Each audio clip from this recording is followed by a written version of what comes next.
My military branches can evolve infinitely. Yuan accidentally obtained the qualification for a mysterious game which mirrors the real world. In this game, players could recruit troops, establish territories, and even manifest items from the game into reality. His game started with 10 little skeletons, but several years later, when the worlds overlapped, Yuan, amidst a throng of gods and demons, had ascended to the extreme peak. Chapter 1, Supernatural Game. Night, deep in moonlight. Drifting clouds covered the moonlight, but Beijiang City inside was still brightly lit. The neon lights of the towering buildings flashed like a dazzling ribbon. The pedestrians in the undulating small alleys had just begun with the night market, presenting a scene of bustling activity. The bright light wasn't able to cover the entire city, nor its vivacity. At one corner of the city's edge, the street light was flickering inconsistently. Its dim yellow light, leaking through a half-closed window, painted a long hazy shadow on one of the second-floor bedrooms, casting a clear reflection of the unevenly cracked ceiling. Under the dim yellow light, in front of the flickering computer screen, Yuan sat with a serious posture. His agile fingers tapped the keyboard, producing a crispy sound. He was staring at the computer, the intermittent light shimmering on his sharp side profile, painting a picture of solemnity on his face. This world, something's a bit off. Yuan, a denizen of Beijiang City in Xian country, was a cross-world traveler who carried the typical baggage of a cross-world traveler. His name, his looks, and his history didn't differ much from his old world. The cultural climate and the scientific advancement in Xian country also bore similarity to his last world, making his transition relatively effortless. Yuan thought so anyway. However, shocking, man mysteriously dies late in the night, body found with scores of bite marks. Who could have been behind this? Elderly woman of 80 brutally murdered in her home. Turns out she, in reality, was a young maiden. A man in North Zhang's skin and muscles fall off, causing death. Experts claim it to be a new disease and suggest naming it after the man's name. 2-meter-tall giant wolf sighted in Jialan country. Proof attached. Images, bold and uncensored, that weren't for the faint-hearted were cropping up in front of Yuan. He pensively wrinkled his brows. The online information can be true or false, as making forged pictures like these isn't a big ask. But, I am convinced these just sensations aren't a fabrication, not completely at least. Because a couple of days ago, on the first day post his crossing over, he had witnessed a supernatural death incident. A bulkily built man unexpectedly opened his eyes wide, a gush of blood gushed from his waist, and the man was sliced in two at the waist. Overwhelmingly abrupt. Right from that instance, Yuan started hunting for more such inexplicable information, and true to his expectations, he came upon more and more bizarre death cases. It wasn't isolated to one gender, but a common occurrence among the young people mostly. From a particular forum, he came across a rumor. Those people who died were playing a game. They were lucky enough to qualify for the game, but unfortunately they couldn't survive the dangers in the game. When you die in the game, you die in real life. The replies below were all ridiculing. If you're so good at telling stories, why not write a novel? Not many people believed these rumors about the game or how those people died. Very few got out, and real and fake news mixed together. Even if Yuan hadn't seen it with his own eyes, he'd probably have just shrugged it off as another urban legend after coming across it in online video. Who believes this stuff nowadays anyway? This explanation matches with the cases of numerous mysterious deaths. At a glance, it does seem far-fetched, but I've traveled between worlds. The existence of a mysterious game in this world also sounds plausible. With this shred of information, Yuan began his search anew. The moonlight in the night sky was even more dim now, and the sporadic lights in the residential buildings had gradually gone dark. Only in Yuan's room was there still light shining. Until late in the night, Yuan made himself a cup of instant noodles, adding in a couple of sausages. He took the noodles to his computer, contemplating as he slurped the noodles and looked at the interface of this secretive forum. This mysterious game might be real. Rumors say, this mysterious game is connected to a vast world. Within that world, players can control their characters, command thousands of troops. What truly drives people mad is that the rare treasures players acquire while exploring within the game, could manifest in the real world. The game world, it's completely real. What's more, through this game, players could control supernatural power, able to move mountains and overturn seas. This mysterious game was the key to the supernatural world. Aspiring? Certainly aspiring. The secret forum that Yuan found was filled with information about the supernatural game. Some players told their stories, but many more were ordinary people frustrated at their inability to play. Some tycoons offered astronomical sums in hopes of securing a spot in the game. But still to no avail. It seemed that the chance to play the game was entirely random, only a handful of people got it by chance. They were the chosen ones of the world, the destined lords, the born Yuan. But is being chosen by the game really a good fortune? If you look beyond the lure of supernatural powers, what lies beneath is a dire world where death could strike at any moment. The game world granted treasures and supernatural powers, while the corresponding price was, the death of one's character in the game was mirrored by death in real life. Surviving in the game was extremely hard. When players first entered the game, they would appear in an abandoned village, which became their own territory. Players would also have a small number of initial soldiers, like long spear soldiers, crossbow archers, bandits, goblins, or other ordinary soldiers. Players needed to defend their territory, all the while ensuring their own survival. However, their territorial surroundings were fraught with danger, with frequent disturbances and attacks by monsters. Some players failed at the beginning, some initially could fend off the invaders, but with the passage of time, players' soldiers got injured, their combat power was continuously reduced, and eventually they couldn't hold out. The game world was too dangerous. Being chosen by the game, it was hard to say whether it was good fortune or misfortune. Yuan was naturally longing for the supernatural power, and initially, he too had hoped that he could get selected to play the game. But when he thought about the players who had died tragically, their bloodied bodies, the undeniable fear in their eyes, he got hesitant again. If after getting selected to play the game, one lives in constant fear, it better not to get selected at all. At least in Xian country of this world, it was peaceful and ordinary folks could also live comfortably if they had money. Rather than pursuing something as unreliable and rare as a game spot, it's better to find ways to make money. Making money is the most important thing. Ding! The sound exploded in his ears like a heavenly melody. A gust of wind blew away the drifting fog, revealing the vast landscape. There were ancient trees standing tall, huge birds flying past, settling on the trees, towering cities where solemn soldiers guarded the city walls, their swords pointing at the faraway tides. There were also withered trees, parched lands, and ominous red fog drifting around. The vast world suddenly unfolded before his eyes. Words as hot as fire appeared one by one, mysterious yet ancient. Shrouded in white mist, filth overflows, the epic legions tread across the sky, the immortal heroic spirits resonate eternally. The chosen young man, you have entered the eternal continent, now, please fight to save the world. The ancient characters slowly faded, and the view in front of him zoomed swiftly from far to near, finally focusing on a small village of only a few wooden houses. Yuan woke up abruptly. The vast world shattered like the moon's reflection in the water, he seemed to wake from a dream, drenched in sweat. But looking at the game that was running somehow, and the ruined village on the game screen, all Yuan could do was to ask aloud. What? Chapter 2. The future of our skeleton is promising. Deep in the night, inside an old cabin. Yuan sat in front of the computer, looking at the game scene that was eerily familiar but not quite as realistic, lost in thought for a long time. This seems to be just a game?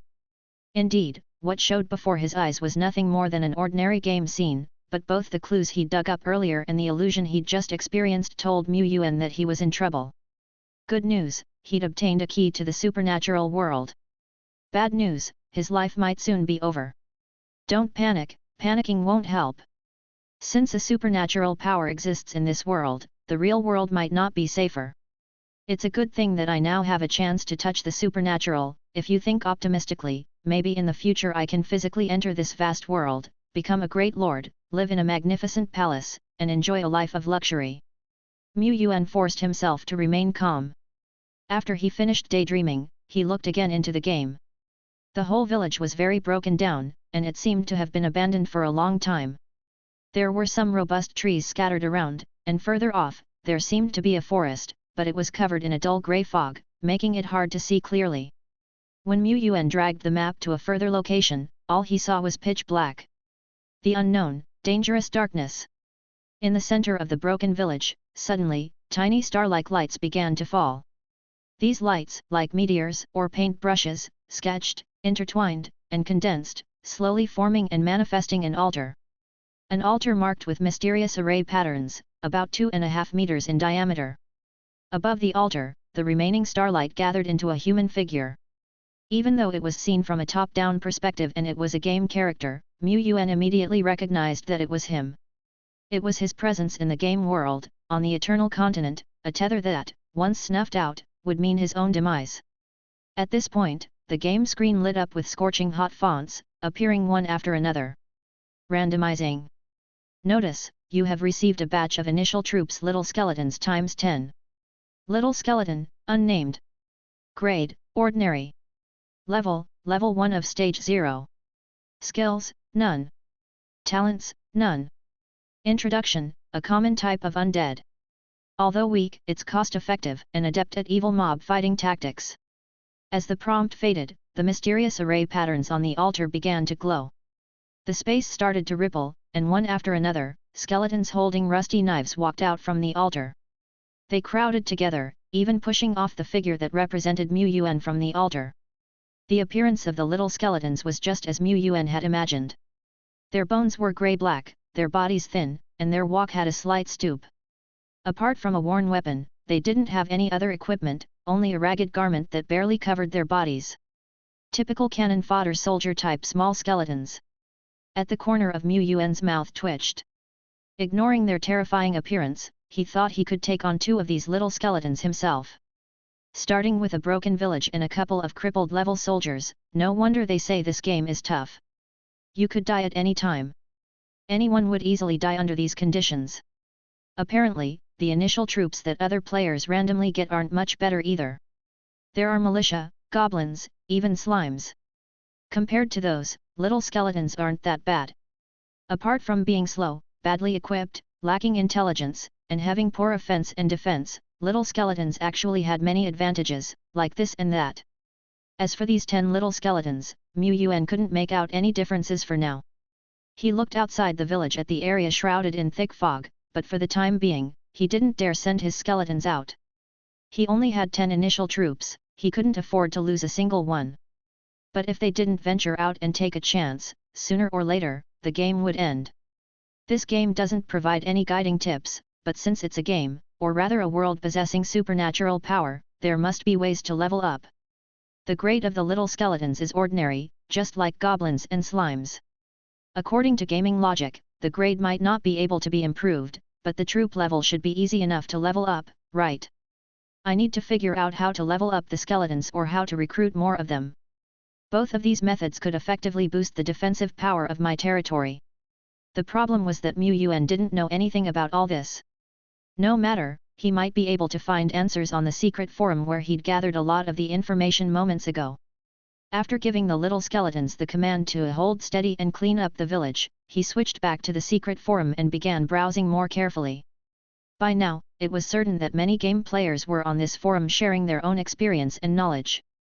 Even the help-seeking posts contained numerous details. This was the game guide. Of course, there were also countless fabricated stories.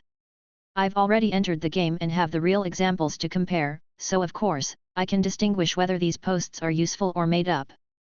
There was one post, where the poster claimed he got the dragon soldier type in his random selection and was easily killing monsters and leveling up. However, he didn't write the process of entering the game correctly, outing his post as a fake. The majority of players randomly received 1-star troops which were worthless, and only a handful received 2-star troops like spearmen, archers, or half-orcs. Moreover, those with stronger troop types had fewer initial soldiers. One player who randomly got spearmen commented that he only started with 6 soldiers, while players who began with little skeletons or goblins all started with 10 troops. But even so, after looking at some screenshots and video clips, Yuan couldn't help but envy. The spearmen were fierce, lightly armored, with one jab they could nearly kill a wolf. It certainly was beyond the likes of goblins and little skeletons.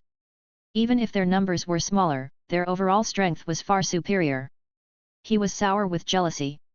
If the 2-star troops were already so powerful, how formidable would the 3-star troops be? Unfortunately, he discovered no player who lucked into a random roll of 3-star troops, he didn't know if it was because Yu Huang was being low-key or there simply didn't exist such a player. Compared with the flamboyant start of the spearman player, other players were extremely miserable, and all the shared experiences were tragedies. Even a 2-star half-orc player, full of enthusiasm, was ambushed by a group of cave people while out exploring his territory and barely escaped at the cost of his troops. It was quite dreadful. Even if the starting troops are slightly stronger, it's just a small advantage, there is still no capital to be arrogant. The waters of the Eternal Continent are very deep. With a grave expression, Yuan quickly found a genuinely useful guide post. It was real and detailed, filled with valuable information. The dangers in the Eternal Continent are everywhere. How you can establish footing initially determines a player's survival and future development. On this note, I offer the following suggestions. Don't rush to explore the outside world, try to utilize the resources within your own territory to create a favorable battle environment. We have to understand, this isn't just any game, therefore, as long as you have a will, there will be numerous achievable operations. After making full use of the resources, players can gradually probe the outside world. At this time, you should not venture too far from your territory. If conditions permit, try to lure the monsters into the initial village, relying on the previously arranged traps and fortifications to kill, so as to minimize losses. The Eternal Continent embodies some game mechanics. Once you kill a monster, there's a chance to drop soul sand. This is a common resource, which can be used for troop cultivation, level UPS, and recovery. Also, killing enemies can also result in a lower probability drop of remnant souls of troop type. Players can consume these materials and a certain amount of soul sand to recruit additional troop types. Blind exploration will put you in danger, but always sticking to the birthplace will also lead to slow death. Therefore, players need to take the initiative to go out and avoid powerful monsters, hunt weaker enemies, in this way they can keep strengthening themselves and resist the increasingly fierce enemy attacks. As time passes, players will face increasingly powerful enemies, only by passing the novice trial can they overcome the initial dilemma. I wish all players a victorious start, and if there are any questions, feel free to leave a comment below. Indeed, it's chock full of useful information. If it weren't for this guide, I'd have to pay a heavy price to explore this information. Thanks to the poster, may you have a peaceful life. Now, even if the situation is still not great, but following the guide to defend and explore, maybe I can seize some opportunities. If he just found the reward function, he would generously reward. Oh, no money? Never mind. Yuan sincerely admired the person who wrote the guide, he benefited immensely from it. He contemplated, first, I need to create some traps based on the limited conditions in the broken village, such as pit traps and ground spike traps, at worst, some places to hide and ambush. I can look up the methods online, but, those dull little skeletons, can they understand my instructions? Yuan switched back to the game. If the little skeletons had a redeeming quality, it was that they would faithfully execute the orders of the Lord. This was so much better compared to thieves, thugs, and goblins. Indeed, as soon as he switched back to the game, he saw the little skeletons picking and dismantling. Wait, what did you dismantle? Bang! Smoke and dust filled the air, a dilapidated cabin was completely knocked down under the effort of a skeleton. This skeleton picked up a beam and scurried to his character, making a face as if seeking approval. Yuan. So, this is what the skeleton's understanding of cleaning? I shouldn't expect intelligence from the little skeletons, they don't even have a brain after all. But it must be acknowledged, considering the cabin was leveled, the strength of the little skeletons could not be ignored. Yuan's previous thought about him being able to take on two was simply rash. I underestimated you, skeletons. It even seeks approval. In some ways, the intelligence of this little skeleton isn't that bad, comparable to pets like cats and dogs. Alright, these wooden huts were dangerous buildings, and they needed to be demolished sooner or later. Now they're demolished and we get some material that can be used to set up traps. As for the problem of not having a house to live in, skeletons don't need to live in a house, so it's perfectly reasonable to demolish these. Yuan took personal command, micromanaging the operation, for fear that the small skeletons would ruin some reusable waste. He also looked at the not-so-spacious village ruins, sweeping inch by inch with his eyes, pondering what kind of traps should be set. Setting traps is also an art. He must make maximum use of the traps and environmental advantages, to lower future losses as much as possible. Yuan moved his mouse, while observing and thinking. Suddenly, he paused his mouse, his gaze fixed on a small skeleton's head, suspecting he was hallucinating. A faint, small and inconspicuous +0.01 appeared above the skeleton's head, and disappeared after a while. What's going on? He looked at the other skeletons and found that this was not an anomaly. Every once in a while, the +0.01 symbol would appear above these skeletons, as if some mechanism was triggered. But, this wasn't the case with other players, right? As he was thinking, a line of special characters jumped out from the middle of the screen. Skeleton Evolution Point, 0.13. A kind of indescribable great power, which can be applied to a certain type of troop, causing it to evolve. The current evolution points can only be applied to skeleton troops. Evolution? Why is the Eternal Continent so dangerous, if not because the power possessed by the players is too weak? If they can get a bunch of 3-star level or even stronger troops, the situation would naturally not be difficult. And now, it seems like my little skeletons can constantly evolve, even cannon fodder soldiers could possess the stature of a great emperor. There's hope for the future. Come to think of it, I have already been selected by the supernatural game and even crossed over. It's not excessive for me to possess just a bit more special ability. Chapter 3, Survival is Victory. One who does not start knows nothing of starting. At 4 in the morning, Yuan was getting more and more energetic, his spirit invigorated. The power to evolve his troops was undoubtedly the key to breaking free from his current predicament, but there were still many aspects of this power he didn't understand yet. Yuan started to delve into the matter. Evolution points could help a skeleton transform through a kind of baptism, but his initial attempts had failed. He simply didn't have enough evolution points. He gleaned a vague hint from his intuition, a sense that he needed to accumulate 1 evolution point to trigger the evolution. And the source of these evolution points was the activities of the little skeleton itself. Perhaps, as long as the little skeleton existed, it would eventually yield evolution points. However, through some observation and experimentation, Yuan discovered that skeletons working produced noticeably more evolution points than idle ones. 007 produced even more value. He wanted to continue studying, but unfortunately, it was getting dawn.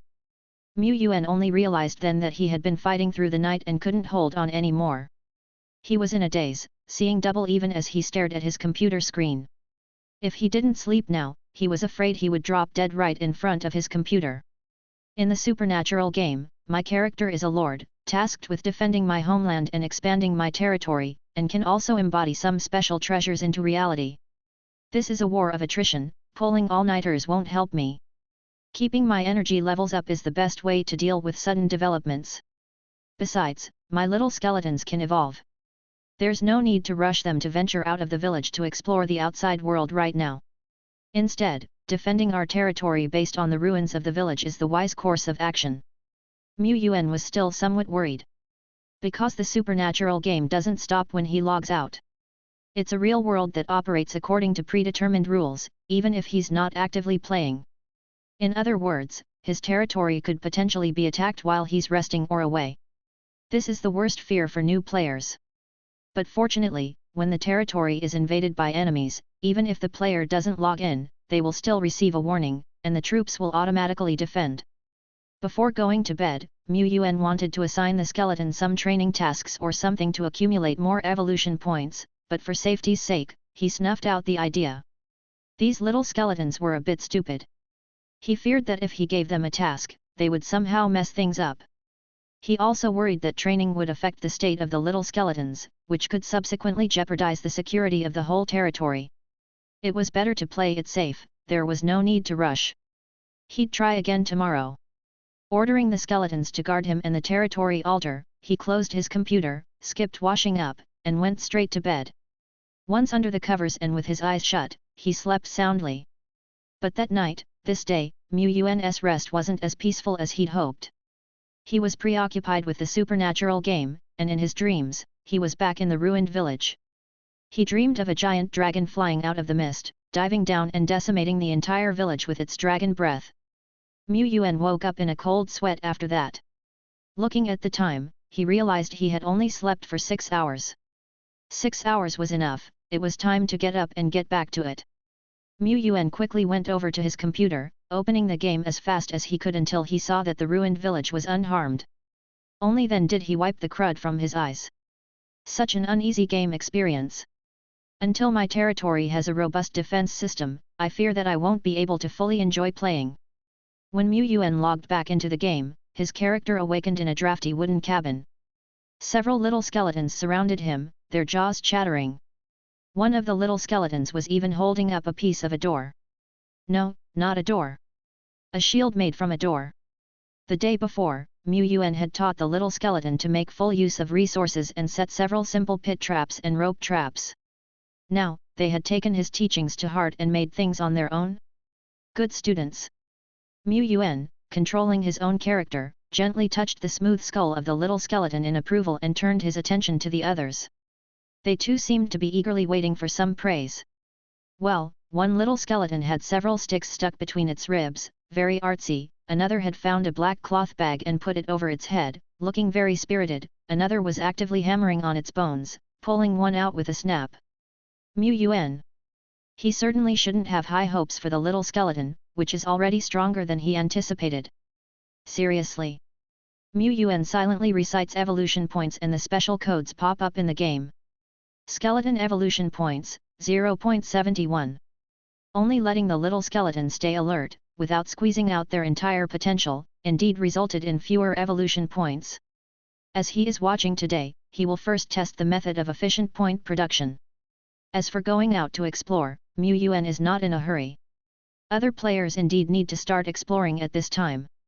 If they don't take this step, they would never become stronger and they must take risks. But he is different. He is accumulating evolution points all the time, and as long as he accumulates enough for one unit to evolve into an advanced soldier, then he will look for resources to kill monsters and level up outside. Wouldn't that be much safer? There is no need to desperately fight at this moment. Survival is the victory. Little skeleton does not need to eat. The status of the game character is closely related to his own. In other words, if he fills his stomach in reality, the game character will not starve to death, so there's no need to worry about food. From this point of view, the opening journey of the little skeleton is quite good. The 007 work system fits well with little skeleton too. Mu Yuan opens the official panel for players to check the details. Mu Yuan. Identity, pre-selected Lord. Territory, unnamed, will be able to possess true Lord powers and control territory after passing the novice trials. Troops under command, little skeleton times 10, click to view details. Marks space capacity, 0/3. The players, the chosen lords can store their troops in the mark space and summon them in the real world. This is the basic representation of the player's supernatural power. However, the tutorial clearly states that there is a cost in cross-terrestrial withdrawal of resources, and summoning troops across terrains is even more difficult. Especially under the player's weak situation, it is not recommended to try. Of course, Mu Yuan will not try. The summoning of troops across terrains requires soul sand as a medium, and he doesn't have a droplet. If he tried forcibly, either his troops would run into trouble or he himself would go bankrupt. Not worth it, not worth it. He dares not weaken his already weak territorial defenses when he is weak himself. He needs to be patient and steady. Mu Yuan controls each skeleton one by one, assigning them different training or work tasks to accumulate evolution points. The process is dreary, but he doesn't consider it tiring. Those slowly but steadily growing evolution points are his greatest source of joy. Mu Yuan plans to lie low until the little skeleton has evolved before starting to explore the outside world. But things don't always go as planned. The Eternal Continent is not that safe, and it is common for players' territories to be harassed and attacked. Mysterious runes suddenly light up on the back of Mu Yuan's hand, emitting a faint heat and a slight pain.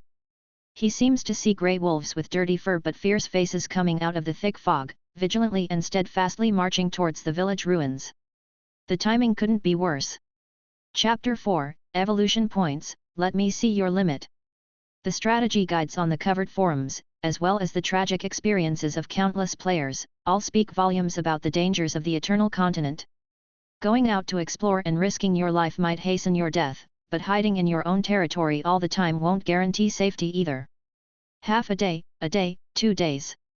New territories will eventually be discovered by wild beasts, resulting in endless harassment and invasion.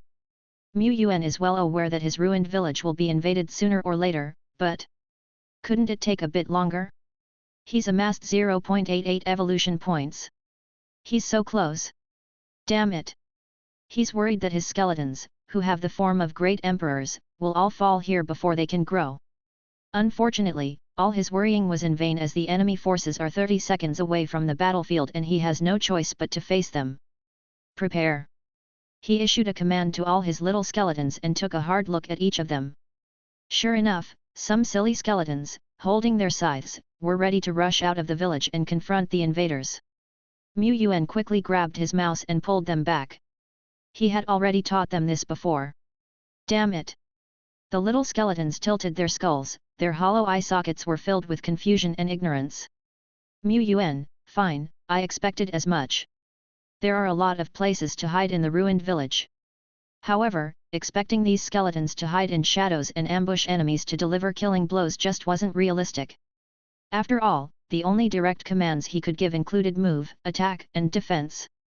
Any other action would require the soldier's ability to understand and act independently. The door panel skeleton, the one who had the aura of a great emperor and was much more intelligent than his counterparts, held a knife in one hand and a door shield in the other, standing steadfastly in front of the trap area. Not bad, he's rather perceptive. Mu Yuan arranged the troops in a simple formation and also controlled his own character to hide in a secluded place. It's survival, there's no shame in it. By this time, the pack of wolves had entered the village. Their brutal eyes roamed around and soon landed on the most conspicuous door panel skeleton. 13 grey wolves, this is not good. Mu Yuan's face was solemn. Grey wolf, normal star, a common beast at the bottom of the food chain in the Eternal Continent. True, these grey wolves looked malnourished and the description portrayed them as worthless. But, the little skeletons in his domain were just cannon fodder level troops, and they were outnumbered. The fight was going to be tough. The grey wolves, now with the advantage in numbers, were ferociously charging and soon shifted from walking slowly to sprinting and pouncing. Here they come. They fell into the trap. A hole collapsed and one of the grey wolves fell into it. The sharp wooden spikes pierced its flesh, causing fresh blood to flow. However, the other grey wolves quickly swerved to avoid the hole and the ones who were too slow to break simply leaped out, stepping on the body of the grey wolf below and causing it to yelp in pain. The rest of the rudimentary traps played a minimal role, and soon enough, the grey wolves clashed with the little skeletons. These grey wolves had sharp teeth and claws and agile movements. They could have capitalized on their speed advantage to suppress the little skeletons if they were in an open space. Thankfully, the village environment was complex, and Mu Yuan had cleverly positioned the little skeletons in several pits, backed against huge trees or houses, ready to meet the grey wolves with the advantage of the terrain. The two forces clashed, and the scene was a pecking match between lame ducks. The little skeletons fought with no strategy. They wildly hacked and slashed with their rusty scythes. The grey wolves weren't any smarter, they lunged at the skeletons and bit hard onto the bones. Even if they broke a rib or two, it didn't affect the pain-immune skeletons, who retaliated with a swift slash of their blades. The wild wolves were reduced to bloody messes, their bodies adorned with ghastly wounds. But it's not enough. Even if the little skeletons had a slight advantage by trading blows, their bodies were gradually getting damaged, and the grey wolves outnumbered them. This battle would inevitably lead to losses. These are his hard-working point production machines. How could Mu Yuan stand to see them get damaged? We must focus our firepower, take out some of the grey wolves first. At this point, the door panel skeleton was impressively holding off 4 grey wolves alone by using the defense structures, even managing to instill fear in the wolves. Not bad. But Mu Yuan didn't move the rest of the skeletons for reinforcements. Instead, he fixed his gaze on the other battlefields, where the little skeletons were fighting the grey wolves indecisively in groups of 2s and 3s. In a battle, we need to outsmart and outmuscle our enemies. Only by concentrating firepower to break through an enemy point can we accumulate a snowballing advantage. Mu Yuan started to micromanage. There weren't many commands he could give, but he could order the little skeletons with higher hate values to switch battlefields. Those with high aggro values would go into defense mode, holding their grounds against the backdrop of obstacles. In the meanwhile, Yuan quickly grouped the 3 or 4 freed skeletons into a team and directed them to take out the nearby grey wolves. The hasty swings of their blades soon took down the first unfortunate wolf. It whimpered as it fell to the ground, blood seeping from its mangled body. Then came the second, the third. At the same time, more skeleton warriors were unleashed. Yuan instructed them swiftly towards the next battlefield. His eyes moved continuously, fingers tapping on the commands, rapidly changing between different instructions, organizing them into squads, sending out a couple of little skeletons to assist the comrades who were almost unable to stand on their own. Soon, more than half of the grey wolves fell in battle. Apart from 2 with injured legs, none of his skeletons had died yet. The battle was going favorably. What surprised Yuan, however, was that these wolves, despite facing desolation, were not running away. Their eyes grew more reddish, radiating an intense ferocity that seemed eager to throw their lives away. They had truly given up on survival. A grey wolf struck the door panel skeleton like it was completely giving up its life. Its cold, sharp claws tore through the already injured thick door panel, causing it to shatter in an instant. The door panel skeleton froze. Although it did possess some intelligence, the present situation had exceeded its processing capabilities. Seeing the grey wolf pouncing towards it, it lifted its knife and charged forward too. Such incredible bravery! But, it's a bit too ferocious.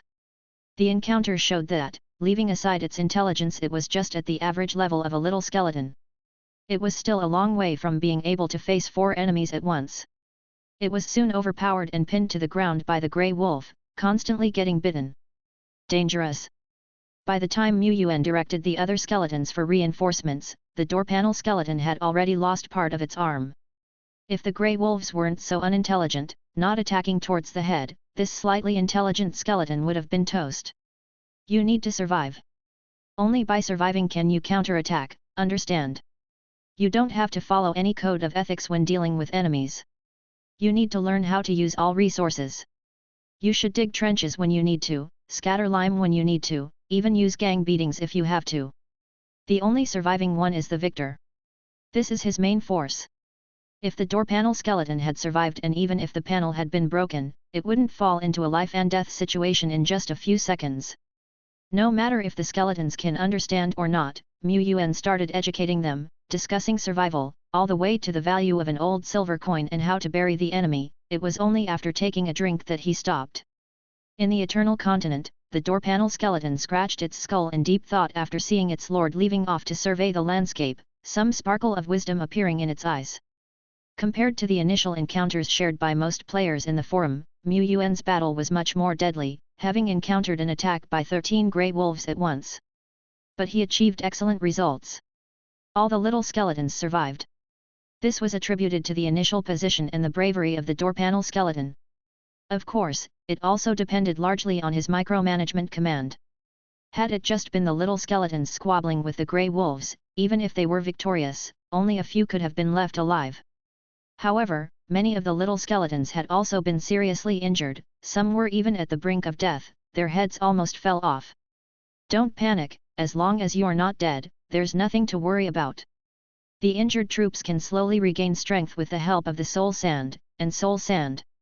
9 out of the 13 dead grey wolves had released a faint light. Yuan took control of his character. Under the protection of 2 intact little skeletons, he went up front and picked it up. Gained 1.5 G of soul sand. Gained 0.8 G of soul sand. Gained 1.1 G of soul sand. Gained. Crystals that looked like sand and sparkled with a beautiful light appeared one after the other. Yuan distributed the soul sand among the injured skeletons for them to consume. As for how to use it, it seemed like it was an instinct of the troop type. He couldn't and didn't need to teach that. Yuan could only urge them to recover as fast as possible. Low-level troops recover faster, but it still takes a few hours at a minimum. Those heavily injured need half to a whole day. If you want to decrease this time, you would need troops with healing abilities. But those kinds of troops are even more rare and hard to find. During this recovery period, the player's combat power will lessen, making it even more dangerous if attacked by monsters. Even worse, some players lose troops in battles, which is a permanent loss. If the gains are less than the losses, the player will go on a downward spiral, falling into a vicious cycle, which leads to ultimate defeat. In this battle, they defeated quite a number of grey wolves. Their loot was considerable. After deducting a portion used in the recovery, the remaining soul sand wouldn't be too little. Yuan speculated that he could cultivate 1 or 2 level 2 skeletons from them. Some players in the forum have cultivated little skeletons up to level 2. They moved less shakily, their physique had also grown slightly, their bones had become glossier, and their combat power had obviously increased. Obviously, even if it is a little skeleton, as long as it keeps leveling up, it could possess considerable combat power. But absorbing soul sand to level up also needed time. Right now what he is most lacking is time. Then what about evolution points? Show me your limits. Chapter 5. General Dead Bone. Skeleton Evolution Point, 1.26. The battle against the Grey Wolf also yielded considerable evolution points, skyrocketing from 0.88 to 1.26 in a short time. This suggested that points were generated rapidly during combat, perhaps due, to the little skeleton being pushed to its limit in this fight. Regardless, it was a good thing. Yuan summoned the door panel skeleton. Its one arm had already shattered, but the soul flame in its skull was still leaping healthily. It was an optimistic skeleton. At this point, the evolution points were faintly glowing. Yuan pulled and harnessed this special power onto the door panel skeleton. This time, there was no failure. Instead, a prompt appeared, Skeleton Evolution Point -1. The next moment, a miraculous force showered the little skeleton. It was just beginning to show a stunned expression when its entire figure, the whole skeleton, turned into light. Wrapped in a white light, the little skeleton's figure began to extend higher and wider, seemingly becoming more muscular. Soon, the glow of evolution started to recede, and the transformed skeleton in its new form appeared before Yuan. It was a large skeleton, about 1.8 or 1.9 meters tall, standing taller than Yuan's game character, let alone compared to the small, feeble skeletons that were probably under 1.6 meters tall with hunched postures. Not only had it become taller and more muscular, the newly born skeleton was also clad in a complete set of armor, including a helmet, breastplate, and war skirt. The rusty chopper it held was now shiny and sleek, and a round shield was held in its left hand. Though this set of equipment couldn't be considered luxurious, it was still a major upgrade from the skeleton's previous beggar-like appearance. Notification: Little Skeleton, Normal, has evolved into Skeleton Soldier, Normal. Notification: Skeleton Soldier has acquired the skill Cleave. Having just finished evolving, this skeleton, whose expressions were much richer than the others, was stunned as it looked over its entire body. It reached out a hand to pat its grey-black armor, causing a resonating thwack. Good armor indeed. A 2-star spearman was already much braver than the little skeleton. Yuan was looking forward to seeing how a 3-star skeleton soldier would perform. Aside from anything else, he was very satisfied with this set of armor. The other little skeletons would find it hard to breach the armor with their rusty choppers. The gap in equipment was quite large. The enhancement of the skeleton soldier compared to the little skeleton was evident in many ways. Come, let's test your strength and speed. Yuan called another clueless little skeleton as a test subject. However, when the two stood together, the difference in height and size was rather large. If the large skeleton used a bit more force, the little skeleton might be sent flying. So, the skeleton soldier came to a large tree and swung out a powerful punch. Boom! The tree branches shook violently, and leaves showered down. And then the skeleton soldier continued with punch after punch, seemingly not knowing pain. Oh, skeletons didn't feel pain, but this one was particularly unflinching. Yuan hurriedly halted it. Now try your speed, start with a full-speed sprint. Even though Yuan could only watch from in front of his computer, he could still see that the skeleton soldier was running like the wind, several times faster than the little skeleton. Comparing them was completely out of the question. So, Yuan called upon himself, commanding himself to perform a 100-meter sprint and compared it with the skeleton soldier's speed. He quickly discovered. The little skeleton's speed is definitely its weak point. It wobbles when it walks, and even at full speed is only comparable to a human's brisk walk. Its agility is even worse. Setting aside its advantage of not fearing injury, the little skeleton's overall quality is no better than a human's. But the skeleton soldier is different. When it runs at full speed, it's like a national-level athlete, and it won't get tired. Even before leveling up and just being a normal 3-star troop, it was already so fierce. No wonder it was said that top-level troops could turn the tide of battle. Compared to running at full speed, Skeleton Soldier was somewhat stiff in moving and dodging in a small range. After all, it wasn't an agile type of troop. Even though it became faster, its best form of combat was still more or less the same as before, gradually building an advantage by trading injury for injury. Yuan found that with the strength of a single skeleton, the skeleton soldier could still steadily win in one-on-one combat against multiple little skeletons after conducting some tests. A true general's demeanor. What's more, he did not forget that in this evolution, the skeleton soldier had also learned a new skill. Cleave. Let's try this skill. Understood. Skeleton. There was even a dialogue bubble above the skeleton soldier's head, which made him pause for a moment. Soon, the skeleton A soldier was ready. At first, it seemed a little confused, frequently looking at Yuan for guidance, appearing wanted to ask for advice but hesitating. You need to believe in yourself. As a leading skeleton, you must learn to explore and improve on your own, to set an example for the other little buddies, you understand, right? The skeleton soldier nodded repeatedly. Yuan watched the skeleton soldier learn on its own. After all, he himself didn't know how either. Don't ask him how to use the skill, he wasn't even clear about what the skill was. The guide didn't mention it, so he guessed it was advanced content. Using a skill was not easy, as it involved the use of energy. After pondering for about 10 minutes, the skeleton with the demeanor of a great emperor gradually figured out the knack. It raised its sword high, black mist gradually gathered on the blade of the sword. The black energy covered it, and the skeleton soldier, after charging for 7 or 8 seconds, finally made a swift cut at the grey wolf corpse in front of it, using it as a target. Boom! Like a hot knife through butter, the tough fur and bone of the grey wolf could not resist at all. It was cut open, and the blade with black energy even left some traces in the ground. So strong, so strong! My skeleton, truly a general! Not only that, after releasing this cleave, the skeleton soldier started to contemplate on the spot. It was thinking, considering, improving. Its intelligence was always higher than other skeletons. After the evolution, it had a significant improvement. After a while, the second cleave it used had a noticeably shorter charge time. Good. Yuan was very satisfied. Of course, his excellent guidance as a lord was also inseparable from this. If he didn't fully utilize the subjective initiative of the skeleton soldier and let it learn to explore on its own, how could it improve so quickly? After 2 cleaves, most of the energy in the skeleton soldier's body was consumed, and it was difficult for it to use a third one. After all, it was still a level 1 baby, Yuan understood very well. Looking at the hard-working and promising skeleton soldier who was still thinking and practicing, he thought of giving it a name. It couldn't always be called Door Panel Skeleton or Skeleton A Soldier. After all, it was destined to be one of the generals in the territory in the future. A dignified general couldn't be nameless.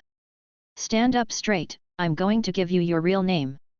Since you're from the undead and also a skeleton, how about I call you Dead Bone? Chapter 6. The Great Method of Monetary Subsidy. The future General Dead Bone, after undergoing evolutionary baptism, had fully recovered from his injuries and his missing left arm was restored. His condition had returned to its peak. However, the conditions of the other little skeletons were still quite poor. Yuan did not dare to take the General Dead Bone out for exploration. Safety first. While he ordered Dead Bone to contemplate on his skills, the previous tasks continued, that is to set traps to enhance the defensive power of their territory. Dead Bone. The territory was in a mess. Not only did the scattered bodies of grey wolves need to be cleared and cleaned, but he also needed to build a house that didn't have any leaks. Yuan pondered over the next development plan. If I could gather the wolf skin and meat, there'd be a lot of value. However, he glanced at his skeletons and considered this to be a tall order. Even if General Dead Bone tried, the best he could do would be to tear off a few torn and bloody wolf skins. It would be meaningless. Moreover, General Dead Bone was already burdened with heavy tasks. His self-improvement and setting up traps took precedence. Next, he planned to evolve the second skeleton soldier as a home guard. Then he would lead Dead Bone to explore the surroundings. Exploring was not just for gathering more resources, but also to understand the area. If he didn't know what big enemy was hiding in the darkness surrounding his territory, Yuan wouldn't feel secure. As for the crucial evolution points, there was no use in being impatient. He could only let each skeleton work around the clock, making the injured skeletons do some manual labor. It didn't matter if they did it well or not, all that mattered was that they didn't stop. This was the only way to efficiently generate evolution points. The number of evolution points produced by an individual skeleton after evolution was slightly higher than before, but the increase was limited. To significantly boost the production of evolution points, he needed to increase their numbers. He needed more little skeletons. Having arranged all the tasks, Yuan was left with free hands. But it was not time to rest yet. Before his territory became strong and secure, how could he possibly rest? Was he playing a game? This was a matter of life and death. I know too little about supernatural game and eternal world, whether other people's troops can evolve, how to grade troops, what are the main enemies in the early stages, is there any other way to strengthen the troops apart from leveling up and numerous other things. I am utterly ignorant. He didn't even know the skills. He also wanted to show off his knowledge in front of Dead Bone, effortlessly pointing out key techniques, but he didn't know any. He also wasn't sure what he would face in the future. When could players finally settle down without constantly facing a threat of death and truly wield supernatural power? Even if it was just spitting fire or gushing water. He was a green hand who didn't understand anything. He was a pure novice, in the game for less than 12 hours. Yuan opened the forum. In just half a day, a few new faces had appeared in the forum, those with clear player identities. Shovel General, damn. My initial troops are weak goblins. They are weak and chaotic, not listening to commands at all. Should I just dig my own grave now? Dazzling silly hair, bro, goblins are not weak at all. There seems to be a goblin settlement outside my territory, and they harass me every day. These creatures even know tactics and are driving me to death. A goo-goo bird, grass, an element, I haven't closed my eyes for 2 days because of this damn game. It's not just that, but I've not been able to keep up with updates. Can't we just not play this damn game? Can't I just admit that I can't handle it? Crooked Mouth God, haha, no one really believes this game exists, right? It can't be true, right? It's made to look so realistic. Yuan browsed through the posts one by one, and naturally, there were more onlookers in the forum. Many people didn't believe in the existence of supernatural game, but there were quite a few real players. Looking back and forth, he discovered dozens of players. Some players communicated with each other, but most of them were in worse situations than him, and some were almost wiped out by the pack of grey wolves. Could grey wolves actually wipe out a player's units? That must mean they're very weak. Are there no strong players who can provide me with some high-level information? Besides the top strategy post, Yuan didn't find anything else useful. Rushing to plan the next stage is risky. If I choose the wrong path, I'll waste a lot of time. Besides, the novice trial seems to be a huge crisis. I need to figure out what to prepare in advance. And all these. There might still be a way to find the answers. For instance, the player who wrote the top strategy post. Regarding the background of the forum, Yuan had some speculations. Probably it was run by Xian country's authority, otherwise they wouldn't be generous enough to provide such comprehensive and effective strategies. The supernatural game has been around for a long time. Till now, only rumors are being spread, and the societal climate remains calm. This shows that the authority has strong control. If his guess was right, maybe he was already on the authorities' radar when he entered this forum. Ding ding ding. The forum administrator has initiated a chat with you, would you like to accept? Is it finally happening? Yuan scratched his chin, slightly surprised, and after a short pause, he clicked accept. A chat window popped up immediately. The other user's forum name was Not a Daughter Fan, complete with an avatar of a cute little girl carved out of ivory. Yuan. He had expected many things, but not a forum administrator that didn't seem too serious. Is this person really an official staff? As for him, he hadn't had the chance to choose an interesting username yet. Currently, he was still 202307166669. Ahem, sorry to bother you. I believe you must have many confusions and uncertainties right now. Oh, forgot to introduce myself. I'm the administrator of this forum, a supernatural game player just like you, and also a staff member of the relevant department in Xian country's authority. You can call me Yang Kong. Oh, and have you seen my avatar? My daughter is very cute. Mu Yuan.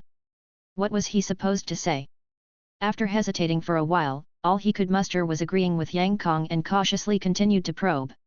Yang Kong continued, that's right, this secretive forum was established by the country as a guidance forum. There are a few other forums like this. Their purpose is simple, to guide rookie players who have obtained game eligibility but are still cluelessly adjusting, in order to reduce the death rate of new players. After gaining player eligibility and establishing contact with the Eternal Continent, I suppose you must have started looking for related information online, am I right? Most novices tend to do so once the initial excitement wears off. As long as someone searches for such information, they're bound to find these types of forums, which is not by chance, it is an inevitability. Mu Yuan nodded slightly. Leaving everything aside, without that strategy post, he wouldn't have been able to defeat the Grey Wolf Pack without suffering losses. He indisputably benefited from it. You might ask why the existence of the supernatural world isn't officially disclosed. I think you understand already. The granting of player status is completely random and limited in quantity. Currently, only the young population seems to have a higher chance of obtaining it. Furthermore, it is rumored that there are much deeper and more important reasons involved, hence the authorities can only guide players in this manner. The second purpose is that the authorities need to keep a record of players. This is to maintain social order, and it will not restrict your life or game freedom, as long as you don't commit any illegal activities. Mu Yuan was not surprised by this. Players are individuals who have the opportunity to wield a supernatural power, and not everyone can have high moral standards like him. Control was inevitable, just as with weaponry such as guns and swords. Nevertheless, he tried to express a mixture of surprise, fear, and hesitation in his messages. Before he could say anything more, Yang Kong said, of course, players who have officially registered with the authorities receive preferential treatment. Not only will the authority purchase a high-coverage accident insurance policy for players, but they also provide a monthly subsidy of 10,000 yuan. Xian country has always strongly supported its supernatural players. Although players might be resistant, the officials are offering too much. You get a subsidy just for signing up? I see. If you're not short on money, not many people would break the law. The authorities are using the power of money to nip any potential problems in the bud. But do players need money? Mu Yuan could confidently say, he does. Chapter 7. Official Forum. Supernatural game could provide him with a large amount of wealth and social status in the future, but for now, at least, he can't find a way to cash in, making him rather poor. Besides, Mu Yuan has a noble character, so he would never resist something like registering his identity and following the law, right? This has absolutely nothing to do with the fact that his identity has probably been officially confirmed by the game officials. The official staff, judging by the situation, are quite certain he is a real player. He also genuinely desires to obtain more information from the officials, and it would be even better if he could receive it for free. Mu Yuan didn't completely believe them, but who cares when it's free, he thought. He was harboring a lot of confusion in his mind, so he picked out one question among them and asked cautiously. I heard that top-level troops possess earth-shattering power. What exactly are top-level troops, and how much development do they need in order to possess such power? About that question. Just as Yang Kong was about to answer, he realized that this question involved a wide range of knowledge. That single question hit at least 3 or 4 points, astonishing. Some areas even touched on his knowledge blind spots. But he took control of the situation, thinking to himself that this young man is just a green hand, he could just gloss over the parts he's not clear on, green hands can't tell the difference anyway. He hesitated for a moment, then said, actually, the vast majority of us players have a hard time acquiring advanced troops, let alone top-level ones, but ordinary troops can acquire formidable power if cultivated to high levels. Well, let me first explain to you the hierarchy of troops. You've probably noticed on your interface that newly recruited troops are labeled as level 1 of 0 order. We also refer to the 0 order as the apprentice level, and troops at this level are relatively ordinary, still within the mortal realm. Once the troops level up to 9, they can start advancing to the profession level, also known as the soldier level. At this point, the troops can shatter large stones and blast through walls, they might even be able to dodge or deflect bullets, possessing all sorts of inconceivable abilities. The main troops of most veteran players are at this level. Above this, there are the second-order elite level, third-order warlord level, fourth-order leader level, and the leader level could already be considered a powerhouse. But as for how strong the leader level actually is, Yang Kong hasn't seen it before. He's just a non-combat staff member after all. Of course, it's not easy for troops to break through to a higher level. It not only requires cultivation experience to be fully achieved but also consumes a lot of rare materials to aid in the breakthrough. You understand that, right? Of course, Yuan understood. This is the standard operation in games. Soul Sand is equivalent to an experience book, and the rare treasures are the breakthrough materials. He was all too familiar with this system. He didn't expect that after traveling to another world and entering supernatural game, he would have to painstakingly grind for materials all over again. Not only that, but there's also a chance of failure when troops attempt to break through to a higher level, and this failure rate is closely related to the rank of the troops. So everyone pursues high-level troops, it's just that high-level troops are hard to come by. So, do ordinary troops not stand a chance to advance to a higher rank? Yuan asked. Yang Kong, of course there's a chance. Anything is possible in the Eternal Continent, some treasures even possess effects like purification, metamorphosis, evolution, but these kinds of treasures are so rare that they're no easier to get than recruiting rare troops. From Yang Kong's explanation, Yuan also understood the rank division of troops. Ordinary, rare, excellent, epic, legendary, mythical. Each major rank is further broken down into 1-star to 3-star. So, the skeleton soldiers can be considered top-tier ordinary rank troops. If a player randomly gets a high-ranking troop at the start of the game, doesn't that mean they can ascend to high stature just like that? That kind of situation is impossible. It's hard enough for veteran players to recruit rare troops, let alone green hands. Besides, Yang Kong paused for a moment, even if a player randomly got a high-ranking troop or a top-tier troop, a green hand player wouldn't be able to control it. This is because many high-ranking troops have a certain level of spiritual wisdom right from the start. A few of the gifted ones can even awaken their own consciousness, allowing them to speak human language, learn and progress on their own. But these strong troops would never submit to a new player like you. Nevertheless, high-ranking troops are indeed powerful. For instance, troops of the rare rank often possess skills, whether it's energy manipulation even before breaking into the professional level, or the possession of natural abilities in higher-ranking troops. Fighting against lower-level troops is like a father fighting a son to them. So that's how it is, but... Yuan switched back to the game interface, glanced at the skills displayed on the Dead Bones panel, then at the skeleton who was currently practicing and continuously improving, and who could even speak. He fell into deep thought. Ah yeah. High-ranking troops, they're indeed amazing, I'm so envious. Yuan continued to ask a few more questions, until he could see that Yang Kong was getting a little tired from all the questioning, and only then reluctantly stopped.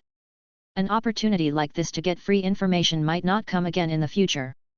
Ahem, don't worry too much about the problem with the information. Right now, this forum is just a guiding forum, the information isn't ample and is jumbled. For real game players, our Xian country has also set up an exchange platform, the Tai Xian Forum. I will send you the invitation code later. You can find most of the information on the Tai Xian Forum. Yuan had guessed that Xian country possessed a massive platform for information exchange, but freeloading was more enjoyable. Yang Kong quickly switched topics. Next, we need to discuss a somewhat important problem, concerning the safety and future of you newcomers. You should have already experienced it, the predicaments faced by the players during their early stages in the Eternal Continent.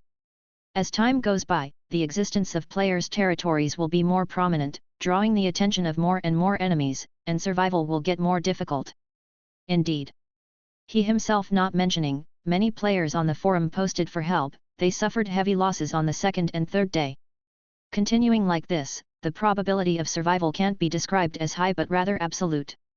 New players have fewer troops, and their rank is commonly 1-star. With no experience, even if they get some opportunities during the exploration process, it is very difficult to get through the novice trial. You should know that during the trial, players will face even fiercer attacks. Territories can't be defended, but that doesn't mean losing your life if you couldn't defend your territory. Therefore, our suggestion for most new players is to give up the territory and relocate your game character to a safer place, hence, there won't be any concern about life or death anymore. It seemed like it would work, it was a clever tactic. However, the loss of territory should have a significant impact on players, right? Besides, individual players can't find safe spots across the wilderness on their own. The impact is indeed significant. Without a territory, the player's identity will drop from quasi-chosen lord to chosen one. They will also be limited in controlling their troops, unable to possess troop buildings etc. In future prospects. I said too much. Lord players, of course, have more advantages than non-lord players, but there is a premise: we have to ensure survival first. For newcomers without supernatural backgrounds or extreme luck, my suggestion here is survival first. Yang Kong continued, as for the relocation, if you accept our suggestion, officials will send an elite team and escort you to the large city built by our big shots in Xian country. Sending an elite team to escort you past the many obstacles is costly and, frankly, that cost will be paid by the dismantled Lord's altar. The self-demolished Lord's altar still retains much value, so not only do you not need to worry about moving to a safe place, but you could also gain some soul sand. Of course, locating your game territory will take time and require your cooperation. The official team may not always be available, so you will need to hold out for a few days until the escort team arrives. According to Yang Kong's narration, the player's landing spot isn't entirely random, and players from Xian country are likely to land on the outer periphery of the territories that Xian country has already developed. Yuan, being from Beijiang City, would land in the corresponding area of Baiyun State, Beijiang City. The deviation wouldn't be large.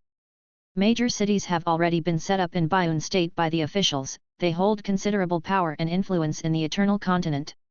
This is also the premise of rescue operations.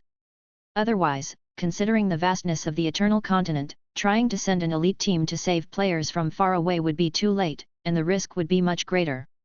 In the process of this rescue operation, although the officials can profit, the players are also very willing.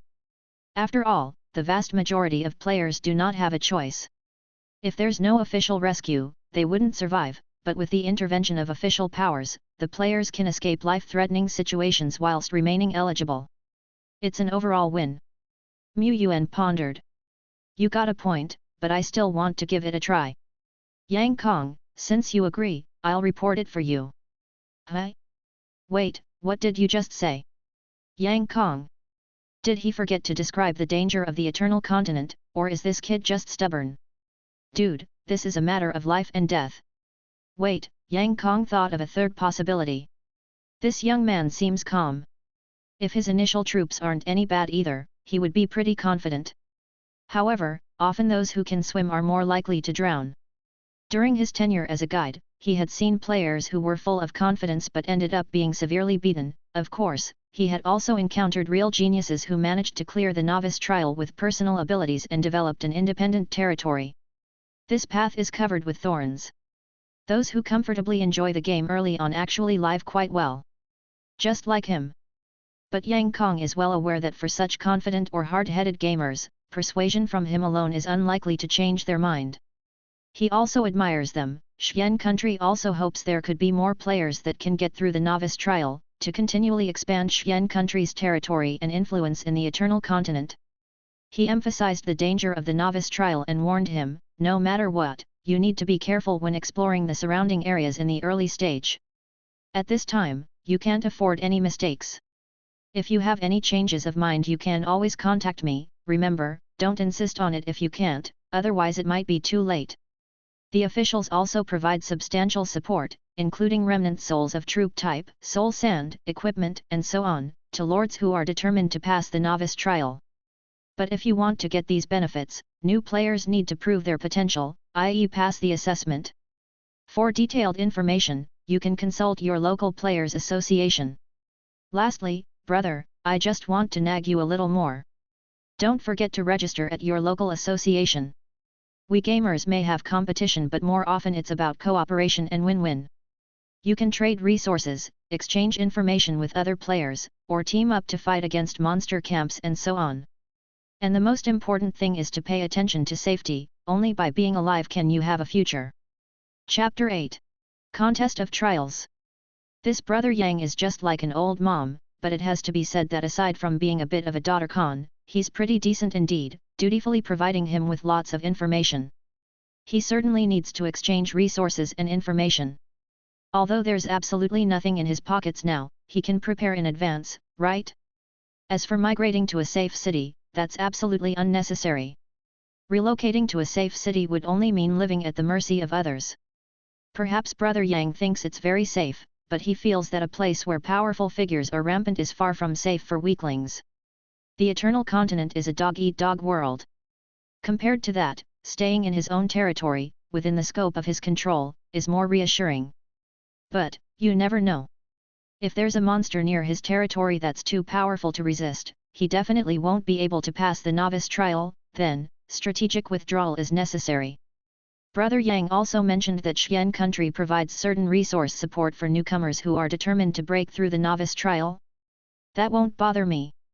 He, Yuan, loves freebies the most. However, it isn't time yet. With just General Dead Bone, a single skeleton soldier, the potential he's showing definitely isn't enough. He's indeed too weak. Moreover, he isn't clear about the situation in the Players' Association, but since it's said to be established in the city center, he'll have time to take a look. After taking another glance at the game status and giving Dead Bone a few pep talks, Yuan used the invitation code given by Yang Kong. Countless pixel blocks sprung from the screen, finally outlining a forum interface. Quite something. Ding dong. Verification has been passed. Ding dong. Player identity detected, automatically redirected to the newbie section. Ding dong. As you haven't registered yet, you won't be able to post, purchase information, etc., on the forum, and the trial access will only last for 72 hours. Please register at the local association as soon as possible. Yuan. He was thinking, what if a player doesn't give a damn about the official staff and doesn't register? Turns out the bait is here. Having experienced the convenience of forum information, who can afford to lose it? A player who doesn't troll in forums isn't a real player. He currently only has trial access, and the only section he can enter is the newbie area. Surprisingly, the players here are very active, with the public chat channel being flooded with messages non-stop. By rights, there shouldn't be many people who got the game qualification. Even if this forum gathers all the newbies from Xian country, the number of newbies in 1 year isn't that many. The activity level seems like every newbie is trolling in the forum. Oh, playing supernatural game and trolling in the official forum don't seem to conflict with each other? Then it's fine. Just like him now, glancing at the game from time to time. If nothing major happens, he just swaps back to the forum, without any interruptions. No need to worry about computer lag either. The operation of supernatural game doesn't take up any computer CPU, it only needs a medium or carrier. As for the Tai Xian forum, well, it doesn't seem to take up any memory either. This forum appears to be quite metaphysical too. Thankfully it's metaphysical. Otherwise, his old tortoiseshell notebook might not be able to handle it. First, Yuan looked at the featured posts. Compared to other forums, the information provided here is undoubtedly more comprehensive and detailed. Everything he can think of, and everything he can't think of, is here. The best cultivation methods and combat strategies for skeleton troops. How to conquer a goblin camp in the wild. Speculation about the Eternal Continent and corruption. 18 key details about the novice trial. Yuan slowly looked at the fourth one and lightly clicked with his mouse. Ding! Your balance is insufficient, please recharge, now redirecting to the recharge interface. Ding! You have not registered your identity yet, so you cannot recharge. Please register your identity as soon as possible. Yuan, he wanted to flip the table. But Yuan didn't want to register yet. Don't be mistaken, he just didn't want to go out. Moreover, it was already 6 p.m., the government workers would have already left work. Before I got this game, I felt the real world was safe. But now I see the tip of the iceberg underneath reality. Anyway, it's better to be careful and try not to go out at night. After all, with the large base of players, some people will inevitably take risks. There are definitely some wanted criminal players out there. Plus, occasionally, monsters cross the world gap into Langsing, and these monsters from the Eternal Continent often show more interest in players. Monsters don't have a highly keen sense of smell, but if there are dozens of people in front of a monster, and one of them is a player, then these irrational creatures will surely pounce on the player first. For monsters, players are naturally like bait. The odds of this happening are low, but it's better to guard against it. I need to strengthen my troops as soon as possible. Once my lord's territory has enough power, I'll incorporate a few skeleton soldiers into my lord's seal so I can call them out when it's critical. Since he couldn't mooch off the premium posts, Yuan could only turn to other posts, hoping to dig out some valuable clues from the discussions of these foolish players. Especially, those related to the novice trial. The clues were more abundant than he had expected. 8 out of 10 of these newbies were talking about the trial, and 2 were asking questions. Yuan noticed that there were many green hands like him, all of them seeming to have emerged around this time. Someone asked the same question as he did. Don't you know? The supernatural game selection period for newbies happens in batches, about every half a year. Some areas might be early or late by a few days. So the timing of the novice trials in different areas isn't exactly the same. It will occur about a month after you obtain your gaming qualifications.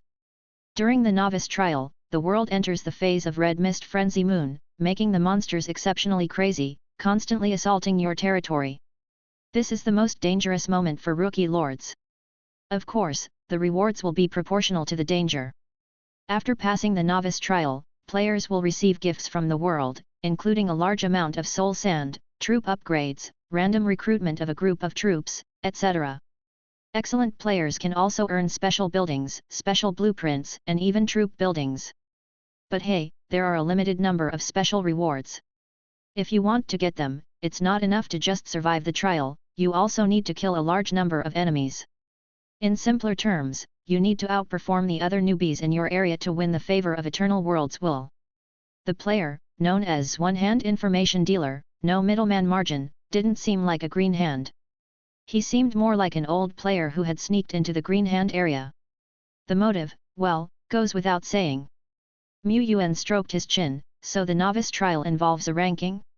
While most players dare not face the trial and can only strategically retreat, some newbies are actually preparing to compete for the ranking. Indeed, the gap between people is astonishingly enormous. But are the other newbies this amazing? Isn't it said that newbies can only summon a maximum of ordinary 2-star, ordinary 3 stars level troops? A player not rich 2nd generation said, it's true that newbies can initially only recruit up to 3-star troops, but the troops' star level isn't everything. The player's command ability, micromanagement level, control over the troops, personal talent, luck, etc., are also important. For example, I only randomly got a 1-star hedgehog, but within 3 days of joining the game, I've killed more than 10 3-stars level monsters. His. Many players below expressed their amazement and asked this expert for his strategy. Not Rich 2nd generation said, it's really simple.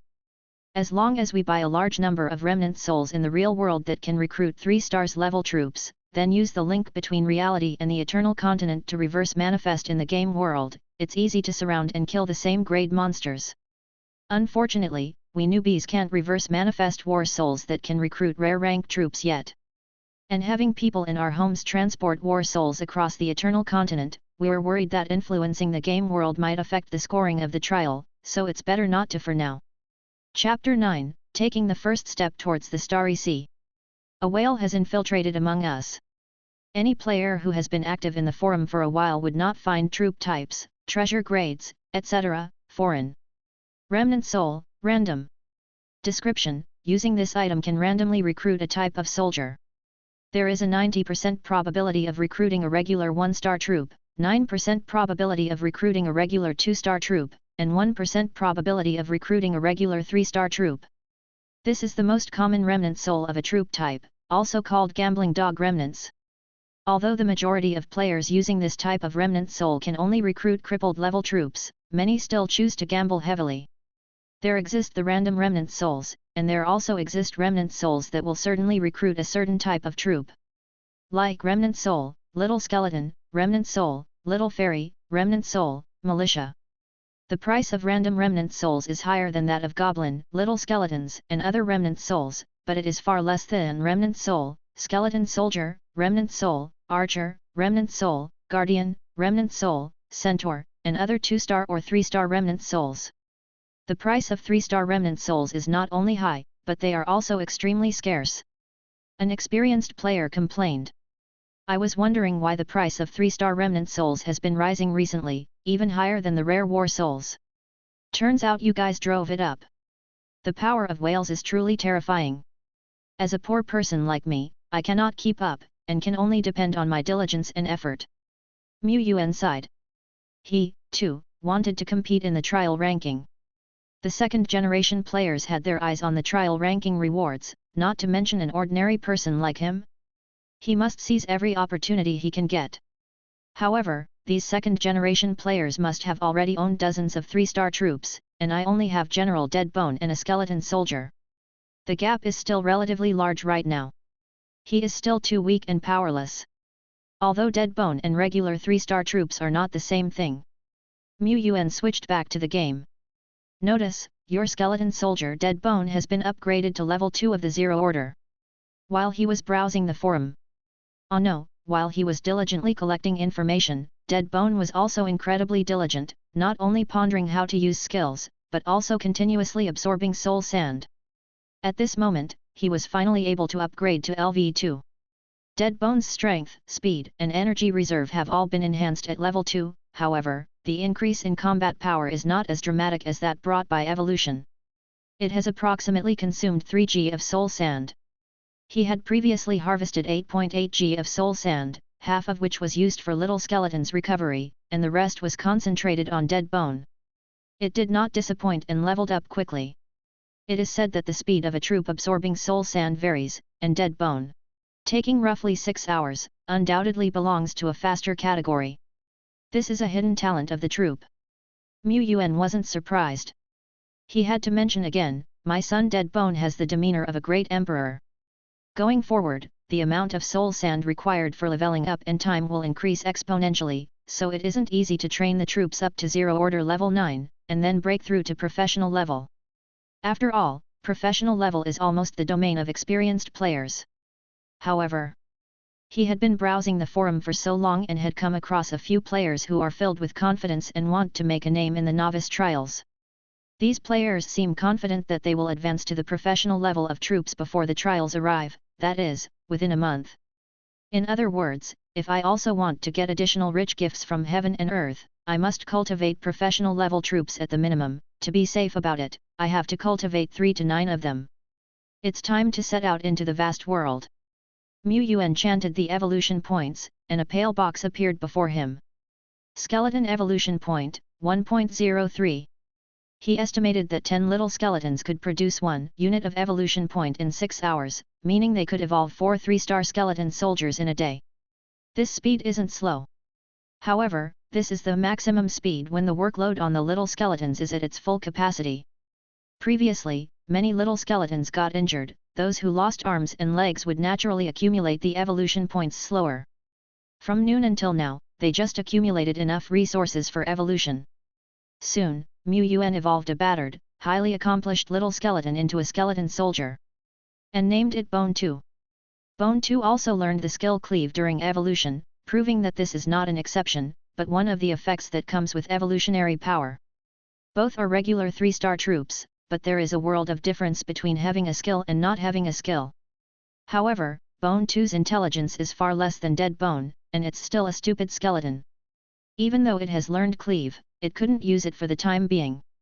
Noob. But Noob can train more.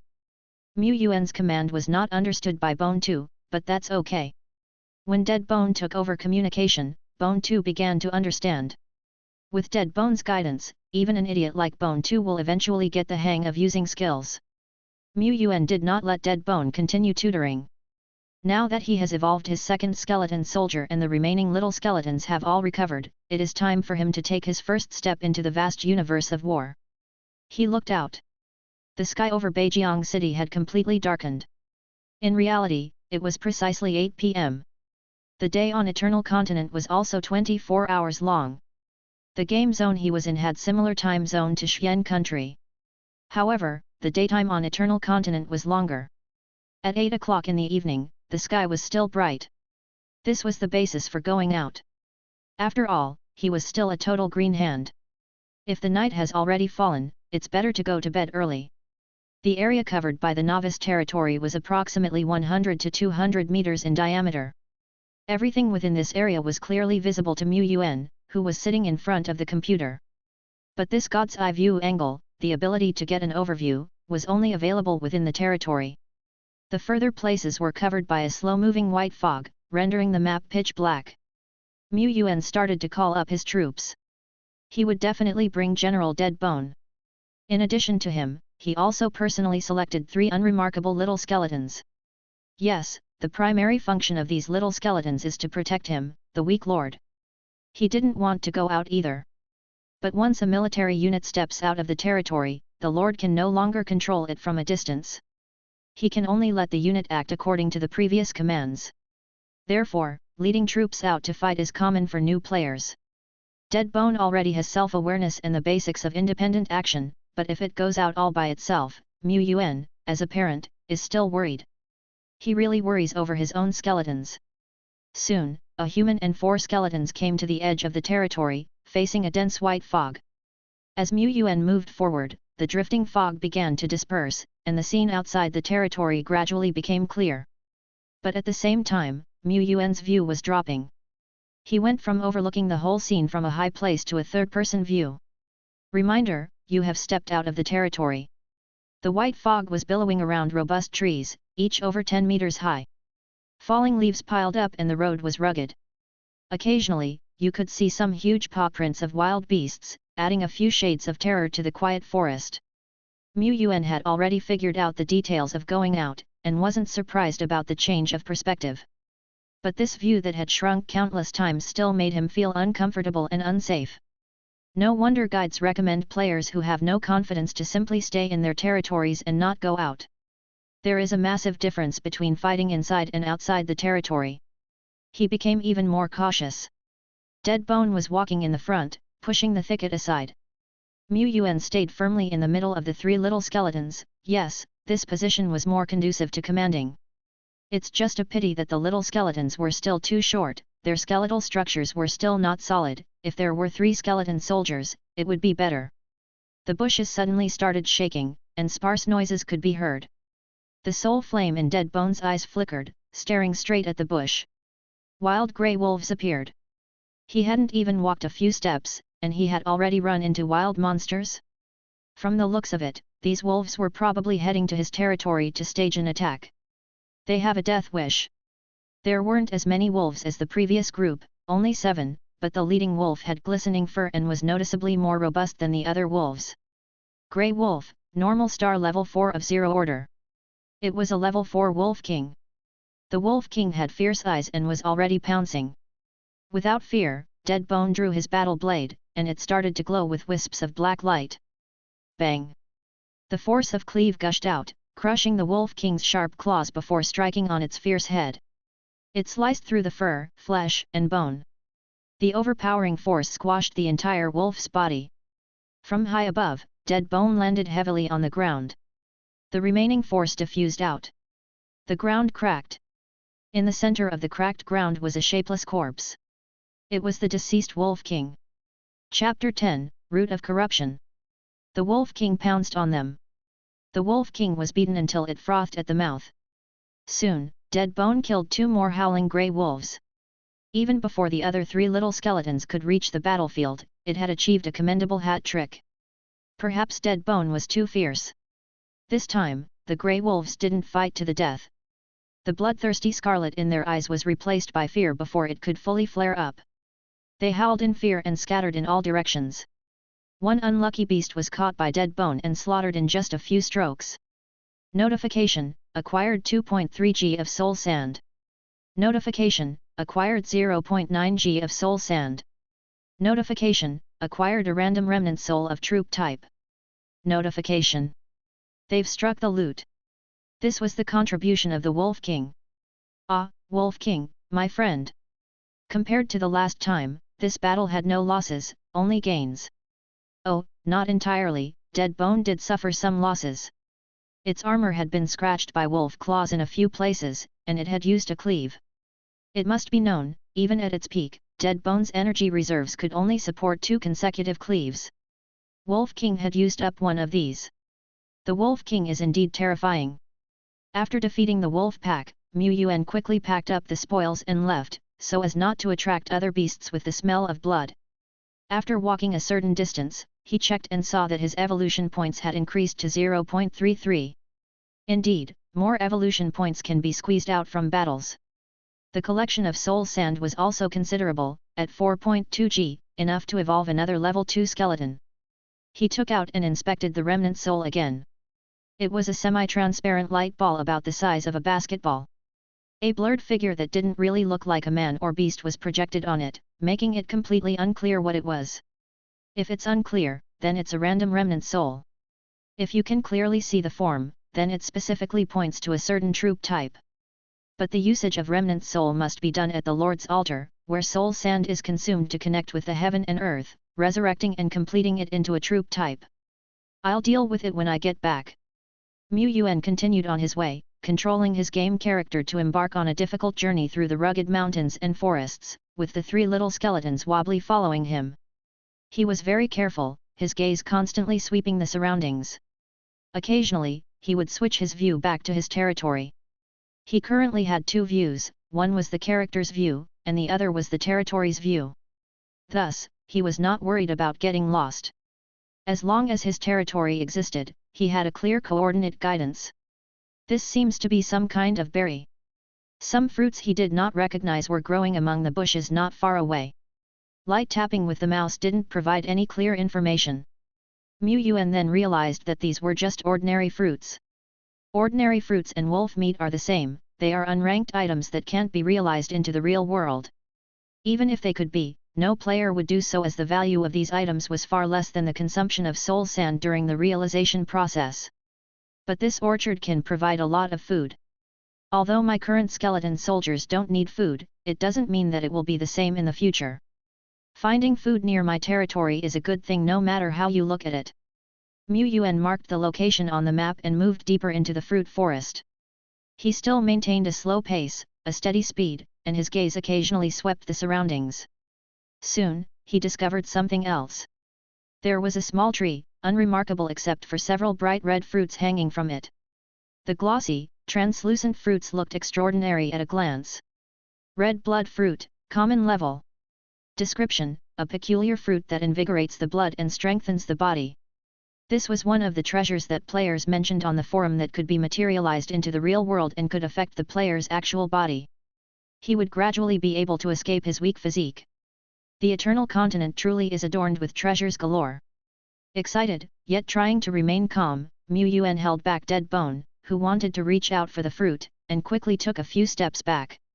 Seeing Dead Bone's puzzled expression, Yuan advised solemnly, treasures are often associated with danger.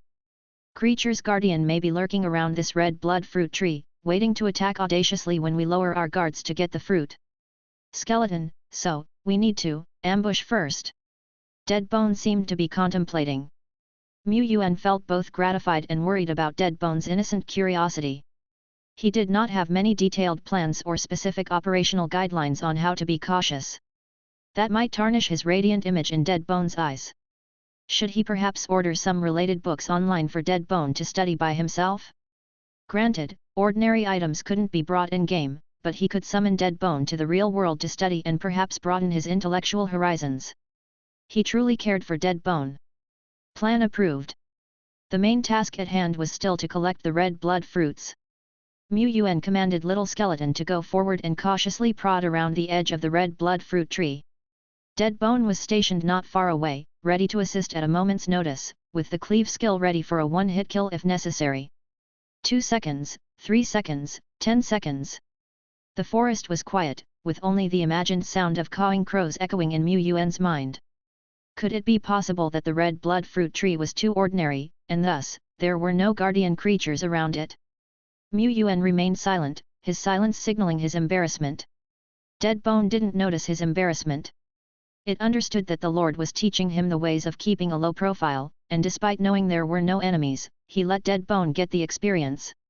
It understood completely and appreciated his intentions deeply. Next time, it would definitely incorporate this learning into real combat, giving the Lord quite a surprise. The collection of red blood fruits had gone smoothly. Naturally, it was Dead Bone who went about the task. Only a skeleton with self-awareness like Dead Bone would understand the concept of picking fruits without crushing them. With 6 red blood fruits picked safely, Yuan proceeded with extreme caution. They didn't encounter much danger along the way, but they had come across and eliminated 2 solitary creatures, a 1-star hog and a 1-star caveman. The entire exploration seemed relaxed, but neither of them were negligent in any way. Yuan had seen enough tragic fates of players who had let their guards down without thinking of the consequences. Not even rare 3-star soldiers would be spared in such cases.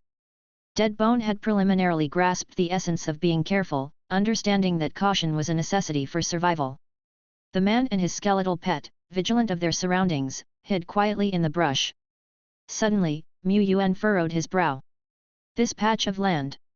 Upon stepping out from the fruit forest, the land in front of them had become notably barren, the trees were shriveled, only a few lone leaves hung desolately.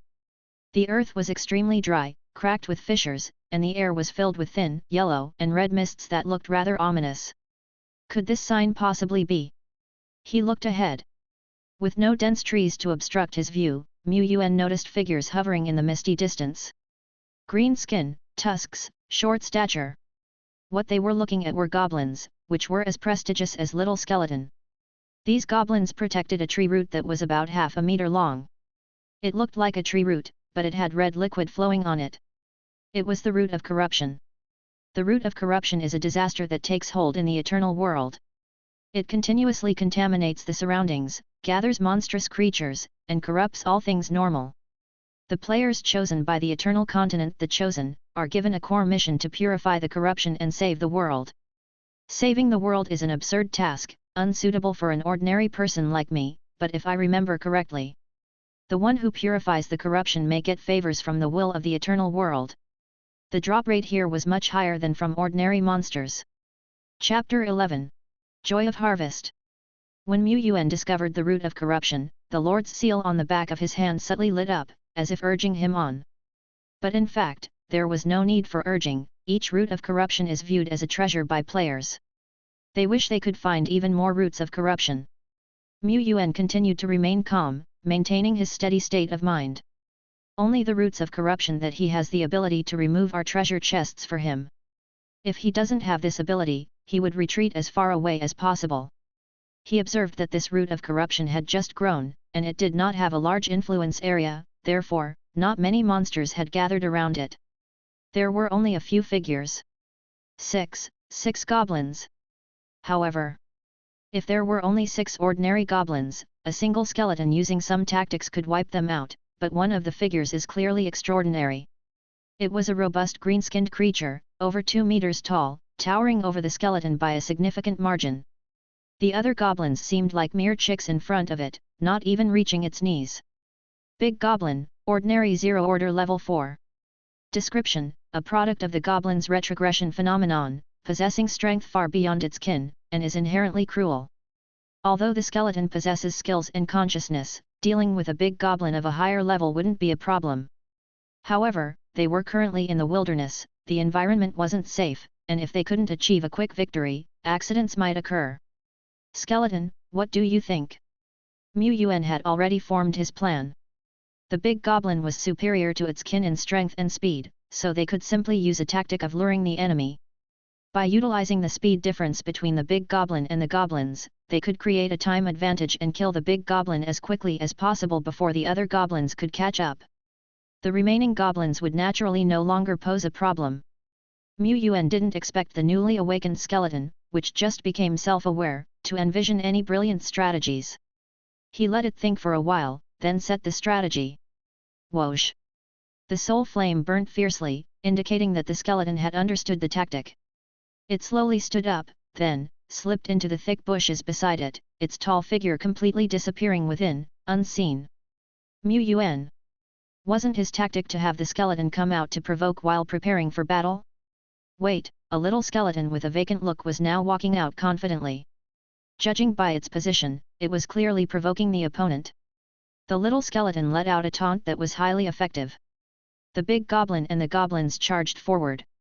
This was a tactic of using the little skeleton as bait, then launching a surprise attack. Well done, skeleton.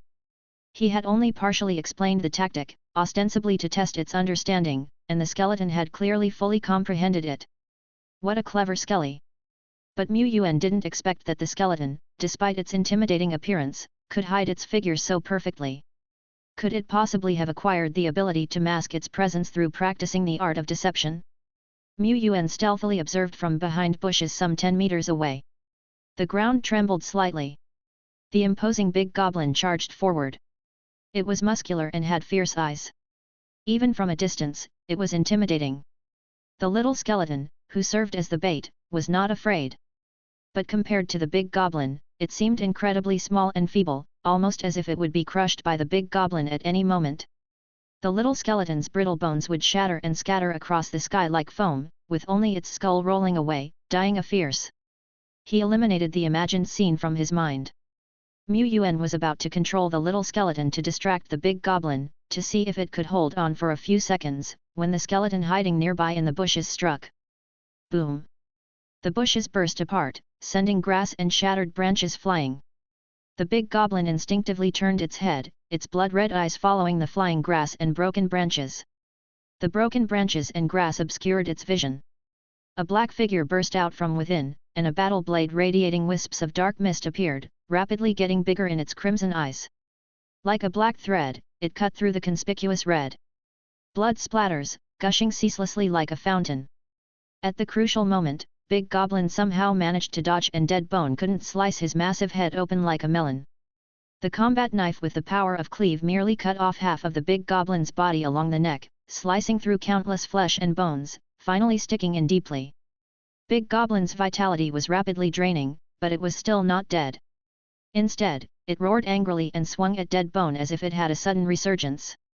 This somewhat surprised Dead Bone, but seeing how close he was to death, Dead Bone didn't hesitate. He quickly let go of his weapon and took a step back to dodge the blow, then circled counterclockwise around Big Goblin, grabbed the knife handle again, and yanked it out fiercely. Splat! Blood sprayed out like a burst water pipe. Big Goblin staggered and took a couple steps before his massive body fell down heavily and dark red spread out in circles. There was no censorship, neither was the blood green. The entire game screen was dyed a bright red. At this moment, the remaining few goblins finally arrived at the battlefield. Their levels were around level 2, generally stronger than the little skeletons, but they naturally still fell one by one. During this process, Yuan controlled the little skeletons to distract two goblins, performing like the perfect support. Goblins are naturally timid. Many player-recruited goblin troops, despite lacking self-consciousness, still show signs of fleeing when faced with disadvantageous situations. Is this their characteristic or instinct? However, the goblin in front of me fought until the last moment, refusing to retreat and even becoming increasingly aggressive. It was like the grey wolf we first encountered. No, it was even more exaggerated. Is this the influence of the root of corruption? Rumors say large roots of corruption can attract countless monsters to form a vast nest of various species, even triggering a large-scale monster wave that would attack and destroy human cities. To players, the root of corruption is like a treasure chest, but can also be a ticking bomb that's continually growing. The Lord would not tolerate the existence of the root of corruption near their territory. Under the protection of several little skeletons, Yuan slowly walked forward and stood in front of the root of corruption. The root wasn't large, it was minute in comparison to the root of corruption. Above it swirled a blood-red power resembling fog or lava that clung to the root and spread to the surrounding ground. Even through the computer screen, Yuan could feel the ominous aura hitting him. The little skeletons also seemed slightly anxious. A long wait in the corrupted environment was harmful to both the soldiers and the player himself. He reached out, gently pressing his hand on the root of corruption. Ding! Chosen lords or hero units who have shared the Lord's purification power can cleanse the root of corruption. Prompt: do you wish to purify? In an instant, a clear and bright white light burst from his palm. Little by little it covered the black-red root. The warm and sacred light lasted for dozens of seconds before slowly fading. The next moment, an invisible wind swept across, and surprisingly a few sprouts of green buds appeared on the parched ground. the withered trees also swayed, as if cheering and celebrating. In front of Mu Yuan, the half-meter-tall root of corruption crumbled, breaking into countless fragments that dissipated with the wind. The light of heaven and earth descended. A few light orbs floated around, revealing their shape in the fading glow. Prompt: you've obtained 50 G of soul sand. Prompt: you've obtained remnant soul, random, ×2. Prompt: you've obtained energy potion, common, ×6. Prompt: you've obtained an item amulet, common, ×1. This must be the joy of a bountiful harvest. Mu Yuan showed a sincere smile. Chapter 12. Recruitment and Manifestation. After purifying the root of corruption, Mu Yuan left with the joy of a successful theft, fearing to be discovered by the monsters that might be attracted by the disturbance. He did not plan to continue exploring. Firstly, he had to return to his territory before nightfall on the Eternal Continent. Secondly, Dead Bone had been through several major battles and had already used up a considerable amount of energy. Skeletons may be tireless and fearless, but they are not perpetual motion machines. Continuous battles or strenuous activities can lead to their conditions deteriorating. Taking the previously explored path back, Mu Yuan and his 4 skeletons rapidly retreated. Along the way, he couldn't help but take into account his gains. The root of corruption contributed 2 remnant souls, Wolf King had also contributed 1 earlier, and Big Goblin was equally rewarding, so in total, he had collected 4 remnant souls. Not long ago he lamented on online forums that his pockets were empty, along with other players, complaining about the rare drop rate of remnant souls. But it seems like remnant soul is not that hard to obtain. I've easily acquired 4 of them. Okay, except for those second-generation players and whales, at this stage probably no newbie could handle Big Goblin. Even Oyu Huang, who initially had the 3-star troop, wouldn't dare to fight the level 4 Big Goblin. If their troop type was damaged, there's nowhere for them to turn. After the major loot from the root of corruption and previous battles, he had accumulated up to 65.3 G of soul sand, which made him somewhat rich among the new players. Of course, the more valuable items were the remnant souls and potion items. The energy potion can allow the target to quickly recover their stamina. It's equally effective for skeleton troops, though less so in recovering energy. What Mu Yuan cared about was that he could also use this potion. He was already prepared to play the game all night, but his body couldn't keep up. With the energy potion, this wouldn't be a problem. With a sip, he won't succumb to sleepiness, and he won't go bald from stress either.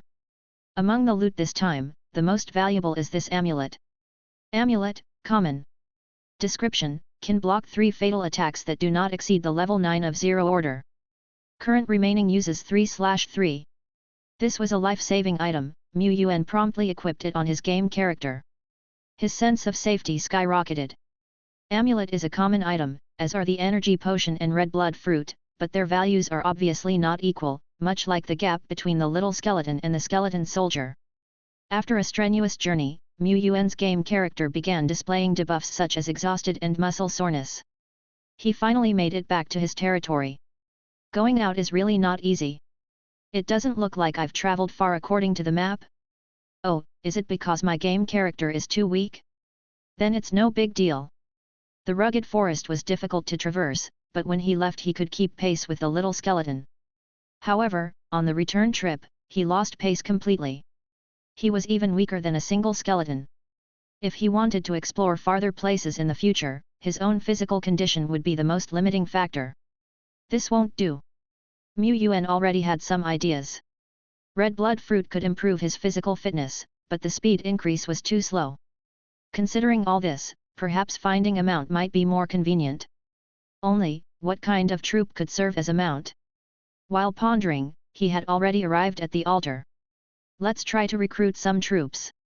Mu Yuan placed 1 random remnant soul on the Lord's altar and lightly tapped the recruit button. Ding! Prompt: commence troop recruitment. The probability of getting troops for this recruitment is 90%, 9%, 1%.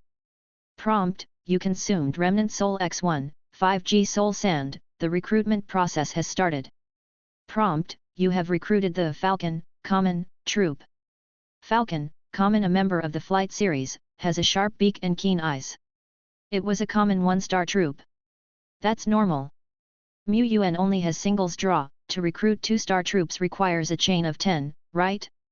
As for 3-star level, the appearance rate is 1%, which is higher than some card game draw, but there's no guarantee.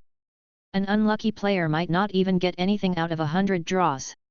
Moreover, at least in card game draw there are limited time ups, but not in this supernatural game. There are so many varieties of ordinary 3-star troop types, even if I go gamble, it's almost impossible to bet on the mount troop type I want, so. Compared to gambling, he would rather save up some money to buy specific troop type remnant souls from other players. That's more realistic. Actually, for beginners, using all their random remnant souls to take a gamble is not a loss at all. Whatever the recruited troop type, they all contribute to one's combat power. Just make sure not to get a few pieces of junk worse than the little skeleton and goblin. But I'm different, I'm not well suited to recruiting a bunch of messy troop types. Only by specializing in a certain series or certain ones, can the power of evolution be maximized, creating top-level troops that stand tall in the skies. However, the falcon I just recruited is a flight troop type. I can say I definitely didn't lose out in that. This big bird, with long narrow wings, a long and narrow tail, a curved beak with sharp teeth on the edges, and black and white feathers, looks majestic. In terms of appearance, the falcon looks much better than the level 1 little skeleton. But it's unclear how much combat power it has. Yuan silently mulls over the evolution points. Skeleton evolution points, 1.59. Falcon evolution points, 0.01. In the previous major battles, a lot of evolution points were earned, especially in the battle between Deadbone and Big Goblin. Yuan noticed that plus 0.1 appeared several times directly on Deadbone's forehead. It seems that under normal circumstances, Deadbone does not earn many evolution points, but intense physical collisions can still bring about major outbursts. Yuan immediately evolved the third skeleton soldier and named it Bone 3, handing it over to Deadbone for training and management. And this lone falcon. Based on the previous point generation efficiency of the little skeleton, a single falcon could produce 0.4 evolution points per day, so it would only take 2.5 days to save enough for the falcon to evolve, which is not too slow. I don't really need to use this falcon as a combat unit. It doing well as a scout would be quite good. The night gradually falls upon the Eternal Continent. The area shrouded in thick white fog outside of the Lord's territory, began to resound with sporadic monster roars. The night is here, it's time to serve the meal. Compared to before, Yuan's territory now has 3 skeleton soldiers, greatly enhancing the security. At least, ordinary wild wolves coming in now could only be easy prey. However, the roar sounding like a thunderbolt from a distance still startled him. Fortunately, the thunderous roar gradually moved away. Could this be a powerful monster just passing nearby? The Eternal Continent's waters seem really deep. The night in Beijiang City is like water, gradually deepening. Yuan sat in front of the computer, arranged the 007 work tasks in detail. Then, he controls his character to place a few red blood fruits, energy potions, and some soul sand on the Lord's altar like offerings, praying to the, choosing extraction. The next moment, a glowing light surged from the altar, wrapping all the items. The extraction process took about 10 seconds. Soon, it seemed that Yuan saw the light too. As the light shines radiantly, he saw the vast land, the ruined village, the ancient altar, and the vacant skeletons. When the light gradually faded away, a few items appeared in front of Yuan. An energy potion in a small jar, with orange liquid flowing inside, a translucent red blood fruit that you'd know is extraordinary just by looking, and some soul sand that gave a gorgeous shine, looking like broken gemstones. Did these treasures really materialize from the game to reality? Even though Yuan has long been aware of the supernatural aspect of the game, the first real extraction of items from the game still made him overly excited. He gulped down 3 sips of Fat Nerd Mary drink. Ding! Tip: item extraction completed. This extraction consumes 11.9 G of soul sand. Yuan, damn! Chapter 13. Players Association. Yuan felt a pain in his heart. He had worked so hard to earn that bit of soul sand, this inter-realm tax was damn expensive. In the real world, he couldn't check the item description, but he had already memorized the information about the energy potions and red blood fruits from the game. He also learned about their uses, any potential side effects, etc. through the game forum. The energy potions could make one as vigorous as a dragon or a tiger, enough to last 7 rounds in one night. They could let one experience the joy of working tirelessly, but I think I should sleep tonight. I'll save these potions for when I need to work hard, like the novice trial. I heard it might last 1 or 2 days, or even 3. I'll probably need the energy potions to maintain my status. Yuan materialized 3 bottles and left 3 in the game. As for the red blood fruits, he extracted all into reality. Red blood fruits can stimulate blood circulation and strengthen the body. Perfect for someone like me to improve my physique. According to the forum, one shouldn't consume too many at once, just 1 a day for 10 to 15 days, and you will see significant improvements. By then, defeating goblins and stomping slimes wouldn't be a problem. Yuan pondered and realized that his current combat power was even slightly lower than that of a level 1 little skeleton. It was time to strengthen himself. The red blood fruit was smaller than an apple. Yuan rincified it and ate it, skin and all. At first, he didn't feel anything, and thought he might have eaten a fake fruit. But gradually, he started feeling hot, as if streams of heat were flowing and circulating inside his body. It was as if he had eaten 100 pounds of spicy crayfish. Hot, unbearably hot. Ha! Yuan opened his mouth, exhaling a puff of white mist. He felt a little uncomfortable but endured it.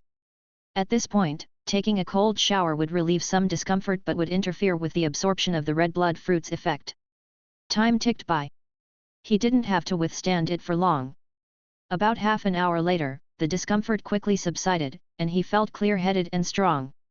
Yuan clenched his fists, clearly feeling the flow of power in his hands. He felt he could kill a wolf with 1 punch. Of course, this was an illusion. Even skeleton soldiers couldn't kill a grey wolf with a single punch, let alone an ordinary person like him. But the increase in strength and the feeling of lightness in his body were not illusions. Yuan was a bit too energetic, so he did several sets of radio exercises before gradually cooling down. He took a shower and went to bed. It's not even 1 o'clock yet, this lifestyle is too healthy and regular. The next day, at 7 o'clock in the morning, Yuan woke up naturally. He jumped out of bed, looking incredibly energetic. He went to his computer, which he never turned off, to check the situation from last night. Last night was not peaceful. His weak territory was actually harassed by monsters, once at around 2 in the morning, and once at around 4. These grey wolves, goblins, have no respect for the code of martial arts. Oh, they were beheaded by the patrolling dead bone as soon as they entered the territory? That's fine then. There were 2 grey wolves and 3 goblins, all weaklings. But according to the diary, Dead Bones still adopted a tactical, scratch that, a deceitful method of attack. Yuan nodded in approval. He chanted evolution points, and a faint window appeared in front of him. Let's skip the Falcon's evolution points. The evolution points of the skeleton series had grown overnight to 1.78, which was enough to evolve another skeleton soldier. Yuan had previously tried to continue evolving Dead Bone, and the feedback was that he needed 5 evolution points. Pretty expensive. At low levels, a rare rank troop might not even be able to beat 5 regular 3-star troops.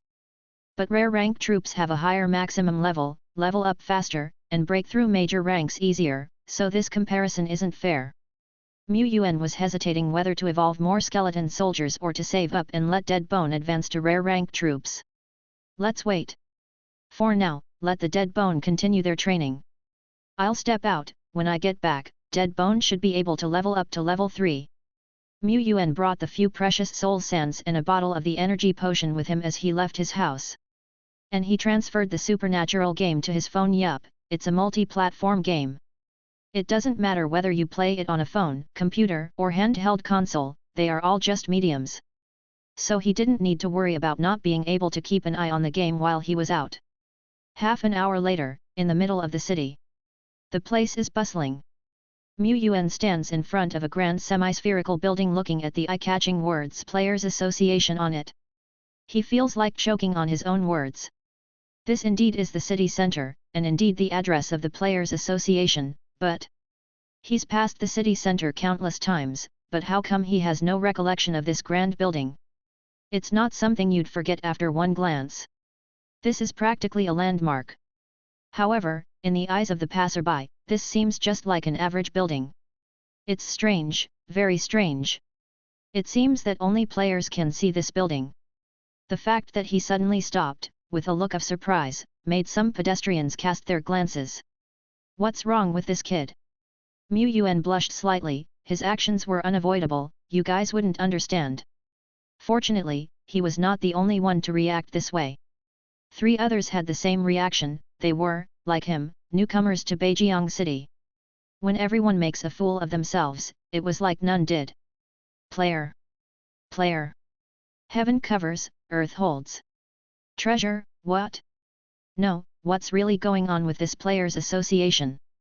However, the presence of other newcomers eased the tension somewhat. Still, Yuan couldn't help but chuckle. One of them was wearing a frog costume, whether to hide his identity or just coming back from work was unknown. Another was in a cos dress, cosplaying a fox lady troupe, with a wiggly white fox tail, it was hard not to follow its movement with your eyes. The last one seemed normal, except his hair was messily piled up like a bird's nest, the dark circles under his eyes were glaringly apparent, his face was deathly pale, which made people question if he would suddenly collapse. They're all performance artists, huh? Ahem, although Yuan too had done a bit of disguise. Yep, just a bit. After some interaction, they became slightly acquainted. The guy in the frog costume was called Selling Tadpole's Frog, older than Yuan, hence the nickname Old Brother My Wa. The girl in the fox lady costume referred to herself as White Fox Ying Ying, Yuan shortened it to San Ying. The young man with the soon-to-die look had the username Liver Emperor, Yuan simply called him Liver Emperor. Yuan also made up a previously prepared player's nickname, which might make him fit in a bit more. It's not that he doesn't want to be a decent person. There are employees at the Players Association responsible for welcoming and explaining things to the players. Under the guidance of the staff, Yuan and the others quickly entered the association. As soon as they stepped in, it felt like stepping into a new world. From the outside, the Players Association already looked grand.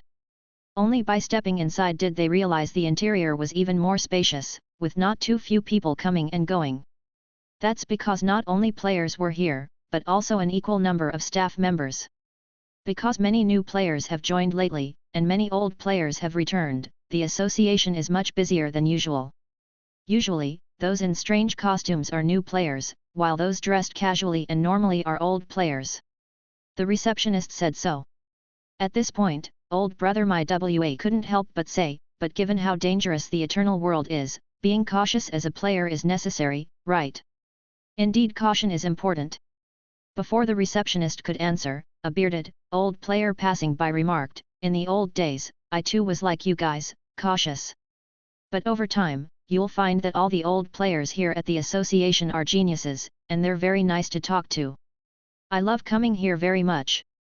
As for the dangers, indeed, occasionally monsters would stray into Langsing, some black market criminals would act, then there are the dangerous border areas and those crazy cults, but this world is actually not that dangerous. Chapter 14. Difficult Resource Assessment. As Yuan made his way into the association, his eyes were opened wide to many wonders. Although he was only a green hand who had been in the pit for a day and a half, his scope of comprehension was pretty much non-existent. Here, not only were there numerous players, but occasionally he would also spot various types of soldiers. There were bulging muscular fellows, like the big brother like big goblins. The one Yuan had encountered in the game world was barely a little brother compared to this one, the feeling of being oppressed was just too different. However, within the association, the big goblin was just a common species, and it was even shivering a bit. Because a graceful figure was passing by not far away. Tall, shapely, elegant, with a delicate complexion, pointed ears, and long green hair that cascaded down like a waterfall. Is that, a natural elf of the rare 3-star level? Old Brother My Wa exclaimed, his eyes full of envy. Who wouldn't like a strong, XP-compatible Miss Cool? Yuan also took a few more glances, don't get it wrong though, mainly because this was also his first time seeing a live soldier in reality. He had to observe more and expand his horizons. Will we ever be able to recruit soldiers of this caliber? Hearing Old Brother My Wa's words, the receptionist displayed an embarrassed yet polite smile. She thought for a moment and said, the lord who commands this natural elf is a big shot in our Beijiang association. The underlying meaning was, ordinary players also want to recruit natural elves? Dream on! However, old brother my WA didn't grasp this implication. He stroked his chin and said, so what you're saying is, as long as we can pass the trial and become lords, there will be more opportunities to recruit this kind of rare soldiers. The guide replied, well, that's not entirely wrong. Lord players do have more resources and opportunities compared to ranger players, and as time goes on, the gap between these two types of players will only get bigger. However, being a lord player is not that easy. As players, you should be very aware of the dangers of the Eternal Continent. Players not only need to maintain their territory for a month, but also need to pass extremely dangerous trials. The association hopes that more players can pass the trials and establish territories, but we also advise all players to act according to their abilities. The guide was not a player, but she was a professionally trained staff member, equipped with a wealth of newbie knowledge. So, Yuan got a lot of information here for free. At least questions about the details of the Lord's trial that Old Yang answered evasively, the guidance lady could answer clearly. Indeed, Old Yang was not up to the mark. Yuan was summarizing the information. During the Lord's trial, a red mist will cover the land, monsters will become frenetic and bloodthirsty and more challenging to deal with than usual. Hence, surviving the Lord's trial requires not only a strong player's territory but also certain tactics. Players need to kill as many surrounding monsters as possible before the trial arrives. But with only the limited power of the players, it is impossible to get rid of all the monsters. Therefore, players need to set up a real defensive line in front of their own territory, targeted at the types of monsters around. Previously, Old Yang had mentioned that the officials would provide support to outstanding novices to help them pass the Lord's trial. Official support included 2 3-star soldiers who are adept at defending cities, trap blueprints, defensive buildings, and the like. Yuan was drooling at the sight, let alone old brother my WA and Liver Emperor. Liver Emperor, who seemed on the verge of dying, revived and began to dig for information. The lady guide explained, there are 2 stages to the resource assessment, the written test and the combat test. The written test assesses players' operational command level, the combat test assesses players' fighting powers and on-the-spot performance. Because the purpose of the resource assessment is to test whether players have potential, and the possibility of passing the Lord's trial, the test is set 6 days later, which is the first Sunday after players get their game qualifications. This not only tests the player's level but also leaves enough time for players to make full use of these resources. However, the lady guide shook her head, the competition for this resource assessment is very intense, it's not easy, or rather very difficult to secure a place, because Lord players are only a minority among the player community, only a few can make it through the trial and firmly establish themselves on the vast Eternal Continent. Hearing the guide's words, old brother my WA and San Ying couldn't hide their disappointment. So we need at least 3 or 4 3-star soldiers, and train our main soldiers to level 4 or 5 to stand a chance of obtaining a spot. Isn't that too hard? No, it's absolutely impossible for us ordinary players. As expected, official support benefits are not that easy to get. Old brother my WA widened his eyes. Yuan pondered, he already had 3 3-star skeleton soldiers, and if he put in some effort, by the time of the test he would have more than 3 rare soldiers. At that time, should he put out a rare soldier or 10 3-star soldiers? That's a tough decision. Really tough. Pondering, Yuan sighed along with the other players, yeah, it's really too hard, there's simply no way out for average people like us. Old brother my WA patted his shoulder, trying to comfort him, don't be disheartened, bro. After all, we're fortunate enough to be players, which already puts us ahead of many others. Didn't expect this old brother my WA to be quite amiable. But he had already set his mind on being one of the hoarders. Under the guidance of the young lady tutor, they quickly completed the identity registration. The process wasn't too complex. The officials didn't require players to fill in their territory's info, the type of troops they have. Of course, players have the option to do so, some of them wrote detailed information just like resumes, aiming to join official organizations. After finishing the identity registration, the forum features were officially open to players. At this point, Liver Emperor wished to excuse himself, planning to go back home and continue his grinding in the supernatural game. Yuan also wanted to go back and grind, but since he was already here, he thought he might as well take a tour and gather some intel to aid his adventuring. And, furthermore, is that a trade market ahead? Yes, with the influx of newbies, many old players flock here too, so the market has been livelier than usual these days. So they headed towards the market. Yuan had the idea of swapping out some of his remnant souls. Seeing the market stimulated him.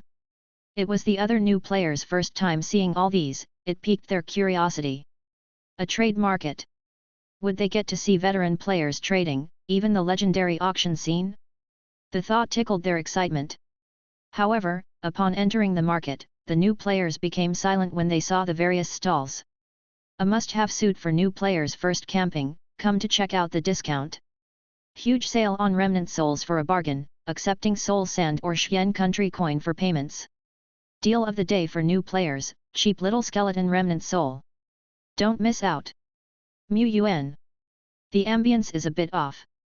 In his mind, the scene should be old players bringing out their treasures with great solemnity for identification and trade, with exorbitant sums being tossed around.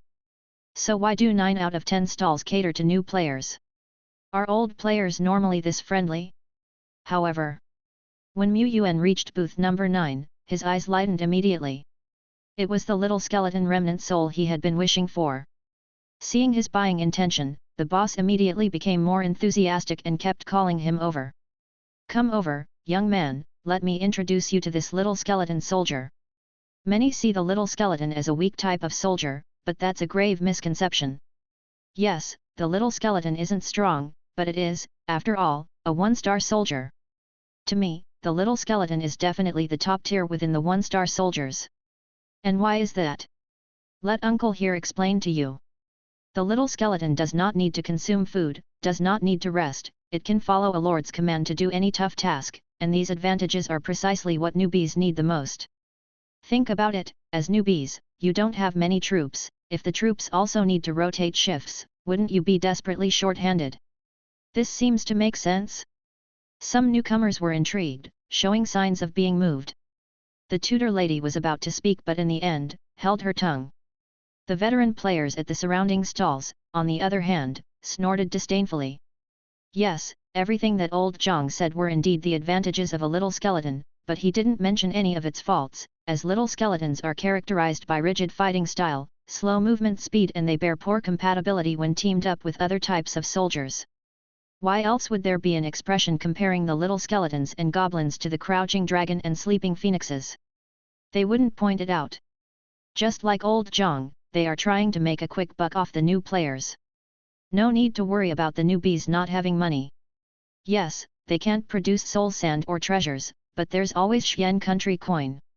Even old players need to make a living, right now is the best opportunity for them to clear out their unsold inventory. Seeing Yuan had a serious buying intention, Boss Zhang said, I know you newbies are short on soul sand, and can't produce anything else right now, so how about this? I'll lose out a bit and accept Yuan country coin. But buying supernatural treasures with Yuan country coin, even the most common ones, always meant you had to pay a hefty premium. It's not something an ordinary family could afford. Old brother my WA glared at Yuan, you promised to be a poor guy with me, but now you turn out to be a whale? I misjudged you. Yuan paused, then cautiously asked, you only accept Yuan country coin? Can't I trade anything else, like a remnant soul? Boss Zhang. Hold on, you actually have more remnant souls? Chapter 15, The Growing Team. You have remnant souls. These new players have only just started, and the vast majority of them wouldn't even dare to leave their territories, let alone obtain remnant souls. Low-level and low-rank monsters do not drop remnant souls. This kid has got something going for him. Just a stroke of luck, only luck. Yuan responded modestly. Old brother my WA looked at Yuan, his eyes wide, you promised we'd be poor guys together, but turns out you're a big shot? I've underestimated you, lead the way, big shot. Yuan didn't bring the remnant souls with him earlier, but this wasn't an issue. As long as his character was at the altar, in-game items can be extracted at any time. The association has created countless private quiet rooms for players to use, colloquially known as Internet Cafe private rooms. Yuan walked in, and with a few operations on his phone, extracted all 3 random remnant souls. Rounding up, this is akin to carrying a spatial backpack. It's just that the transdimensional fee is outrageously high, it should be hung on a street light. Mu Yuan, carrying the remnant souls, quickly returned to the booth. The owner waited with bated breath and broke into a smile when he saw that the handsome young man actually had remnant souls in hand. This is a rookie with potential. In that case, it wouldn't be nice to gouge him too badly, earning a little profit will do just fine. Wait, it seems there is more than one remnant soul. You have, how many remnant souls? 3 remnant souls, all random remnant souls. Mu Yuan responded with a shy smile. Booth owner. This newbie, definitely has the makings of a lord. Alright, I shouldn't gouge him. Besides, this is just a small deal, it doesn't matter whether I make more or less, let's just build some good karma. Mu Yuan then began, boss, as you should know, the price of random remnant souls is higher than little skeleton remnant souls. After a back and forth haggling that resembles the markets, Mu Yuan finally exchanged 3 random remnant souls for Boss Zhang's 5 little skeleton remnant souls. Both sides were overjoyed. Boss Zhang, alright, making money isn't important, what matters is building some good karma. Boss, it seems like you also purchase goods, right? That's correct. Boss Zhang is a merchant player who makes some money by buying and selling goods, but I don't buy everything. Items like random remnant souls, cultivation materials, advancement materials etc., I buy quite a lot. Wait a minute, don't tell me you've got more. Only this last drop left, this bottle of energy potion, boss, I've heard that this kind of energy potion can make one work 7 times in one night. Moments later, Boss Zhang watched as Mu Yuan, already out of sight, walked away and fell into deep thought. Did I lose out? But looking at the orange potion in his hand, Boss Zhang tightened his grip, unable to let go. After completing the trade, Mu Yuan hurried away and finally returned to his own home after a few transfers of transportation. Even though he was only matching wits with the air. After all, the things I'm selling, even if it's several times more valuable, wouldn't worth much in the eyes of veteran players. How much wealth could he, a novice who has only been practicing for a day, possibly have? Breaking the law and becoming a despised rat in return for robbing a poor guy, Mu Yuan thought it wouldn't be worth it. However, if I obtain some high-level treasures in the future, I can't be so brazen when selling them. Back at home, Mu Yuan checked his game status and then rubbed his hands together, opening the Taishian forum. Prompt: your identity has passed the verification, the Taishian forum formally welcomes you, enjoy your game. Prompt: the trading area has opened, reward zone, new player, has opened. In the reward zone, there were tasks such as hunting wanted criminal players, hunting fleeing monsters, and invading monster camps, but these tasks were too high-end for new players, and new players weren't qualified to accept them. Rather than saying these are rewards, it advised new players that a certain city has a wanted criminal player committing crimes, or a certain forest has a powerful monster lurking, to avoid them.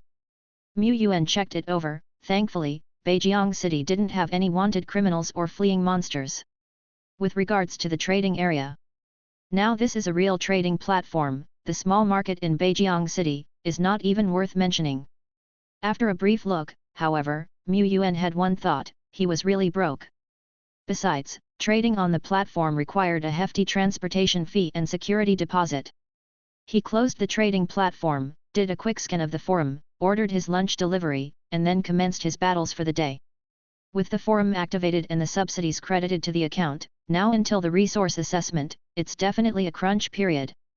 Grinding until he drops, but hoping not to. He checked the game record for the morning. The whole territory had been quiet with no monster disturbances, which somehow left Mu Yuan feeling disappointed. Human beings are never satisfied. When he was weak, he was afraid of the monsters attacking. When he wasn't weak, he wished the monsters would wrap themselves up and hand themselves over to him. These monsters had no sense of propriety. He checked on the skeletons one by one. Skeleton Soldier Dead Bone has advanced to rank 0, level 3. Skeleton Soldier Bone 2 has advanced to rank 0, level 2. Skeleton Soldier. Little Skeleton. From last night to now, not only did Dead Bone take the lead in breaking into level 3, Little Skeleton and the Lone Falcon have also collectively advanced to level 2. The price was that almost all of the soul sand obtained yesterday was consumed. Everything requires soul sand: leveling up, treasure manifestation, you name it. Such a small amount of soul sand can hardly sustain these activities. Relying solely on monster hunting for soul sand is just not enough to train Deadbone and the other skeletons to a professional level. I'll have to buy from other players. Among the veteran players, there were professionals whose job was to collect in-game items and sell them for real money, otherwise known as gold farmers. However, they were generally ranger players who had lost their lord status and were not high level. They could only make bare living this way. But the money Yuan made was equally hard-earned. He needed to sell the items he collected in exchange for the soul sand that was as fine as dregs. A single remnant soul could only sell for a few dozen grams of soul sand. Sure enough, making money was really difficult. Today was the second day Yuan gained the qualifications to play the game. He wanted to cautiously explore outside to ensure stable survival in the Eternal Continent. Before setting out, he planned to recruit 5 novice little skeletons.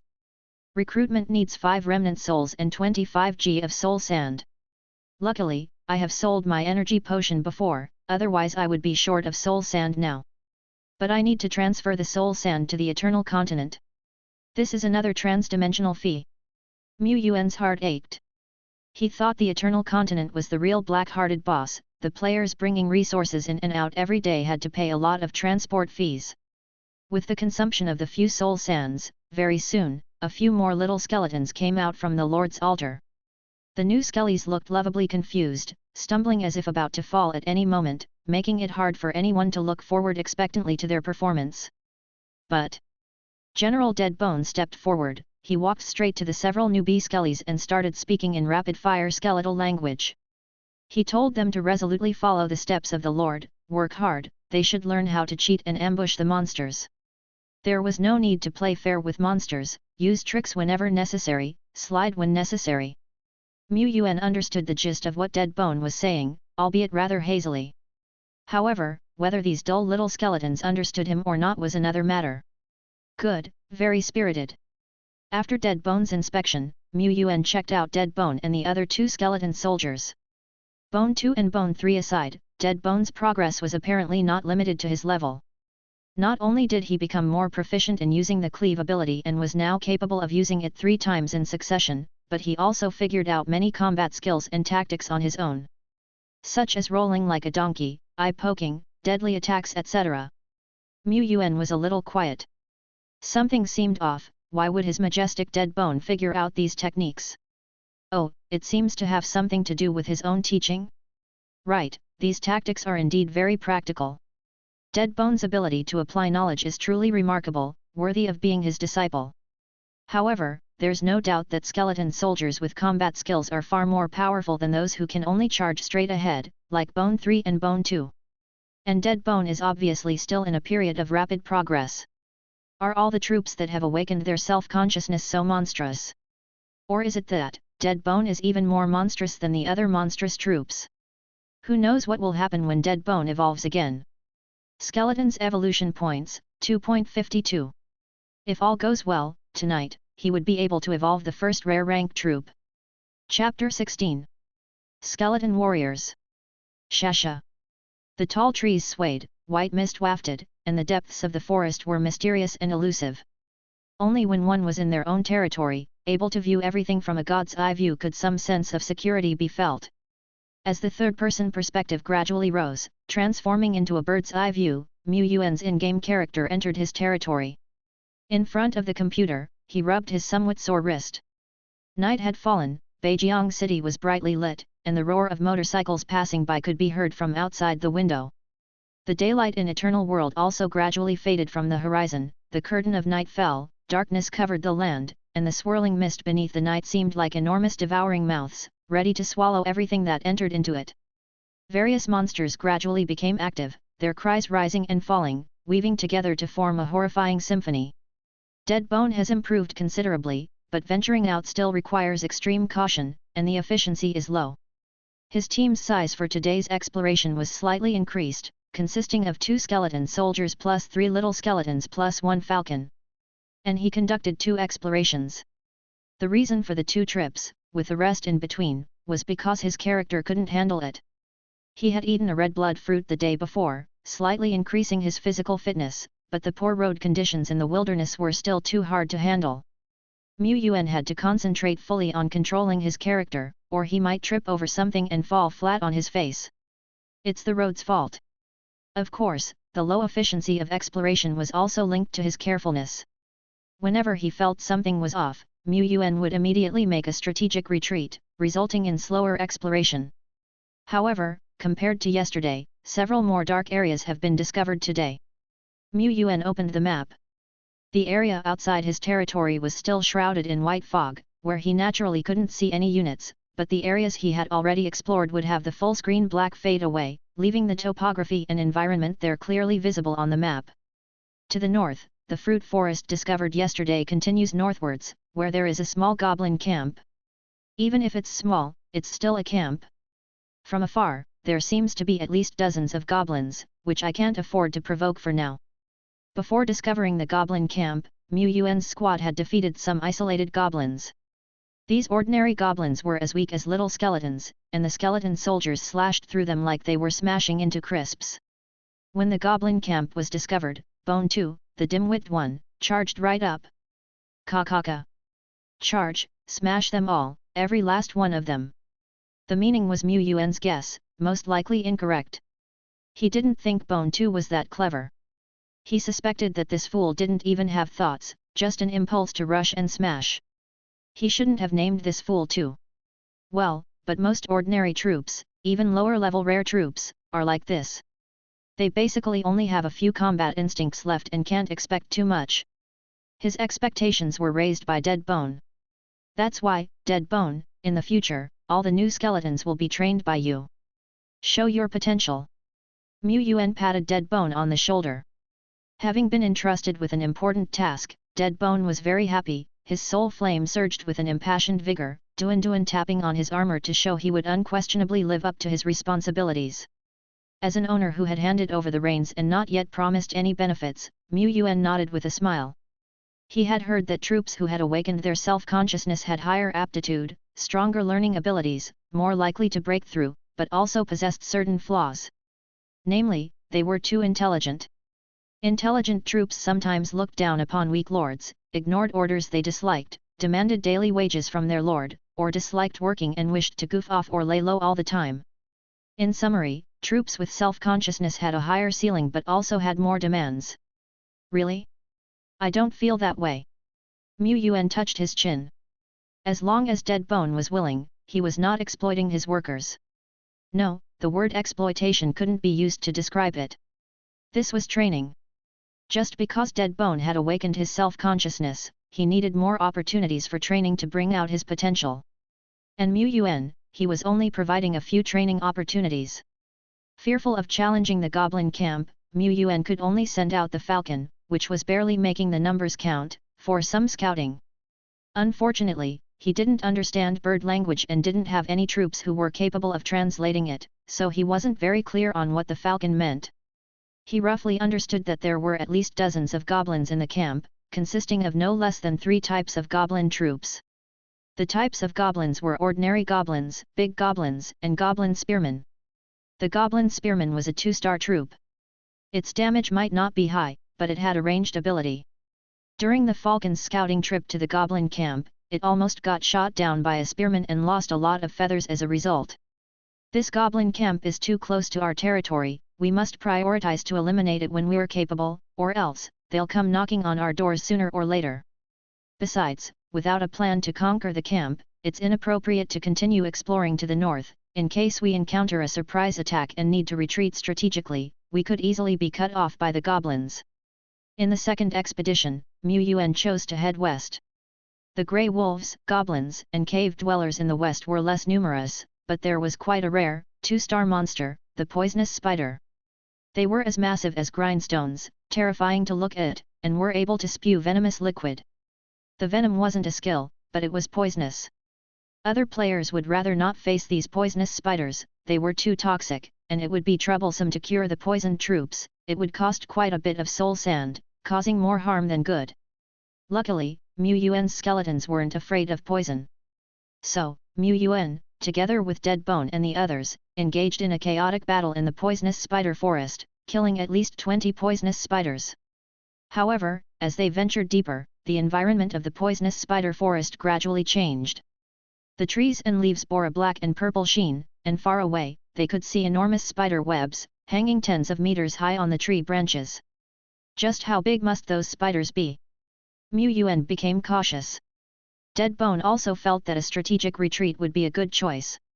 So, they retreated. Yuan took out a sheet of A3 paper and started to sketch on it. He drew a circle representing their territory, and on the north side, he marked an X for the goblin camp. As for the west, they had only explored a small corner of the periphery of the dark purple forest. He couldn't estimate the size of the forest, unable to predict if there were more fearsome spiders deeper inside. He named it the poisonous spider forest, and noted that it was unsafe to go further into it. Throughout the day, he didn't find the root of corruption, but he killed many stray monsters and swept through many areas, gaining a decent haul. Yuan then started an inventory. We have 39.6 G of soul sand, and due to not encountering any higher ranking or high star tier monsters, only one remnant soul, or is this the normal drop rate? As for materials, we've found 3 stalks of hemostatic grass, great for healing wounds, but it appears to have no effect on skeletons. We also have 4 detox fruits, 5 calming grass, and 3 filling fruits. These were all common materials, but their values differed greatly. The former 3 were far less valuable than the red blood fruit, but the latter, the filling fruit, was worth even more. Filling fruit, common, a nurturing material that slightly increases the energy of troops. Although slight, the filling fruit is mostly used by professional soldiers. Yuan figured it could significantly boost Dead Bone's stamina. The red blood fruit was also a nurturing material, but it was incompatible with skeletons, i.e., it had 0 effect on them. As for the soul sand, it will be given to Dead Bone and the 2 skeleton soldiers first. The other little skeletons will have to go without for now, I have to save up. Given Dead Bone's talent and hard work, it will hit the 4th level by tomorrow, almost a mid-apprentice. It was another step closer to the Grandmaster at apprentice level 9 and the half-step professional level. The future looked promising. No, the present looked promising. All the diligence and effort would not go to waste, evolution points would truly shine. It's time to showcase your power, evolution points. Currently, there were 15 skeletons in their territory, producing about 1 unit of evolution points every 4 hours. Additionally, Yuan leading Dead Bone and the other skeletons on expeditions, fighting, and killing in a frenzy was also accelerating the process. They have now fulfilled the required amount of evolution points. It was time to show the real power.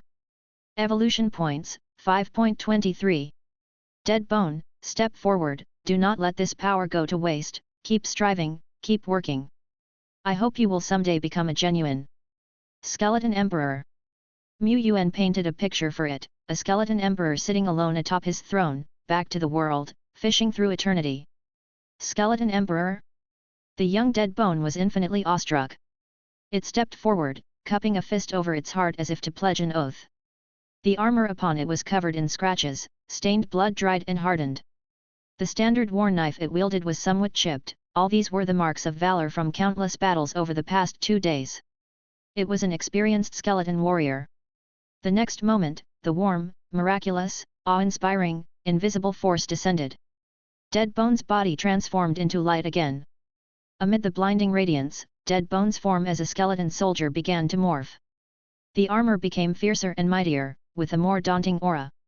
Ding!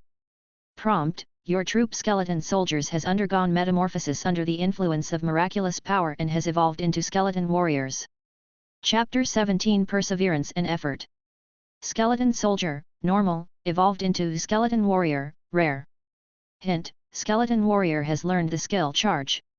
As the white light gradually receded, the newly born Dead Bone, Skeleton Warrior version also appeared in front of Yuan.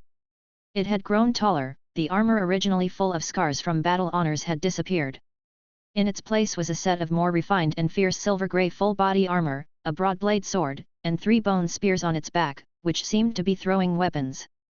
As expected, any type of troop evolution would replace old weapons with new ones. The exquisitely made full-body armor looked much better than the old-style design, and the weighty, chilly broad-blade sword also had a strong visual impact. With this enormous sword in its hand, Dead Bone could easily cut the Wolf King in 2, without even using a skill. Furthermore, the 3 bone spears were additional to the standard weapons of the skeleton warrior. Did this imply that the skeleton warrior had some long-range attack ability?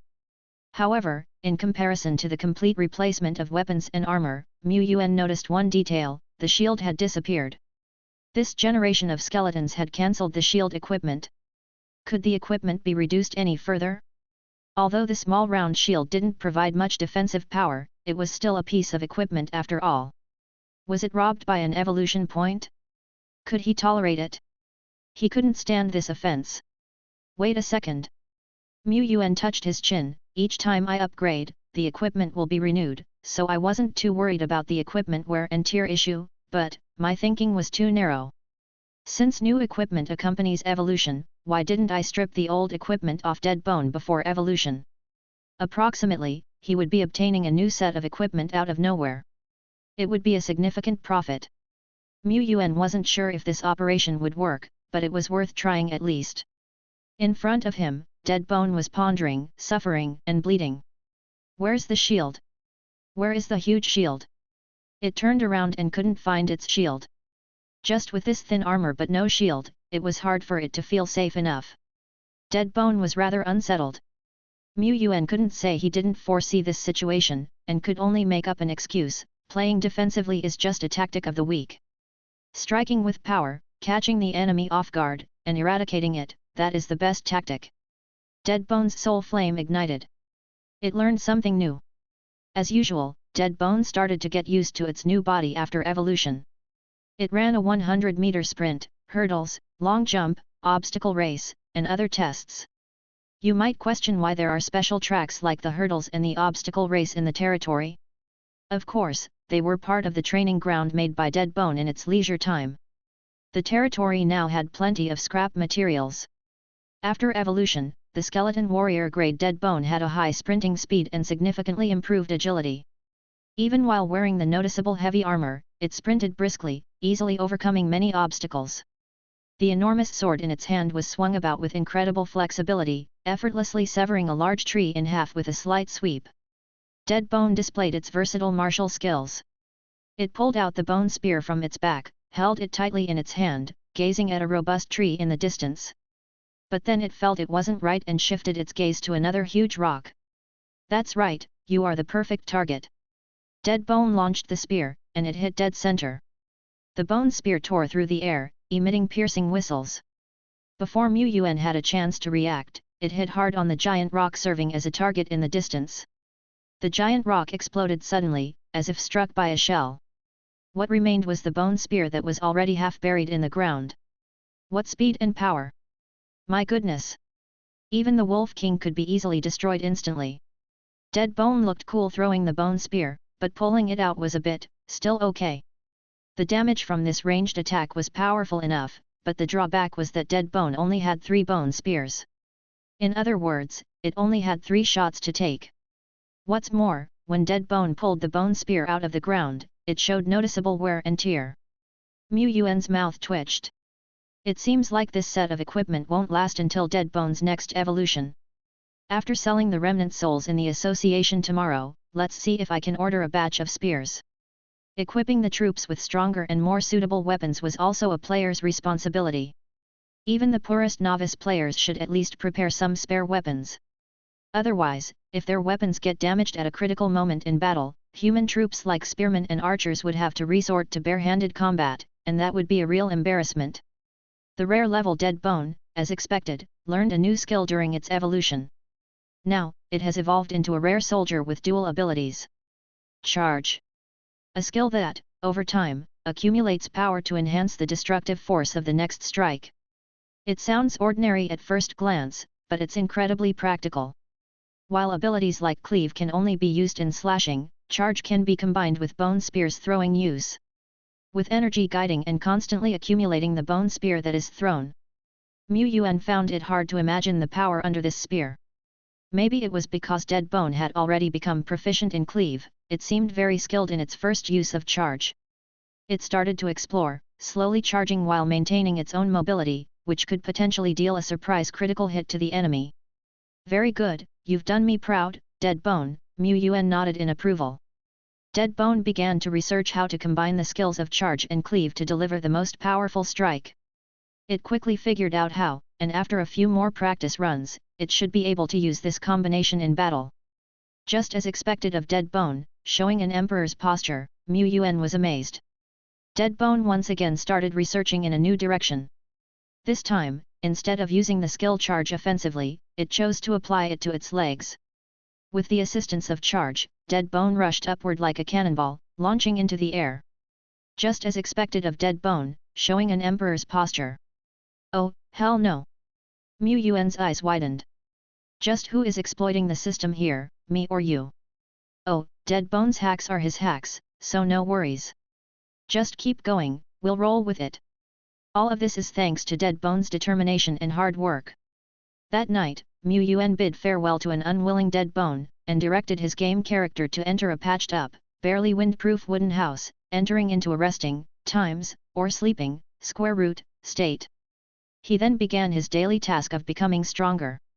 Eating the red blood fruit, 1/1. His skin turned bright red and his body was burning like a fire. Yuan grit his teeth and persisted. Due to his experience from last time, he didn't find it too unbearable this time. There was even a slight sense of exhilaration amongst the discomfort. After doing his daily tasks, Yuan went to brush his teeth and sleep. He didn't even feel like checking his phone, he was in great health.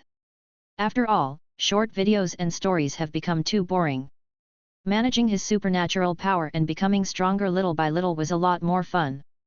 Good night, today's self. The next day, Yuan woke up at 6 o'clock, feeling more and more spirited. The red blood fruit could only enhance a person's vitality and improve their physique, but Yuan felt that his spiritual power had also strengthened. It is probably related to the leveling up of Deadbone and the others. As a contractor, having troops upgrade can bring a little bit of feedback to the player. It's not much, but every little bit helps. Getting slow progress feedback through troop upgrades is one of the main ways for players to manage supernatural power. Yuan was reflecting. Deadbone and the others only leveled up by 1 or 2, so the change shouldn't be so obvious. The main reason was because Deadbone advanced to the rare level.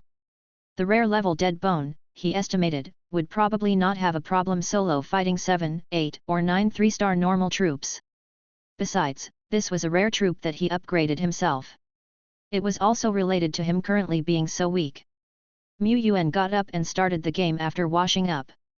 The territory was very peaceful at night. His Lord's Seal didn't sound any alarms. Invading monsters stepped into his territory only to become whetstones for Deadbone and others to sharpen their skills. Deadbone commands Bone 2, Bone 3 to kill, 3 goblins, 3 goblin spearmen. Deadbone commands Little Skeleton to kill, 5 goblins. Yuan checked the situation. Deadbone demonstrated the martial spirit of beating the weak with strength, and outdoing the few with the many, and that pleased him. However, it meant that so many goblins attempted to deceive and sneak attack his weak territory in the late night. He took note of this enmity. Chapter 18 Ancient Civilization Ruins. Yuan clicked to view Deadbone's panel. After a night of cultivation, Emperor Deadbone had leveled up by 1, and was now at level 4 of Zero Order. A standard soldier would typically take about a whole day to rise from level 3 to level 4, but Deadbone only reached level 3 yesterday afternoon. He's leveling up faster than usual, and now even quicker. As expected, after evolving to a rare 1-star, Deadbone's leveling speed has significantly increased. Only the speed was boosted, the consumption of soul sand couldn't be saved even by half a point. But this was still something many Whales players dream of. At this moment, Deadbone could easily slay the big goblin from a distance of 200 meters. Yuan looked at the goblin camp on the map and shook his head after thinking for a while. Not good. Right now, Deadbone could indeed lead some skeleton soldiers and little skeletons to capture this camp. But why not wait a little longer, wait for more skeleton soldiers to evolve, and then crush the goblin camp with absolute advantage? Of course, the goblin camp was too close to his territory, presenting a troublesome threat that he needed to get rid of as soon as possible. Yuan hasn't forgotten the vengeance of the goblins' raid on his small territory last night. The goblins' demise was close at hand. If Deadbone wanted to continue to evolve, it requires a full 25 evolution points. In short, it would be hard for Deadbone to obtain another new form, so Yuan shifted his focus to evolving more skeleton soldiers. Little skeletons were somewhat average among the 1-star soldiers, however, skeleton soldiers were the cream of the crop within the 3-star level. They were fearless, they were quite versatile. Yuan's own skeletons even had the cleave skill, defeating soldiers at 1 or 2, or even 2 to 3 levels higher of the same star level, wasn't a problem. Today is the 3rd day in the game. Bone 2, under the guidance of Dead Bone, has finally grasped some understanding of cleave. It might be able to learn this skill within today. If so, it would bolster my territory. Yuan whispered the count of evolution points. He accumulated over 2 units of evolution points early in the morning and smoothly evolved 2 more skeleton soldiers. Named them Bone 4 and Bone 5 according to the convention. The skeleton soldier squad was gradually growing. But the bad news was that Yuan's game exploit plan had failed. He tried to take away little skeleton's rusty knife before evolution. The knife wasn't optimized during the evolution process as expected, but resulted in consuming more evolution points. You win some, you lose some. You can exploit it when needed, but constantly exploiting it would lead to a loss. A new day, Yuan continued to lead his troops into battle. He left Bone 2 and Bone 4 in the city, took Dead Bone and the other 2, along with several little skeletons into the wilderness, continuing to wreak havoc with Dead Bone. However, he avoided the goblin camp to the north, turned south instead, exploring the dark south and east, accumulating resources for the attack on the goblin camp. In the dense forest, Yuan cautiously and slowly explored the way forward, flanked by 2 skeleton soldiers. More outermost were several little skeletons that could make a bolder presence and act as decoys. Crack! A little skeleton stepped on the ground, breaking a branch and making a crisp noise. That sound immediately attracted the attention of the nearby wild beasts. There was rustling in the bushes, and in a moment, several grey wolves rushed out. Then, they were surrounded by little skeletons and skeleton soldiers, who outnumbered and looked more dreadful than them. Grey wolves, Sigma, LLL. They expired peacefully. Gathering all the drop soul sand quickly, Yuan swiftly changed their position. He was getting more and more adept in carrying out this operation. He was constantly switching between looking at the map and the character's vision, toggling between different interfaces. Suddenly, the scout, Dead Bone at the lead, raised his right hand in a fist. Is there something up? Could it be a powerful enemy? Yuan wasn't quite sure what was happening, but he trusted Dead Bone's judgment. He immediately commanded other skeletons to enter a quiet state. He himself walked slowly forward. No choice, the other skeletons lack self-consciousness, and they strode with swings, not capable of tiptoeing over fallen leaves and branches. Dead Bone could. And so could Yuan. When he manipulated the game character on his computer, it only had limited control keys such as up, down, left, right, attack, jump, crouch. But he found that as his own consciousness fluctuated, the game character would also make corresponding movements. For example, flicking little skeletons forward with his finger. For example, quietly separating the bushes, holding his breath, and inching forward bit by bit. Soon, Yuan arrived at the Emperor Dead Bone's side, looking through the gaps between the leaves in the direction it pointed. His eyes widened. This is a tower tens of meters high and filled with a sense of historical vicissitudes is half hidden in the dense forest in the distance. There's a huge hole at the top of the tower. The outer stone walls are covered with moss and vines, but even so, Yuan can still faintly see the exquisite carvings on the outer part of the tower, and the gems scattered among them, even if they have faded, still seem extraordinary. This is an ancient building. But why would there be such a building, filled with traces of civilization, deep in the wilderness? After being influenced by the Forum and the Players' Association, Yuan was no longer a complete newbie. The Eternal Continent did have countries and civilizations, but they were located in the heart of the continent. The location where new lords like them were born was outside of civilization, a barren zone full of monsters and rarely touched by humans. However, because the new lords were located in the wilderness, their surrounding areas were undeveloped, and treasures were scattered everywhere. In contrast, many old players who stayed in the heartland of human civilization couldn't get much soul sand or remnant souls after a month of hard work. It was dangerous for new lords and it was difficult for them to pass the trials. But from another perspective, if more and more new lords could establish their domains, it would mean that human civilization has taken another step into the vast wilderness, gaining more strategic depth. In such a barren and scarcely populated area, the presence of a tower full of historical flavor was quite surprising. Of course, the initial arrival of the players in the broken village wouldn't count as traces of civilization. This was the starting point that all new players had. The northern architecture built by the goblins, full of primitive style, also couldn't be considered as civilization. There's a rumor that a very brilliant ancient civilization once existed on the Eternal Continent, but it was later destroyed by a catastrophe. Then came the story of players being chosen by the will of the world and then rebuilding civilization in the Eternal World. Of course, this is just a legend, its authenticity remains to be verified.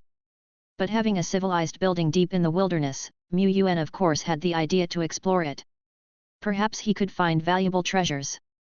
Some old players also concluded that the more peculiar the place, the more likely it is to contain high-level treasures. But at the same time, such places often contain great dangers. Thus, Yuan had no impulse to approach it. He looked at Emperor Deadbone. Emperor Deadbone whispered to him in clicks. Soon, Yuan found the target pointed out by Emperor Deadbone, a creature that looked like a statue, with a grey and black body, a grim face, and a pair of bat-like wings folded behind it. It seemed dead, but Emperor Deadbone considered it to be alive, and quite tricky to deal with. If there are not 10 or dozens of skeleton warriors throwing bone spears at the same time, it suggested not to attack. Extremely cautious.jpg. Yuan also looked very serious. He was too far away to get information about the distant statue monster at this time, but Yuan, who had already paid for information materials like Compendium of Common Monsters, Monster Illustrated Handbook etc., recognized the monster in front of him at a glance. The legendary rare-level monster, Gargoyle. And there's more than one. 1, 2, 3, at least 8 gargoyles. They are at the rare level, and their levels might even be at the professional level. I can't afford to provoke them, I absolutely can't. Why are there such strong monsters near a new lord's territory? This is unreasonable. Time to run. Yuan followed his inner choice and quickly retreated. He was drooling over the broken tower guarded by the gargoyles, but he knew more about the terror of the gargoyles. It was clear that there wouldn't be such powerful monsters near a normal new lord's territory. The Eternal World is not really a game after all, and all kinds of accidents occur. Sometimes even veteran players would die for no reason. Players who encountered accidents could only chalk it up to bad luck. The gargoyles seemed to have fallen into a deep sleep, but Yuan had no intention of testing them. He left decisively. He marked this area with the red times on the map. He would settle this account later. Compared to these extremely terrifying gargoyles, the big goblins and the like are absolutely like sheep-level monsters. Sure enough, the waters of the Eternal Continent are deep. Let's go deal with the goblin camp that we can handle. Emperor Deadbone nodded in agreement. Chapter 19, Luxurious Lineup. Yuan did not head straight to the goblin camp. Instead, he led his team back to the village for some rest and recovery. He then took some time to explore the surrounding dark regions and slay a few minor monsters to warm up, but he didn't go too far. Time passed, and soon it was 6 in the evening. Throughout the day, Yuan had managed to gather up 80 G plus of soul sand, 2 random remnant souls, and several ordinary materials. However, these things were not important. What mattered was what he was about to do next. A great battle. Yuan had already finished his dinner early. He was now making final preparations for the battlefield, using the restroom to clear out his system and positioning his snacks, tissues and mineral water within easy reach. He was ready for battle. Inside the game world, Deadbone was also assembling his troops very seriously. Deadbone stood at the very front. Behind him were several skeleton soldiers and little skeletons. By mere numbers, this force was not enough to mount an assault, but among these skeletons, there were a formidable 8 skeleton soldiers. 8 3-star skeleton soldiers. And 1 skeleton warrior. The day before, Yuan only had Deadbone and 2 other skeleton soldiers. He evolved 2 more in the early morning, and by nightfall. He deliberately dragged the time until after 6 o'clock to evolve more skeleton soldiers. The serial number of the skeleton soldiers had reached bone 9. At this moment, it was still sunny on the Eternal Continent, with a lovely scenery. It's time to move out, he muttered. In Deadbone's hand was a shield that he had borrowed from another skeleton soldier. Brandishing a massive sword, he carefully but forcefully moved towards outside of the territory. Further back, there was a team made up of 6 skeleton soldiers and 2 little skeletons. Yuan was standing in the middle, in the most steady position. His assigned combat personnel included Dead Bone and 5 skeleton soldiers. Among them, Bone 2 was already able to wield the cleave skill quickly, and even Bone N, who had not yet learned how to use skills in battle, had combat power exceeding that of the Wolf King a few days ago.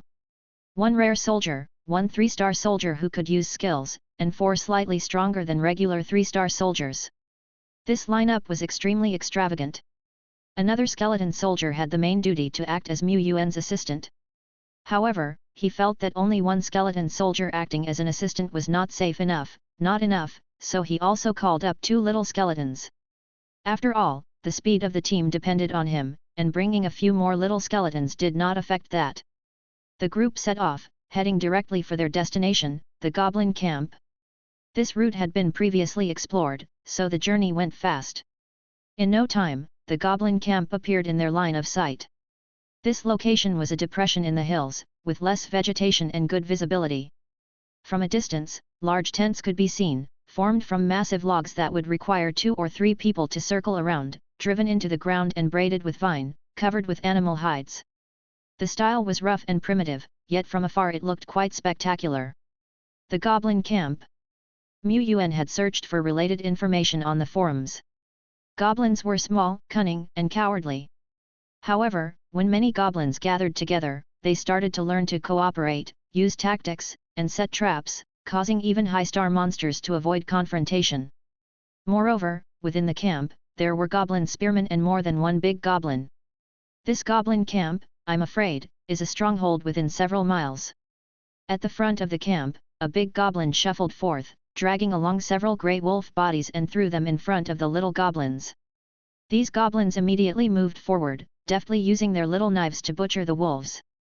Their actions were very proficient.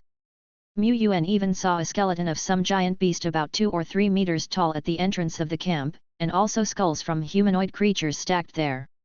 Blood was splattered all over the camp entrance, with scattered pieces of flesh and limbs strewn all around. This game wouldn't pass an 18+ rating with scenes like these. Yuan stopped a few hundred meters away from the camp and said to Dead Bone, "Whether we can conquer the Goblin Camp today is not important, safety first." After all, these were his hard-working employees. Today, Yuan planned to hand the command over to Dead Bone, to see if he had mastered the basics of commanding. Dead Bone solemnly agreed. The Goblin Camp in front of him was the most formidable enemy he has ever faced in this life. How could he afford not to be careful and cautious? Dead Bone didn't rush to attack. Instead, he perched on a tree a few hundred meters away to watch the goblins at the distant camp, observing their movements, lifestyles, trap arrangements, and combat methods. A full half an hour later, Dead Bone climbed down from the tree, his eye sockets brimming with the ominous glint of his soul flame. It has begun. A bit further away, Yuan stood within the protective circle of skeleton soldiers and little skeletons, watching with a degree of tension. He had already simulated the battle situation in his mind. Even if the Goblin Camp had more strength than expected, he was confident in retreating while fighting. However, by then, it would be impossible to avoid losses. He would inevitably have to leave some lingering skeletons to cover the retreat. He also worried about shortcomings in Dead Bone's command. No, rather, it's inevitable that Dead Bone's command will have problems sooner or later. After all, he had only been revived for 2.5 days. Even if he had awakened self-awareness, it was a blank slate that needed constant learning. It was already impressive that he could command other skeletons in combat. He could not demand too much. What he needed to do was take over the command when Dead Bone made a mistake, and give Dead Bone a small shock with his exquisite micromanagement skills. Perfect. Goblins are naturally lazy and cunning, but the goblins that have formed a camp are conscientiously performing patrols around the camp over and over again. At this time, a goblin patrol team had moved to a slightly distant position from the camp. The team consisted of 3 goblins and 1 goblin spearman. As expected by Yuan, Dead Bone had indeed set his sights on this patrol team. They circled around, blocking the retreat of the goblins, and then whoosh, whoosh, whoosh, whoosh. Several spears broke through the air. These were not bone spears that the skeleton warriors carried, but spears that Dead Bone had crafted by sharpening tree branches. Although these spears weren't as lethal as bone spears, they were quieter, making them perfect for dealing with these tiny goblins. Dead Bone's spear-throwing speed was very fast, and extremely accurate. Before the goblins had time to scream, they had already been killed. Yuan. Then why did you command Bone 2 and Bone 3 to be deployed behind them as if preparing for a Macho Man showdown? And given your extravagant lineup, couldn't you have simply charged in to deal with these few goblins? We must be cautious. Dead Bone knocked on Bone 2's helmet, just like how the Lord used to knock on his skull back then. He believed that a knock could awaken wisdom, and he wanted to carry on this custom. He creaked in a teaching manner at Bone 2 and Bone 3, who want to act recklessly, then picked up the spear carried by the goblin spearman. New weapon acquired square root. These spears were not as good as his bone spears, but they were better than the rough ones he had made. Dead Bone weighed them, and felt they were quite handy. He continued to wait patiently, taking out the goblin patrol teams one by one according to plan. Half an hour later, Dead Bone dealt with the last patrol team, using the spears obtained from the goblin spearmen to pierce through goblin after goblin. The spears ruptured their skulls and pinned them onto the ground. The entire process was incredibly smooth, possessing a violent form of aesthetics. Dead Bone, wiping the non-existent sweat, looked out at the distant camp with a solemn expression. These goblins are indeed much stronger than the wild ones outside. They're very difficult to deal with. As the Lord said, the goblin camp is a great enemy to our territory. Bone 2 glanced at the goblins lying dead on the ground and then his own shiny blade that had not been stained with a drop of blood, and his forehead sprouted a big question mark. Chapter 20. Thrilling. Since entering the battlefield, the most frequent task of Bone 2, Bone 3, and other skeleton soldiers has been to clear away the corpses and traces of battle. Nevertheless, Yuan found it inspect that Bone 2 and its fellow simple-minded skeleton soldiers had somehow learned to clean up after a battle. This, he felt, was a great improvement. What defines a soldier? The ability to fight, certainly, but there is more to warfare than combat alone. If players commanded their forces to do something beyond fighting something outside the scope of their original programming, they would fail, like an AI asked a question beyond its databank's capacity. But the skeleton soldiers have learned to do these things, and, although newcomers like Bone 6 and Bone 7 were still clumsy, they also seemed to be picking it up. It was undoubtedly easier for them to learn from fellow skeleton soldiers like Dead Bone, but it provided further evidence. Are Bone 2 and Bone 3 gaining intelligence? They seem to be developing a bit of wisdom. Of course, they only showed signs of low-level intelligence so far. Dead Bone had been teaching them patiently. Goblins, being inherently slothful, were lackadaisical in their defense. Their only merit was to deploy patrol teams, but their defensive lines were far from thorough. The goblins were also not very good at executing orders.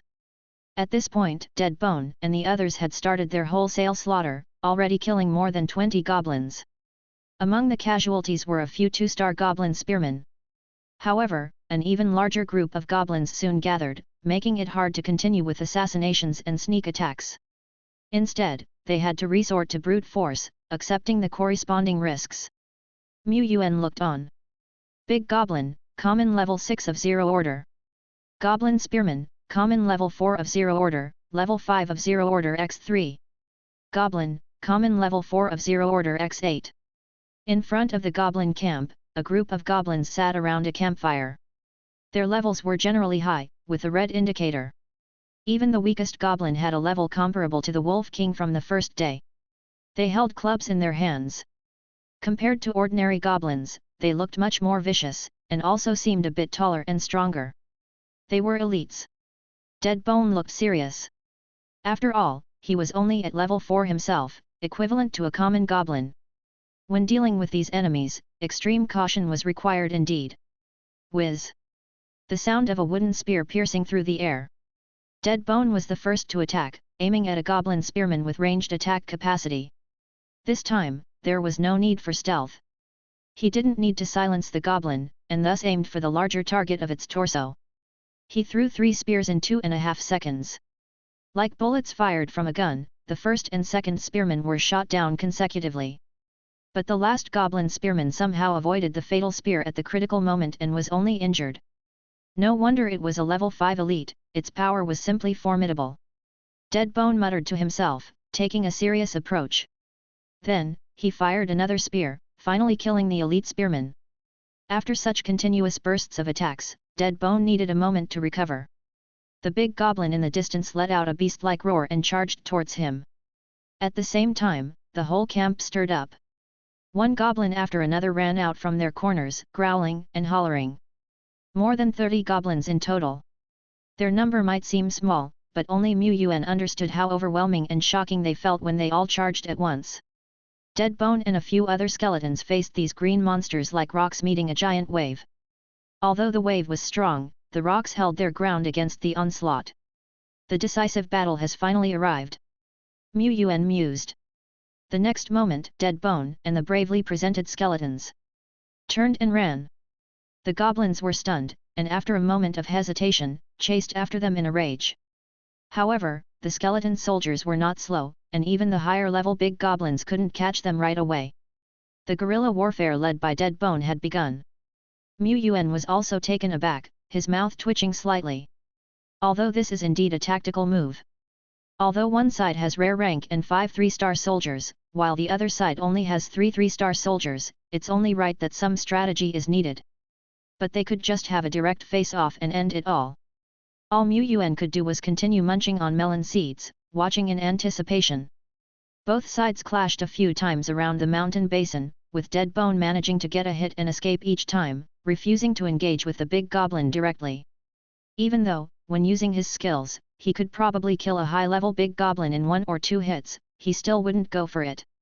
It was too risky. Even if he did kill Big Goblin A, there were still Big Goblins B and C around. The risk was too great, his armor might get damaged, and to round up, it could put him and his comrades in danger. As Deadbone was entrusted by the Lord, he would not take any risky moves. Outside the hollow, the ash-grey skeletons and green-skinned goblins were still fighting. The battle had lasted for more than 10 minutes, causing the ground to be scraped and universe to collapse, until finally. Splutter! Bone 3 made a sudden thrust forward, then a lift upward, directly stabbing into the back of the strongest and most muscular big goblin, at a point below his waist. The big goblin let out a horrifying scream that echoed around the area. Yuan felt a tightening in his stomach. Deadbone gave Bone 3 a thumbs up, signaling his approval for the move, which was both safe and effective. The big goblin, fatally injured, soon expired. The other goblins, who had been under the big goblin's command, scattered at once and fled back to their camp. The camp had fences and watchtowers, making it difficult for Deadbone and the other skeletons to overrun it. However, after the war that saw most of the goblins' soldiers obliterated, the camp was more than half empty. The 3 strongest big goblins had all perished under the hands of Deadbone, Bone 2, Bone 3, and the other skeleton soldiers. Deadbone continued to steadily advance toward the camp, methodically disabling the traps one by one. Not far away, the goblins and spearmen showed signs of fleeing in disorder, but the next moment, the goblins' eyes gradually turned a bloody red color, much like the earlier Wolf King and other monsters. They had completely lost their sense and nature was supplanted by increasing ferocity. They were more fearless in combat than the skeleton soldiers, and their combat power soared. Of course, no matter how explosive they became, goblins were still goblins. When they hit the skeleton soldiers with their clubs, they only made a dull thud. They did cause some damage, but it was only minor. The outcome is settled. I didn't expect Deadbone to be more reliable than I thought. He already has the bearing of a great general. Yuan took a few large gulps of water and brushed away the shells of the melon seeds he'd eaten, preparing to control his character to finish off the enemy. Suddenly, a falcon hovering in midair gave a sharp screech. Yuan's eyebrows furrowed. Deadbone paused in his tracks. From afar, deep inside the camp, 3 figures appeared. 2 of them were burly big goblins, and the other figure was quite small, similar in size to a normal goblin, yet this figure stood in the central C-grade position. This one had a hunched back, dressed in animal skins that were much more intricate than the other goblins. Around its neck was a necklace made of beast teeth, and in its hand held a crooked stick embellished with several skulls, much like a staff. It was a rare-ranked goblin shaman. How could a shaman appear in such a small camp? Didn't the forum say that shamans only appeared in big camps? This was a bad situation. Deadbone, being a skeleton, would not understand what a goblin shaman represented. As expected, it was time for him, the Lord, to step in. Yuan began to control his character. The goblin shaman who just came into view was already raising his staff, murmuring as if chanting a spell. The air gradually became sticky, and there was an ominous atmosphere that made people feel irritated. But Dead Bone made his move. Burning with soul flame, a brand new greyish-white bone spear of about 2 meters long had somehow ended up in his hand. His body slightly bent, his right hand raised back. Skeleton warrior's throwing technique, full strength. He kept his eyes locked on the hunched figure. Charge! Energy surged and filled his whole body in an instant, gathering in the palm of his right hand holding the bone spear. Throw! Throw! Throw! Dust was kicked up from the ground, his shoes scraping obvious marks. A sharp sound of breaking the air passed, followed by a loud booming noise from the distance. Boom! The bone spear thrown with the charged strength was like a shell piercing through the air, violently tearing apart and smashing the body of the goblin shaman, and with the remaining force, blew apart the gate of the camp. The dust quickly dispersed, and there was no trace of the goblin shaman left. On the side, the 2 big brother goblins had just given a threatening roar when they became frozen on the spot. And 100 meters away, Dead Bone, still in a throwing pose, wiped off a non-existent sweat, feeling relieved. That was close. Too close. Too close. That was an incredibly thrilling battle. In front of the computer, Yuan looked at the corpses strewn all over the place and the soul sand and remnant souls being extracted from their bodies, commenting while cracking melon seeds. Yeah, that was really thrilling, wasn't it? Chapter 21 The second main force troop type. The goblin shaman fell unsettlingly, so hastily that Yuan didn't even have time to check its level among the rare classes of shamans. But it couldn't be too high. The highest level big goblins around him were only at level 6, so he assumed the goblin shaman to be level 7. Level 7. It's actually quite advanced. It has entered the late period of apprentice, and as a powerful troop of rare 1-star level, the shaman is incredibly fearsome. But it seems, not too much. Under Dead Bone's cannonball-like bone spear throw, let alone a 7-level shaman, even a professional level shaman wouldn't survive if hit. Shamans are, after all, fragile. The big goblin, on the other hand, was very resistant. When the skeleton soldier's sword landed on it, it couldn't cut too deep as the intense muscles of the big goblin would trap it. Hence, other skeleton soldiers also rushed after and landed their cuts. With multiple wounds accumulated, even the 2 big goblins with blood-red eyes stumbled and fell, dying unsettled like their shaman. Being the overlord within a radius of 2 or 3 kilometers, the goblin camp stirred a lot of commotion in this battle, but very few monsters dared to investigate. Their fear of the goblin overlord was embedded deeply in their bones. Even if some reckless wild creatures rushed over, drawn by the smell of blood, they were merely more fodder for Dead Bone and the other skeletons' slaughter. Yuan began to tally his battle gains. Apart from the unexpected goblin shaman, the number of other goblins was much as he predicted before, totaling about dozens. Killing dozens of monsters at once, his harvest was naturally pretty rich. Dead Bone, along with Bone 2 and Bone 3 that had slightly opened their spiritual wisdom, tirelessly collected the scattered soul sand and handed it over to him. As a result of killing many high-level troops in this battle, including 5 big goblins and 1 goblin shaman, a good amount of remnant souls burst out. It was a glorious victory. Like grains of sand, the tiny fragments of soul sand piled before him slowly merged into an exquisite broken gem. Soul sand, 101.5 G. As for remnant souls, 3 random remnant souls, and another 2 goblins, unlucky. However, a 3-star level remnant soul burst out. Remnant soul, big slime. Description: use this remnant soul to recruit a normal 3-star troop, big slime, with a 100% success rate. The evolved form of slime, big slime. Just like the skeleton series, common slimes are synonymous with weaklings, but big slimes are fairly good. They are the best among the 3-star troops, possessing large bodies and great force, capable of both tanking and controlling, by suppressing with their weight and exerting strong control over enemies. Moreover, if you round it off, slimes are also considered noble elemental creatures.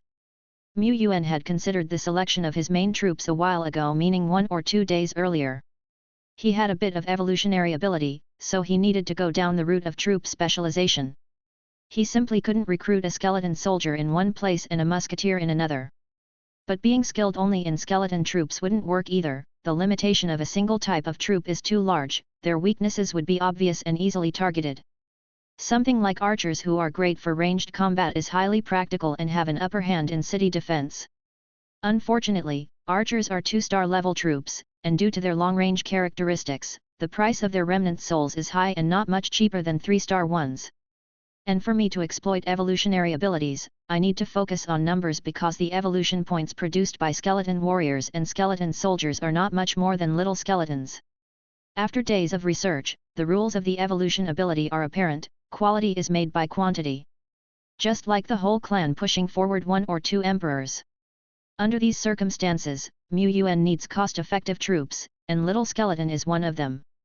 Not only that, but I also have to consider the daily maintenance of the troops. Most troops are of flesh and blood, like archer and musketeer from the human race. They are no different from real humans except that they lack wisdom. They need daily food and necessary rest. If not provided, the troops would lose balance, leading to a decrease in combat power, and in severe cases, they may even perish.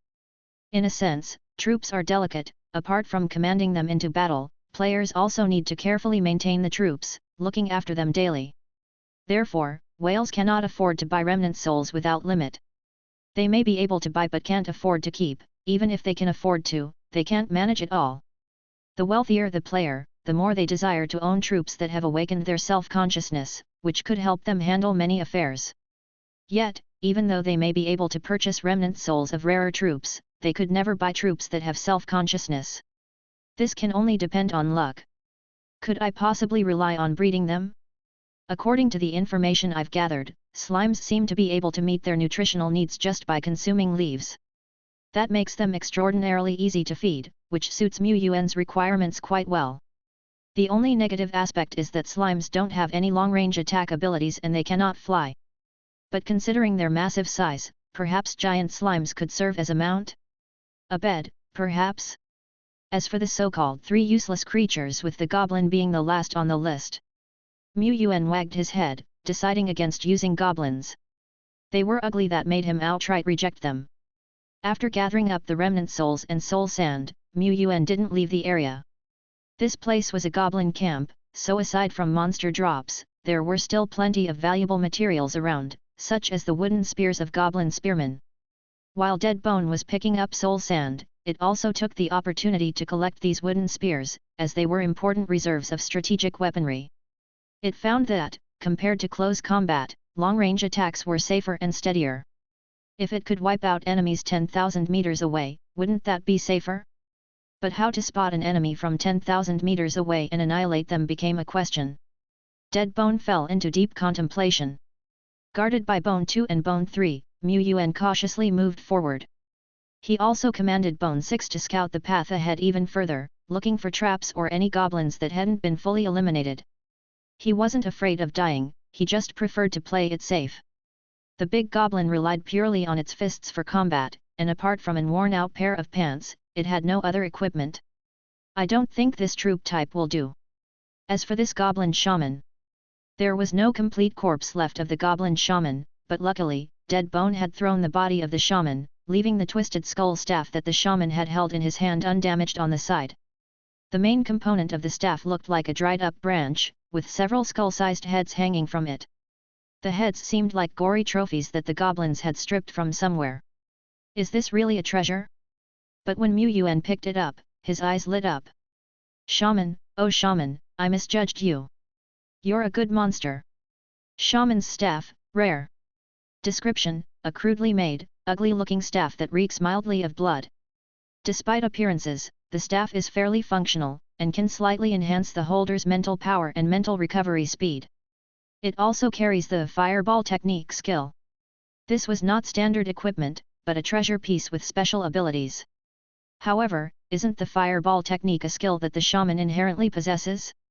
Yuan switched to the Taishan forum to check some information and found out that potential skills a goblin shaman might possess are bloodthirsty technique, dog and wolf summoning, witch doctor technique. As for which of these skills the shaman actually possesses, it depended on the individual. Different individuals possessed different skills. Some rare individuals might awaken skills different from the three mentioned, or they might have no skills at all, plain as a whiteboard. The shaman's staff smells foul and is a bit dirty. It's also an attack-type equipment that I am unlikely to incarnate into the real world for use. It's not suitable to sell right now either. I wonder if Dead Bone and the rest can use it. The undead also have mental power, theoretically, they should be able to use it. Skeletons aren't afraid of stench. At first glance, it seems to be a perfect fit. While pondering this, Yuan entered the goblin camp. The environment inside the camp was worse and more nauseating than the outside, resembling a massive slaughtering ground. Various kinds of dried bones and body pieces were scattered randomly. If he were to physically enter this place, Yuan suspected he would have vomited his dinner from the night before. Even as he just sat in front of his computer, separated by a whole world, he still felt repulsed. These goblins were disgusting. But only the goblins were disgusting, the treasures they had looted were innocent. For the sake of world peace, Yuan must pack up these innocent treasures and take them away to save them from this hell. Notification: obtained soul sand 33.6 G. Notification: obtained normal materials of various kinds. Notification: obtained equipment amulet, normal. Notification: obtained special item, heritage stone, rare. By the time Yuan returned to his territory, the sky over Beijiang City had completely darkened. After a quick tally, he found that he had collected over 200 G of soul sand that day, and obtained over 10 remnant souls. It could be said that he had struck it rich in one day. My hard work for the entire day wasn't in vain, at least. Grabbing the last handful of sunflower seeds, Yuan took another swig of his ice-cold Sprite, marking the end of a tiring day. Chapter 22: Sparkling Slime That I Like. Back in his territory, it was just past 8 in the evening in the real world, but on the Eternal Continent, the sky was still bright, and Yuan had no plans to go out any further. He had to strike a balance between work and leisure. And now was the time to rest. No wait. It was time to tally up the spoils of war. He had already done a rough count at the goblin camp, but it was too dangerous out in the wild for him to take a closer look. Only now did he take out these materials one by one. Among the various materials, there are 11 red blood fruits. However, these were found in the goblin camp. Oh well, when I found them, they still looked clean. It's not the fruit's fault. There are also filling fruits, strengthening bone fruits, and other types of fruits. These can be digested internally by the skeletons and the dead bone. When extracting treasures to the real world, the interdimensional shipping fee is quite high, so he will try as much as possible to digest internally, and if it doesn't work, he would think about selling them in exchange for resources. Oh right, didn't I mention yesterday that I would head over to the association today to sell the remnant souls? Forget it, I'll leave this challenging task to myself tomorrow. Yuan lined up the remnant souls one by one. A total of 6 random remnant souls, 2 goblin wraiths, 1 3-star big slime wraith, and 3 random remnant souls harvested even earlier.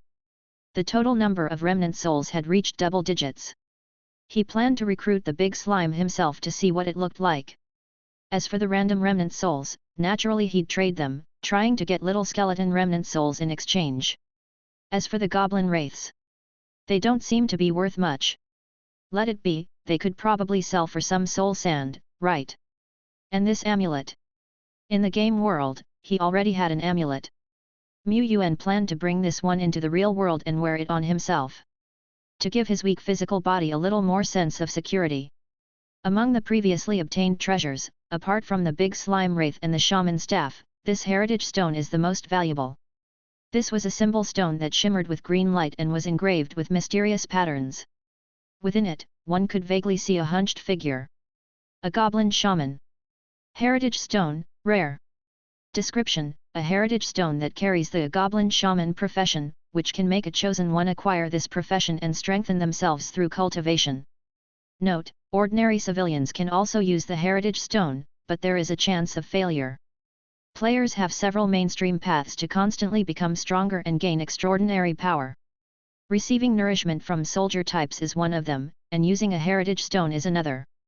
For ranger players, the number of soldier types they can rule is limited.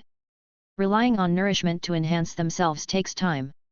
Moreover, nourishment only enhances the basic aspects like physique and spirit for players, but cannot give players special abilities like spitting fire or water. A heritage stone can. As the name suggests, after using it, players will gain the profession of that soldier type, and are able to absorb soul sand to level up and continuously break through. However, using heritage stones also has drawbacks. Once used, players almost definitively fixate on this profession, which is hard to change, even if they want to use the same method to replace it with a higher-ranked profession. Therefore, players are extremely cautious when using heritage stones, and basically no player would use a heritage stone for 1-star or 2-star professions. The Goblin Shaman is a rare 1-star soldier type, so its heritage stone is pretty valuable and won't lack a market. However, it's said that players who have used heritage stones will gradually take on the appearance of that soldier type. The changes are minor at low levels, but if players break through to the professional level or the elite level, they might, possibly have some significant traits of that profession. What are the characteristics of a Goblin Shaman? Short, hunchbacked, green-skinned, sparse-haired, full of wrinkles. These features detract too much from an appearance, which naturally discounts the value of the heritage stone. The most commonly used heritage stones by players are usually derived from human soldier types, while others like the nature elf and elf priest, their heritage stones are often priced higher than those of the same tier, by quite a bit. Many female players and even quite a few male players are after the elf series of heritage stones. Who wouldn't when most elves are handsome guys and beautiful girls, especially the higher-ranked ones? The Goblin Shaman profession isn't the least desirable either. Soldier types like Frost Giant Wolf, Hellhound, and Tree Guardian may be strong, but not many players would use them because these soldier types aren't even humanoid, causing poor compatibility. Yuan was browsing the Taishian forum for information related to heritage stones, mainly to check out the price trends. Suddenly, he noticed a few quite interesting heritage stones. The Witch Legacy Stone. The Witch is a rare soldier type among humans, well versed in various spells and quite powerful. However, the special thing about the Witch Soldier is that they are all female. And once a male player uses this legacy stone, it will experience a series of remarkable transformations. He had heard of an overseas organization known as the Witch Sisters, but how many large bleep witches were among the witch players, he had no idea.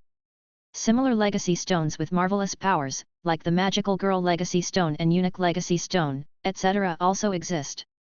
In his territory, at the altar, Yuan placed the 3-star remnant soul on the altar and began the recruitment process by communing with the heavens and the earth. Ding! Prompt: do you wish to consume 3-star remnant soul ×1, and soul sand 15G, for targeted recruitment of 3-star troops Big Slime? Yes. The familiar glow appeared, causing ripples in the surrounding space. Soon, a large, 2 to 3 meters high being that resembled a blue jelly-like creature plopped down on the altar. It and Yuan were standing face to face, big eyes staring at small eyes. Guji! Guji Guji! Its large body shook like a water ball filled with water, rolling towards him. Yuan could only employ his nimble maneuvers and dodge sideways. This blob of slime isn't very smart, is it? But that's to be expected, given it hasn't awoken its self-consciousness yet. The Guji Guji is merely a part of the slime's biological instinct. A mere slime, even a noble 3-star troop, doesn't warrant too much attention. After all, he's already broken the double digits for his 3-star troops. Yuan couldn't expect a random big slime that he recruited to be as extraordinary as Dead Bone. How could that be possible? He has to learn to get used to the cute and ordinary troops. Fortunately, he has his right-hand man, Dead Bone, to take care of everything, so he doesn't need to worry about anything. He handed Big Slime over to Dead Bone's management and switched the screen to the player forum next door. At this point in the Eternal Continent, Dead Bone is also a bit troubled by the new task assigned by his lord. It's not that he is unwilling, it's that managing other skeletons is an easy task for a skeleton like him since they understand each other's ways and behaviors. But looking after a slime, he doesn't know how to. After all, it's only been 3 days since he became a resurrected skeleton, so how could he know what the hell is this jelly slime in front of him?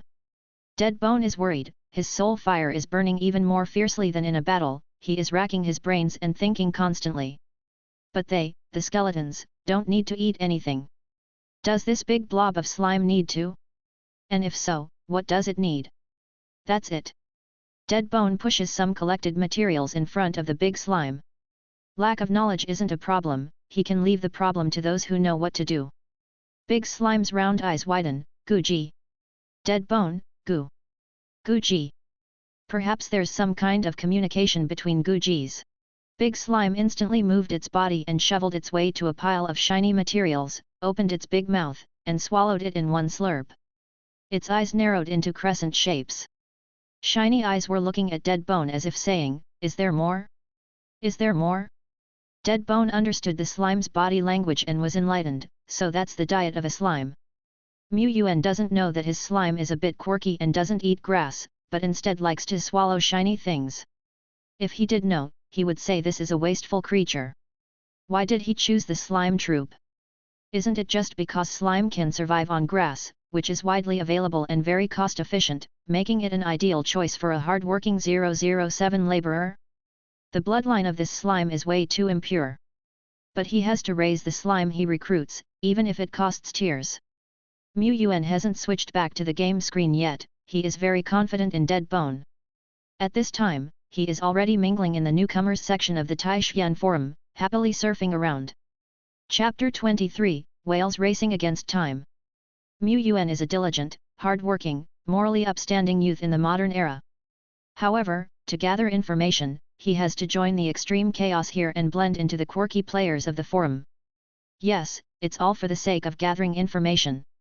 My activity range in the gaming world is still very limited, and the things I've come into contact with are sparse. I have to broaden my horizons through the forum and to take a peek at the current progress of other green hands.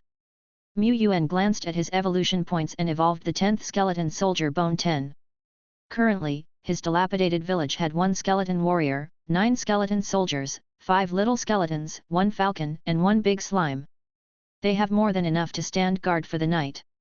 Yuan hadn't planned to let Dead Bone venture out to hunt by himself. He had earned a lot of soul sand today, which should be used to give Dead Bone more cultivation time to advance to level 5 and 6 more quickly. He heard that some top whales would deliberately leave several 3-star troops at home to cultivate day and night without doing anything else.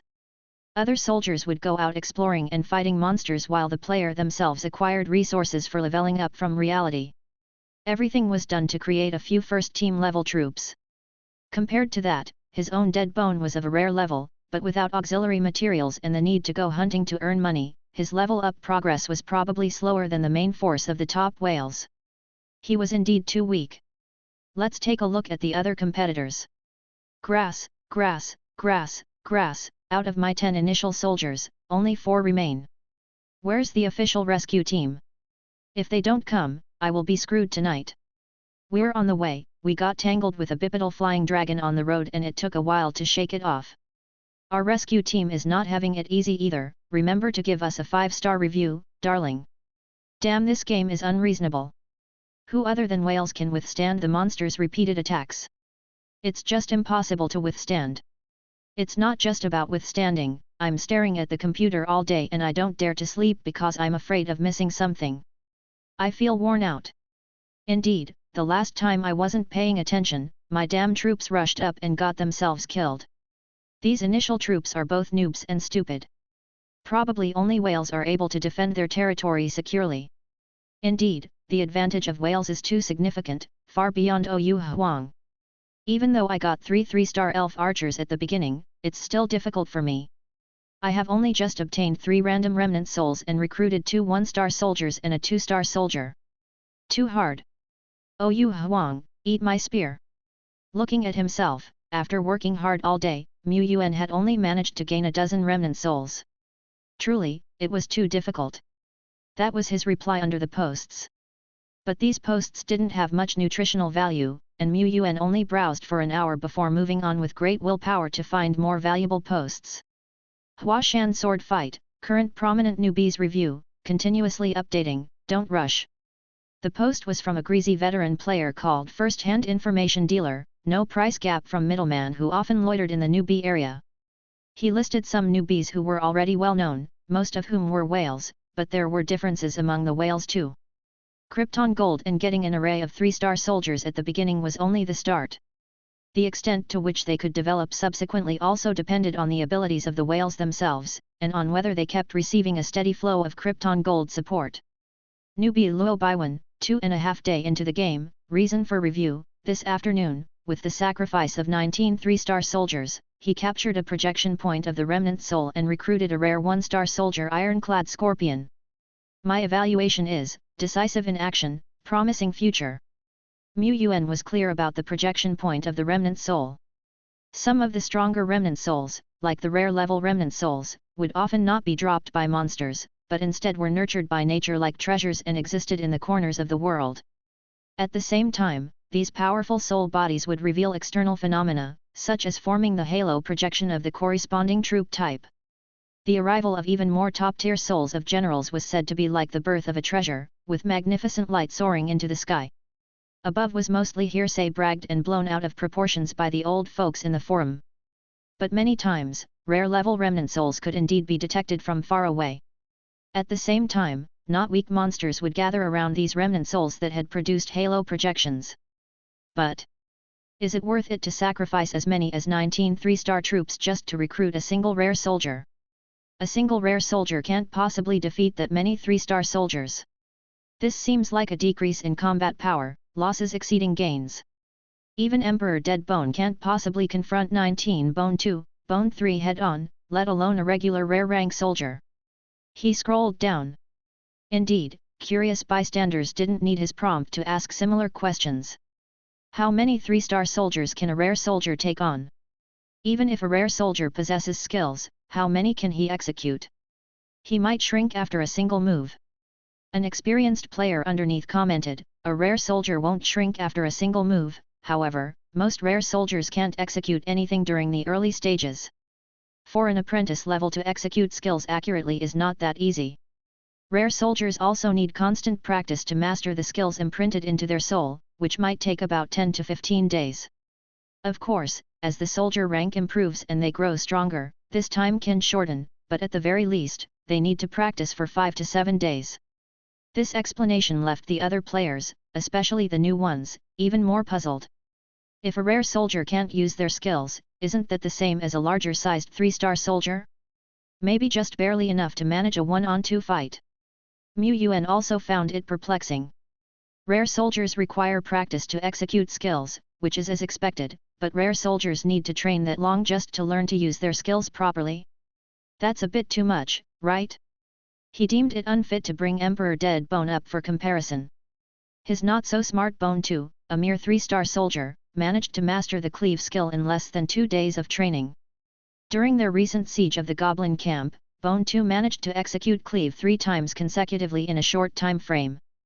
Could it be that Bone 2 is not stupid, but in fact, somewhat smart? But cleave always leaves a big hole. It's tough for Mu Yuan to associate Bone 2 with the term smart. This experienced player's statement somehow made the rare soldiers seem even more lame. The cost of sacrificing numerous 3-star soldiers didn't seem to be worth it after all. But that's not how the calculations should work. First of all, Luo Baiwen is an elite whale, backed by a veteran lord. He's not lacking in 3-star soldiers. However, it's not easy to recruit a rare soldier who will obey him wholeheartedly. Secondly, it's clear that Luo Baiwen wants to rank on the leaderboard during the Lord trial to receive gifts bestowed by heaven. What he will gain far outweighs the small cost he incurred. He's racing against time. An experienced player mentioned, the gap between rare soldiers and ordinary soldiers is massive, it only shows up gradually as the level rises. Especially when the soldiers transition into the professional level and start utilizing power, the difference between a skill-possessing rare soldier and a completely blank 3-star soldier is enormous. New players only have 1 month of preparation time for the Lord trial. Luo Baiwen can indeed wait until his 3-star soldiers level up and then go to capture the projection point of the remnant soul. The losses he would incur would be significantly reduced then, even potentially taking it down without any losses. But by then, half a month of the newbie preparation period would have already passed. Even if he recruits a rare soldier then and starts training, how far can he level up when the trial comes? They are racing against time, hoping to escalate their trump card to the professional level before the trial arrives, ensuring their success in the battle. Hence, the elite player gave the appraisal decisive actions, promising future. You new players should learn a lesson. Learn what? How to spend Krypton gold. In all fairness, are we green hands not decisive? No, we just don't have enough money. Countless green hands left their bitter tears in the forum. Yuan's evaluation was, better to evolve. He will soon be able to evolve all little skeletons into skeleton soldiers. Afterwards, he might evolve one or two into skeleton warriors, or continue training his trump card, allowing the dead bone to advance to the next stage. Xian country is indeed a place where heroes and dragons reside. As a mature soldier, Bone, you must support the territory. Chapter 24 Appear in reality, Skeleton Emperor. Yuan felt some urgency when he saw the criticisms from the veterans and the other top rookies competing for every second. But haste served no purpose. Top whales stood behind the lords in the eternal world and the real-world tycoons. They could charge constantly. Even if they met an accident and fell into the abyss, they could at least survive. Average players like him couldn't do that. Every step needed careful consideration, and a misstep might be irretrievable. He could only use time to develop his territory as much as possible while being steady. Yuan was astonished by many of the actions of these excellent rookies that he had browsed through. He paid special attention to the rookies within the Baiun state. These rookies were born in the Eternal Continent, and they will be in the same area as him. If he also wants to be on the list during the trial and compete for gifts from heaven and earth, these people will be his competitors. Rookie with an Emperor's stance. Reason for review: extremely strong micromanagement capabilities, has achieved feats of annihilating over 20 enemies with 8 3-star troops without injury. Personal abilities stand out. Rookie smashing darkness with Thunderbolt, reviewed because possesses a hidden command talent. Under his leadership, troops are able to exhibit more potent destructive power than usual. Rookie in the name of Glass, reviewed because has a natural talent, has recruited rare rank troops, and has repeatedly won with fewer numbers, achieving brilliant results. The reviews of these excellent rookies given by the first-hand intelligence dealer mainly come from these rookies who have proved their information publicly.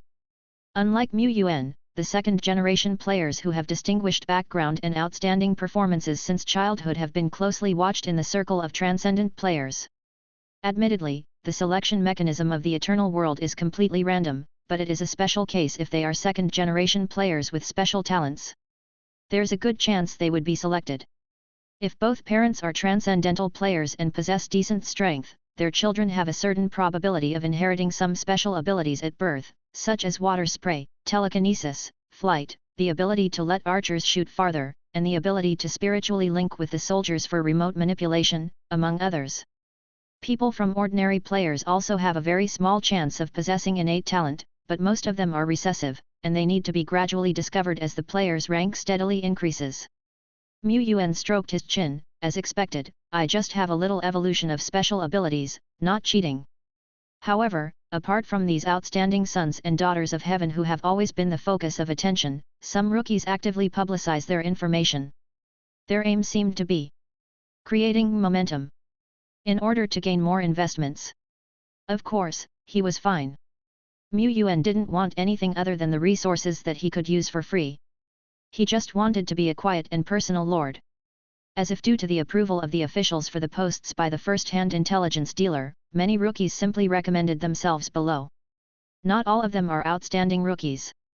The weak ones hope to receive a little bit of investment to help them pass the resource assessment conducted by the officials and then pass the Lord's trial. The stronger ones, on the other hand, hope to get on the list. Being evaluated by veterans is a considerable affirmation for many rookies. They will soon receive invitations from large groups to serve as CEOs, and reach the top of their lives. A rookie commented below. This lord has recruited rare rank skeleton warriors, picture 1.jpg, picture 2.jpg, you guys take a look and see how strong and dashing it is, show anyone who can. Yuan clicked the picture, which was indeed a valiant and charismatic skeleton warrior in silver grey armor, holding a large sword, and carrying a bone spear on his back. Another player had recruited the rare troops. It was the skeleton warrior. But something seemed wrong. Below the floor were a bunch of envious players. Admire the big guy in the front row. Big brother, recognize me. This big brother hasn't made the comment list yet. Looks like a dark horse. More than just a dark horse, it's a supreme dark horse. There are always dark horses, but this year they come early. Wait a minute, the green hands were all praising, but an old player who had been looking at the picture for a while realized, isn't your skeleton warrior's momentum a bit wrong? And the posture of holding the sword is not quite right, it's also a bit short. Yuan also noticed it. He had initially thought that Emperor Deadbone was different from other skeleton warriors, but that was normal since he was the future emperor. But on closer inspection, he noticed that this warrior seemed a bit like a skeleton soldier.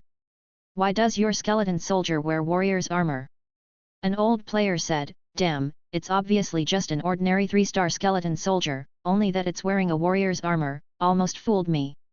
Even if your armor is very neatly made, a skeleton soldier is still a skeleton soldier. It specializes in using a war blade. The bone spear you equipped it with is nothing more than a decoration. Skeleton soldiers have no throwing skills at all, maybe they don't even know how to grip a bone spear. But setting aside all the above, this skeleton soldier dressed in warrior's clothes was quite handsome. Its combat power should be somewhat stronger than that of an ordinary skeleton soldier.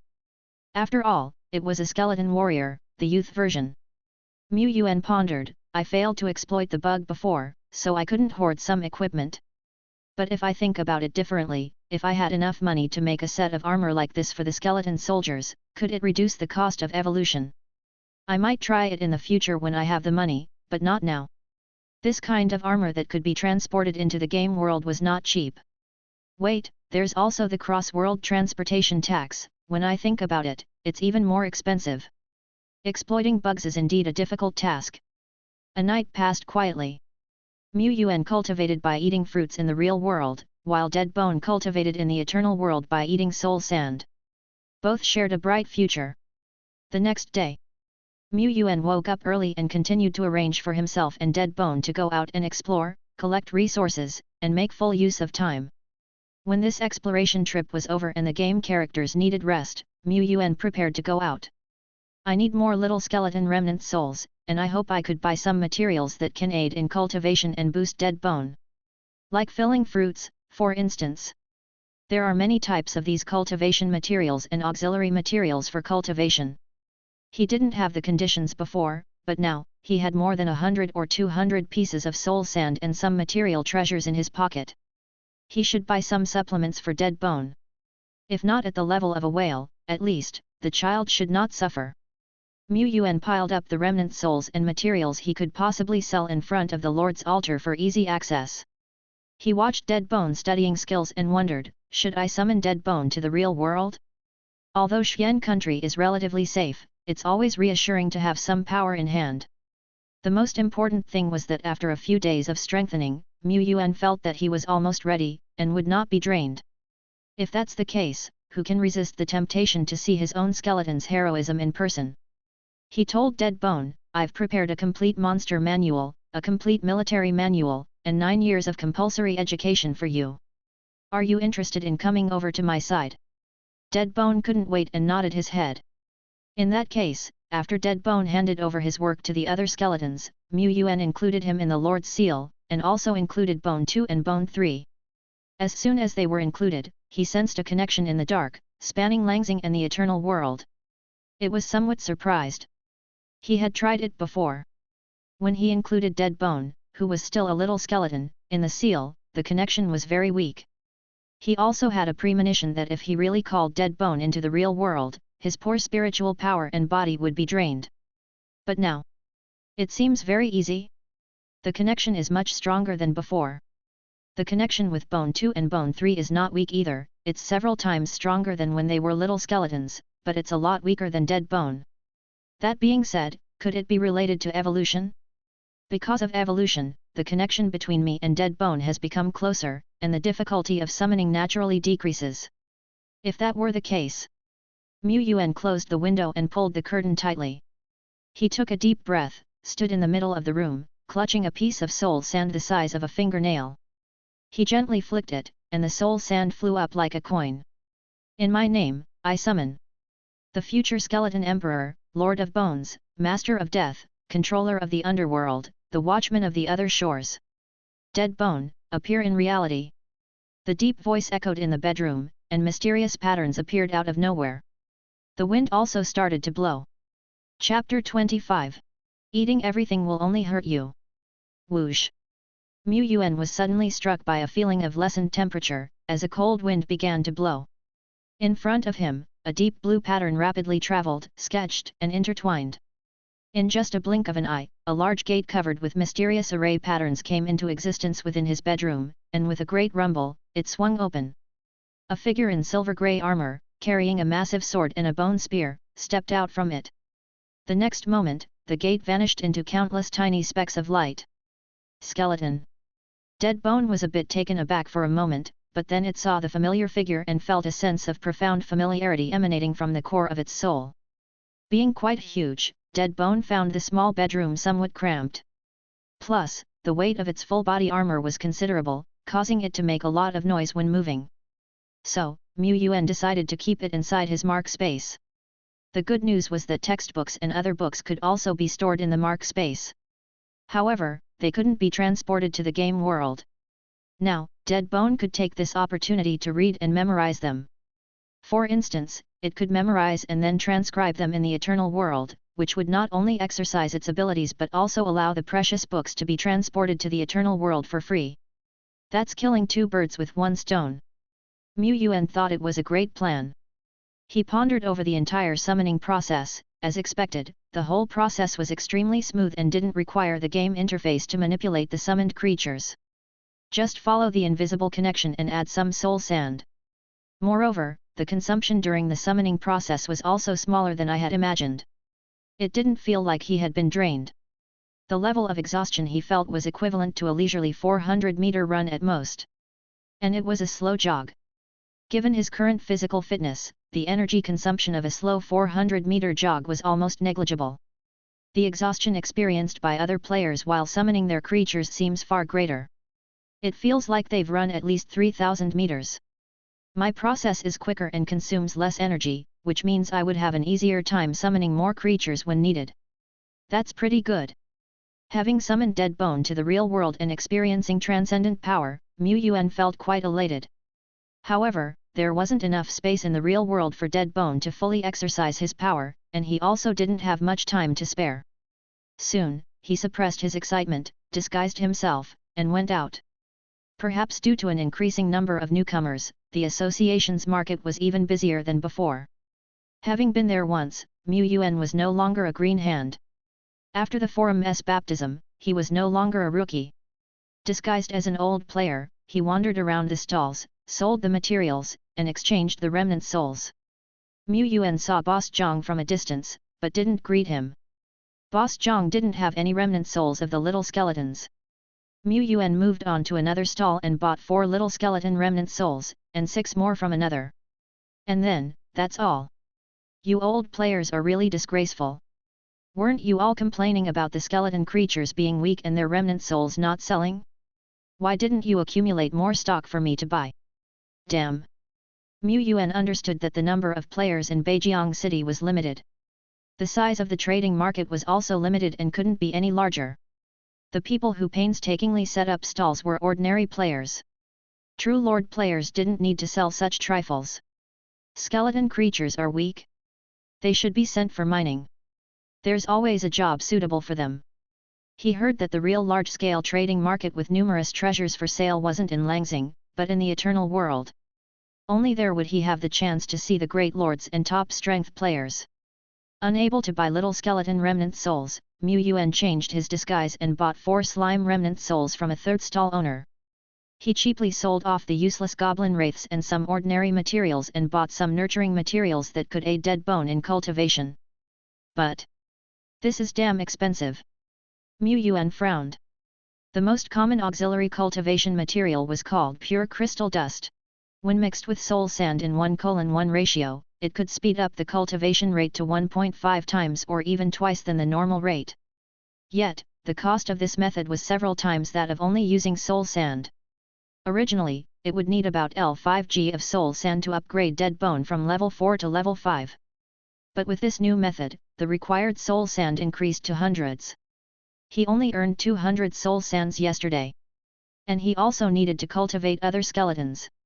After some hesitation, Mu Yuan bought a small amount of pure crystal dust for Dead Bone to try. There was no need to rush with cultivation. As dead bone evolves, its cultivation efficiency would also improve. However, he would need to buy more of cultivation materials such as filling fruit. The dead bone was eaten up quickly. He also needs to allocate some resources to cultivate bone 2 and bone 3. That's a big expense. Usually, players would only invest a large amount of resources and improve the combat power of their ace troops and main forces when the improvement of their main force level becomes difficult. No one except the whales would invest in cultivating the series materials during the newbies' days. Even for the whales, this expense is painful. After all, the level of early troops is generally not high, and the 3-star level troops will sooner or later be replaced in the middle period, becoming ordinary city defense soldiers. Some top-notch newbies have recruited rare level troops early, but given these people's capabilities, they will sooner or later be able to recruit even higher-ranking troops. A heavy cultivation is somewhat wasteful. Not cultivating, on the other hand, puts them behind others. Yuan doesn't have this worry. Spending money on his own kids doesn't hurt a bit. Well, it hurts a little bit. When he came here, he still had more than 200 soul sands in his account. He pondered that he still had a lot of materials to sell, and his wallet had to be fuller when he returned. But it got flattened. Of course, he didn't sell the most precious shaman inheritance stone because he couldn't find an opportunity to sell it, which was indeed an eyesore. After completing the trade, Yuan quickly retreated home. The whole process went extremely smoothly. No old players tracked him and killed him halfway, he didn't run into any arrogant and domineering rich second generation during the trade, and he didn't encounter any strong wanted criminals causing trouble, etc. The 108 emergency plans he had prepared had no opportunity to use. That's good. He's a peaceful person, and he doesn't care for all that fighting and killing. Thud. Accompanied by Bone 2 cutting down the last cave's person, Yuan, who didn't have the qualification to name his territory yet, has achieved another glorious defense battle victory. At this moment, Dead Bone also returned to the Eternal World via the Lord's Seal. Looking at the cave's people, thorny cave's people lying dead in front of him, his expressionless face grew grave again. Lord, something is wrong. The number of cave's people invading has increased by 1.5 times than last time. If this trend continues, our territory will soon face a great crisis. Yuan. Yeah, right. Looking at the mighty skeleton soldiers and the defeated cave's people, Yuan couldn't argue with that and could only agree to Dead Bone's strengthening of territory defense strategy. What can he say with such a general who cares about the territory? Of course, he has to agree with everything, of course. Arranging defenses was Dead Bone's job, and Yuan's own job was very simple. Recruit. Evolve. Soon, the new 10 stupid little skeletons walked down from the altar, and at the same time, 4 cute and stupid slime also appeared. Even though he couldn't enter the Eternal World in person during the newbie days and could only watch from in front of the computer, watching the team grow stronger and larger, Yuan was still ambitious. Falcon, 1. Slime Series, 5. Among them, 1 3-star Big Slime. Skeleton Series, 25. Among them, 1 Skeleton Warriors, 13 Skeleton Soldiers. Yes, he has evolved the Skeleton Soldiers to Bone 14, they patrol tirelessly, defeating any enemies that come to attack. Compared to that, the lively slime is a bit more troublesome to manage than the little skeleton. Yuan is prepared to adopt the old leading the new style. Previously, he let Dead Bone take the big slime along, so now, let the big slime take the little slime along, and that should perfectly solve the problem, right? Oh right, where's Big Slime? He didn't see such a big chunk. Yuan turned his gaze and saw the big slime in the edge of the territory just swallowing some unknown object. Its body stiffened suddenly, turning an unhealthy color, looking extremely uncomfortable. Yuan. Eating everything will only harm you. Chapter 26, Recessive Talent. On the edge of the village, Yuan walked to the side of the big slime, where there were still some remnants of uneaten food. Ugh, it didn't seem right to describe these shiny, unknown substance remains as food. Did the big slime get indigestion because it ate these things? Wait a minute. Why are there some scattered items floating within the huge, seemingly frozen body of the big slime? There are fragments of broken iron, shattered gems, the unknown metal, luminous mushrooms and so on. The skeletons collected these materials bit by bit during an outing. They aren't that valuable, but they are useful, Deadbone used these scraps to set up many traps and defense lines. In addition, some unranked materials were also collected, just in case they could be useful. And the big slime swallowed quite a lot of these. It ate them, but not completely. These things are bound to be too hard to digest, right? Deadbone is innocent. Maybe, perhaps, possibly. Supposedly, the recipe is wrong.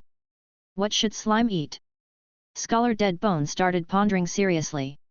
It was quite a hassle, but Yuan finally managed to coax the big slime into vomiting out the odds and ends from its body. This jelly-like blob was still discontented. It kept hopping towards the scraps. Was it greedy for money or food? Aren't you scared of choking to death?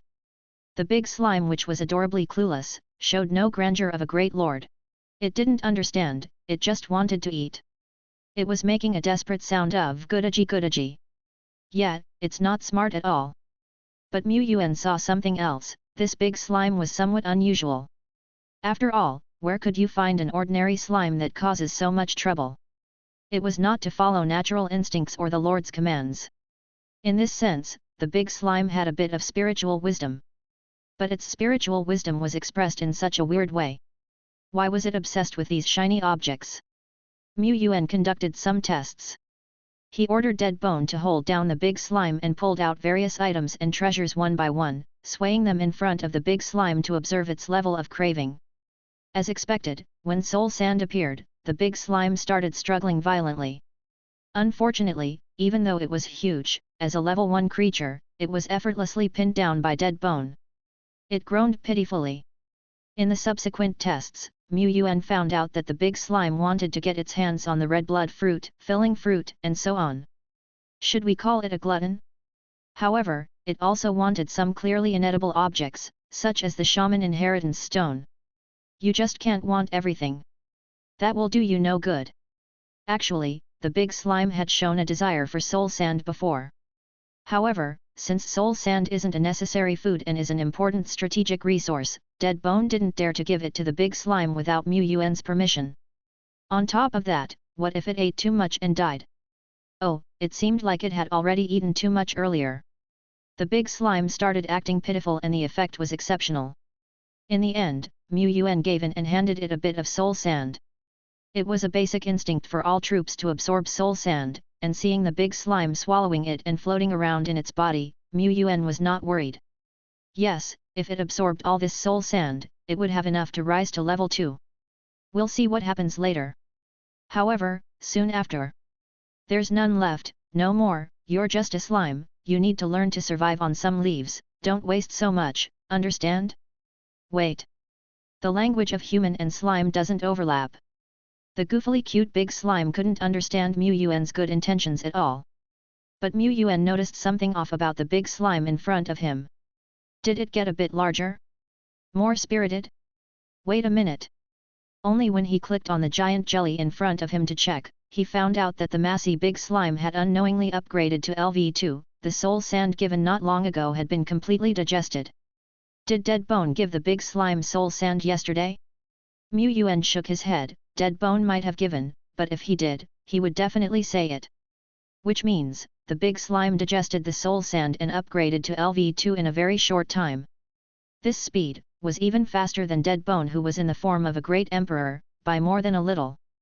Big slime definitely does not have the form of a great emperor, it only has clear and foolish eyes, but it might probably have a bit of talent. Recessive talent. It refers to talents that haven't fully revealed themselves, not manifested on the panel, but do show some extraordinary potential. Players have it, and very few types of soldiers have it. Of course, many high-ranking soldiers have talent, and he, the great Lord Shepherd, is destined to be a lord who reigns over numerous high-ranking soldiers. A mere unknown talent is not worth excitement. At most, a little excited. After thinking about it, after all, it's a soldier with hidden talent, it's somewhat of a rare breed. Yuan decided to give the big mass of slime a name. Since you slime is both greedy and money-minded, then I'll call you Duo Lai. Gushji Gushji.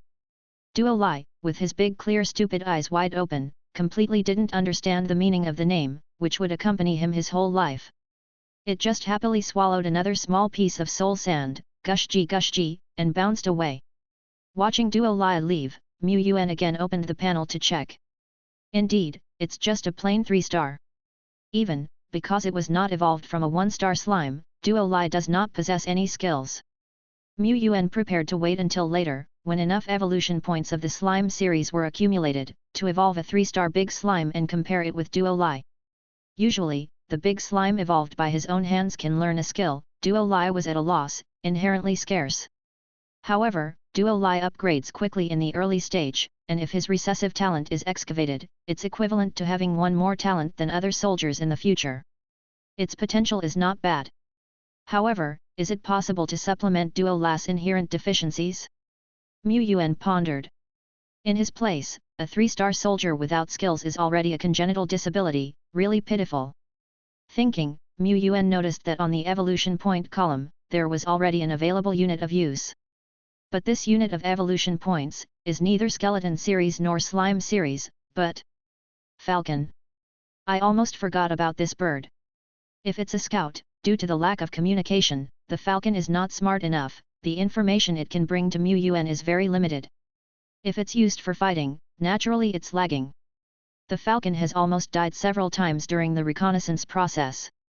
1-star soldiers are indeed weak. Unless more falcons are recruited for networking reconnaissance, only then more information can be collected. However, 3-star soldiers are not weak, the upgrade from 1-star is not a small difference, and his family's 3-star soldiers come with skills. What skill will the falcon get after evolution? Let me see. With a move of his mind, the blazing evolution light engulfed the tiny falcon. The next moment, the figure in the white light lengthened its wings and heightened its silhouette, visibly growing larger, transforming into a majestic big bird. Ding! Prompt: your soldier falcon, normal, has bathed in the miracle light, undergone transformation and has evolved into battle falcon, normal. Prompt: your battle falcon has learned the skill field of vision sharing. Chapter 27, Sewer Profession. As the white light faded away, the majestic battle falcon, with its sharp eyes and claws shining with a cold light, emerged before Mu Yuan. It let out a loud and high-pitched cry. It spread its wings in delight and encouragement, hovering high above the territory. This skill. Mu Yuan didn't expect much from the skills that the battle falcon could learn. Initial skills of flying avian troops are usually tear, diving, peck attack, fly sweep, and so on. They are not weak, but Mu Yuan planned to use battle falcon as a scout, so its combat power didn't matter much. Previously, the skill he desired most was fly sweep, an auxiliary speed-enhancing skill. If the battle falcon possessed this skill, it would be easier for it to escape during critical moments. But now, shared vision? If I'm not mistaken, this skill is. Mu Yuan quickly switched to the Taishuan forum to search for relevant information. Soon, instances related to shared vision appeared. Whitewater Area's famous ranger player Thunderbolt has a Royal Griffin awakening the shared vision skill in his squad. The Royal Griffin is a rare 3-star troop. Rare 3-star troop Silver Pegasus has a chance of awakening the shared vision skill. Rare 2-star troop, Dark Knight Elf Hunter has instances of awakening the shared vision skill. Exceptional 1-star troop Dragonhawk may have this skill. However, these high-star troops only have a very small chance of awakening this skill. This is a very rare skill. Its effect is possibly stronger than I initially imagined. Not only can it constantly share the vision transmitted by the troops, but the player can also perform some simple operations on the troops through shared vision. Both the control and sharing are crucial. The former can timely change commands based on different situations, and the latter allows players to see the enemy situation from afar very clearly without communicating with troops in their language. This is a divine skill for scouting. If an experienced player has a troop with shared vision, they would be a welcomed addition to any team or company. A Lord player owning one would take great care when using it. Unexpectedly, my evolved battle falcon learned this skill. And according to the usual practice, the battle falcons evolved in the future are likely to have shared vision, which is excellent.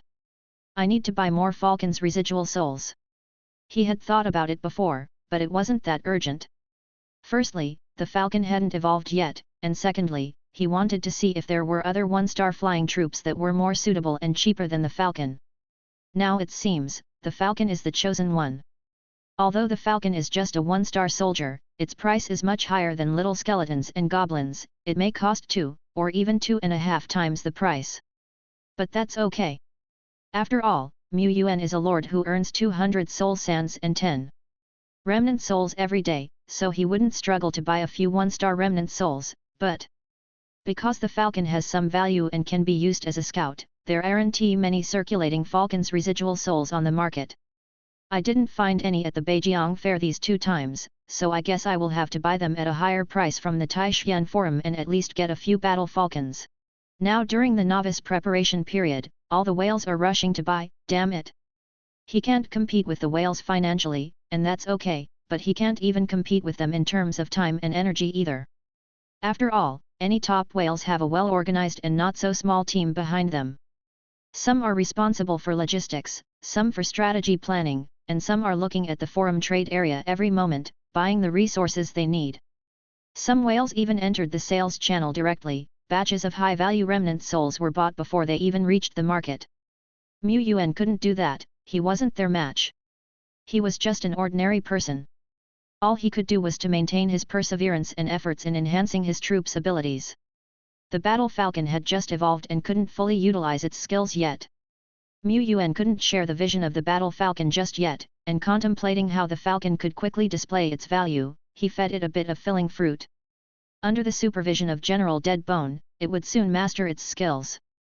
Even though the battle falcon was a bird and General Deadbone was a skeleton, Yuan figured this wouldn't pose a problem for the great general. At that moment, the general was in cultivation. The general, being a distinguished territorial leader possessing self-awareness, progressed much faster than the dumb ordinary troops. He was undoubtedly the trump card. Fake trump card, mastering and improving skills, fighting high-level monsters with a low-level body. Real trump card, focusing on absorbing soul sand for cultivation, striving to break through to the first-order professional level soon. That's how whales arranged their trump cards. Professional level is a significant milestone where troops' combat power drastically changes. Yuan had wanted to implement the same strategy. He planned to lead the team out himself, leaving General Deadbone in the territory for cultivation and breakthrough. But the general was unwilling to. The outside world was too dangerous, and Bone 2 and Bone 3 hadn't yet mastered the essence of stability. They were supposed to protect the Lord? The general was absolutely not reassured. This was too perilous. No way. Absolutely not. Without the presence of General Deadbone, Yuan also felt slightly insecure, so he gave up the idea, deciding to wait until the second and third skeleton warriors had evolved. Time passed slowly, and the daylight in the eternal world eventually faded from the horizon. Today, one didn't spend as much time farming, and didn't conquer a monster gathering point like the goblin camp. I earned less than yesterday, only gaining 116G soul sand and 2 remnant souls. But the good news is, by noon, Emperor Deadbone had already advanced to level 5 of Zero Order, despite a few delays from ventures. For Emperor Deadbone, who possessed self-awareness and received a lot of materials for training, leveling up was just a tiny part of his growth. He was training, digesting treasures, and breaking through. Hi! The general held a 2-meter-long sword in his hands and trudged along with the sword. He quickened his pace, from walking to running, and then sprinting. The ground echoed with thumping sounds as if trembling. During the sprint, wisps of black fog gradually emanated from the giant sword in the general's hand. The black fog grew denser and weaved into a black blade aura enveloping the giant sword. As he continued to sprint, the black blade aura intensified and elongated bit by bit. 2 meters. 2.5 meters. 3 meters. Like a war chariot, the general charged towards a rock several meters high. He slightly raised his giant sword and struck with a powerful sweeping motion. Boom! The hard and large rock crumbled like tofu under this cleave. Rocks rolled down, shards flew about, just like a tornado destroying a parking lot, turning the area on the edge of a run-down village into a mess. Big Slime Duo Lie. It cowered in fear in the distance. It had previously considered asking this armored tinkin for food. How dare it now? Looking at the ruined field in front of him, General Deadbone fell silent, appearing unsatisfied. Was the power of charge plus cleave not enough? It was sufficient but such a reckless fighting style was too risky. This wasn't acceptable. But he only had these 2 skills to work with. Indeed, a warrior was a precarious profession that felt like a sewer system. Chapter 28, exploring the era of 2.0. Dead Bone is not a self-pitying skeleton. If the battle method combining these two skills isn't robust enough, then I myself will find a way to improve it so that it can be. Yuan was quite satisfied with the destructive power of this strike. He has never seen a professional soldier going all out, but, he reasoned, even a professional superpower person would suffer from Dead Bone's attack, wouldn't they? A highly proficient cleave, coupled with a highly proficient charge, could indeed bring about a miracle when used together. Of course, the consumption of this attack is higher than usual. Not only did the two techniques combine, but Dead Bone even increased the energy output of the skills. Ordinary rare rank troops, even if they possess skills, can only use them in a conventional way, but once they awaken their spiritual wisdom, they can gradually explore higher level uses of a skill. For instance, increasing energy output when using a skill. This isn't an easy thing to do. Skills are like preset degree models, a single change could lead to the breakdown of the system. To enhance the energy output of a skill, the user needs to explore and find a balance point on his own. And Dead Bone not only enhanced energy output but also combined two skills. The difficulty is more than simply doubled. At this stage, few troops can do this, but there are many veteran players who have used the Heritage Stone who can figure out tricks like energy output and skill combinations. After all, a player is essentially an awakened troop with self-awareness. They have references, can spend money to get advice from superpowers, and with years of practice, it's quite reasonable for them to learn these techniques. As for Dead Bone, it did have the majesty of a great emperor. It just felt reasonable that it had figured out these tricks in just a few days. Damn it! Yuan was greatly shocked, while also applauding his own training ability. Would Dead Bone have made it this far without his encouragement as the Great Lord and the expenditure of treasures? At most, it would have made it halfway. Ahem. Of course, in these days, Dead Bone has also consumed a lot of resources. It ate over 10 filling fruits, which made Duo lie on the side cry from envy. But because of these filling fruits, Dead Bone's energy reserves have increased a lot compared to before. Now, it can unleash the cleave skill 8 times in a row before its energy is depleted. It's no longer a 3-hit wonder. However, if it combines cleave with charge, increasing energy output, then, it seems that Dead Bone only has the power for 2 strikes. That's still too short. But whether it's short or not, Dead Bone doesn't care. It only cares about whether it's steady. Again, Dead Bone takes out the shaman staff and starts to use the fireball technique. The fireball technique is so simple that, of course, it can use it as soon as it gets it. The incantation time before casting is much shorter than that of the goblin shaman. But regardless of how short it is, it still needs to chant. The speed of the fireball isn't fast enough. Although the power is sufficient, Dead Bone doubts its lethality. This move is also not steady. So how can it be foolproof? It asks the steady tutor, Lord Shepherd, for advice. Yuan. Your steadiness is beyond mine. I can't teach, really can't teach. Yuan could only keep searching in his memory bank and, combining it with his rich experience in reading thousands of online novels, he finally summarized some suggestions as references. He told Dead Bone about them. Dead Bone seemed to have an epiphany. Yuan wiped his sweat, feeling as if he had finally got through this. Wait a minute. Dead Bone, will you really comprehend something from this? Dead Bone has always been reliable in terms of reliability. Yuan doesn't think Dead Bone can come up with anything, but he isn't worried about it getting on the wrong path either. Most of the time, Dead Bone was still devoting himself to the practice of absorbing soul sand. Meanwhile, Yuan kept patrolling his territory, tirelessly, over and over again. Every once in a while, a particular troop would bask in the glow of evolution. Under this miracle light, Bone 2 evolved into the second skeleton warrior in the territory. Now, with 2 skeleton warriors and 12 skeleton soldiers in the territory, even a frontal assault could annihilate the goblins who we previously fought. Next, should I further evolve more skeleton soldiers, promote Bone 3 to a warrior, or perhaps gather resources to upgrade Dead Bone to the next stage? Let's see and play it by ear. Compared to the skeleton series, we have fewer slimes, but after nearly half a day of accumulation, enough has been gathered for a unit. Yuan called over a slime that caught his eye. And he asked Duo Lai to come over and watch. With big, doofy eyes, Duo Lai watched as a small slime, basked in a white glow, began to swell, growing to a size as large as him. Degree, scary. He backed up a few steps, but soon he couldn't hold himself back and shuffled forward, circling his enlarged brethren. How about it, did you suddenly learn something, or come up with some insights? Guji. What insights? Guji? It's just a slime, Guji. Mu Yuan fell silent. He shouldn't have expected much from a slime. Duo Lai is even dumber than Bone too. He'd hoped that by observing the evolution process, Duo Lai could fill the gaps in his skill set. This would sound a bit outrageous, but if it were dead bone, it might not be impossible. But with Duo Lai, it seems too optimistic yet. After dismissing the hapless Duo Lai, Mu Yuan looked at the typical slime in front of him. Notice, your troop slime has been bathed in the miracle light, and it has evolved into the big slime.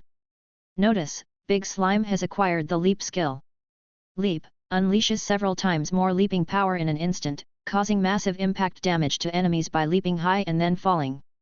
This skill, coupled with the big slime's weight, is quite good. That's a heavy squat to bear for general monsters. It's a pity Duo Lai didn't have this skill. Duo Lai still has potential. But maybe in a couple of days, we can try again. Let's see what changes when Duo Lai evolves to the next stage. The next day, Mu Yuan studied the map. Looking at the vast dark areas outside, he began to plan the most efficient scouting paths. Times are changing. Before, they could only explore by foot, which was not only slow, but also delicate. He feared bumping into a powerful monster and getting wiped out in an instant. This was not him being overly cautious, but a genuine precaution. There were indeed such cases. The player guidebook 18 Tips for Beginners mentioned a case 3 years ago, where a successful whale player had already accumulated several rare-level troops before even starting the novice trial. Perhaps because of his smooth development or overly self-confident, the whale beginner swept through the monsters with his troops. One day, he finally met his match. He encountered a wandering Black Knight. The Black Knight slaughtered the whale beginner's troops as if chopping vegetables, and finally, in the eyes of the startled newcomer, beheaded his game character. To this day, the grass on the grave of this newcomer, who made it into the guidebook, has been mowed over and over. This was definitely an accident, but it was also because this new player was a bit reckless. As a player, any bit of recklessness is not allowed. Mu Yuan took this to heart. Of course, there's no need to tell this to Dead Bone. He's already cautious enough. Normal exploration is difficult, but from today onwards, a new era of exploration has begun in our territory. Battle Falcon, show me your limits. A large bird spread its wings and took off, circled twice above the territory, and then flew straight into the dense foggy area outside the village. The era of aerial reconnaissance has begun. Chapter 29, The Sixth Day. The Battle Falcon learned to use its skills faster than Bone too. After all, Mu Yuan was busy constantly urging them and feeding them with several pricey filling fruits. His investment was not in vain.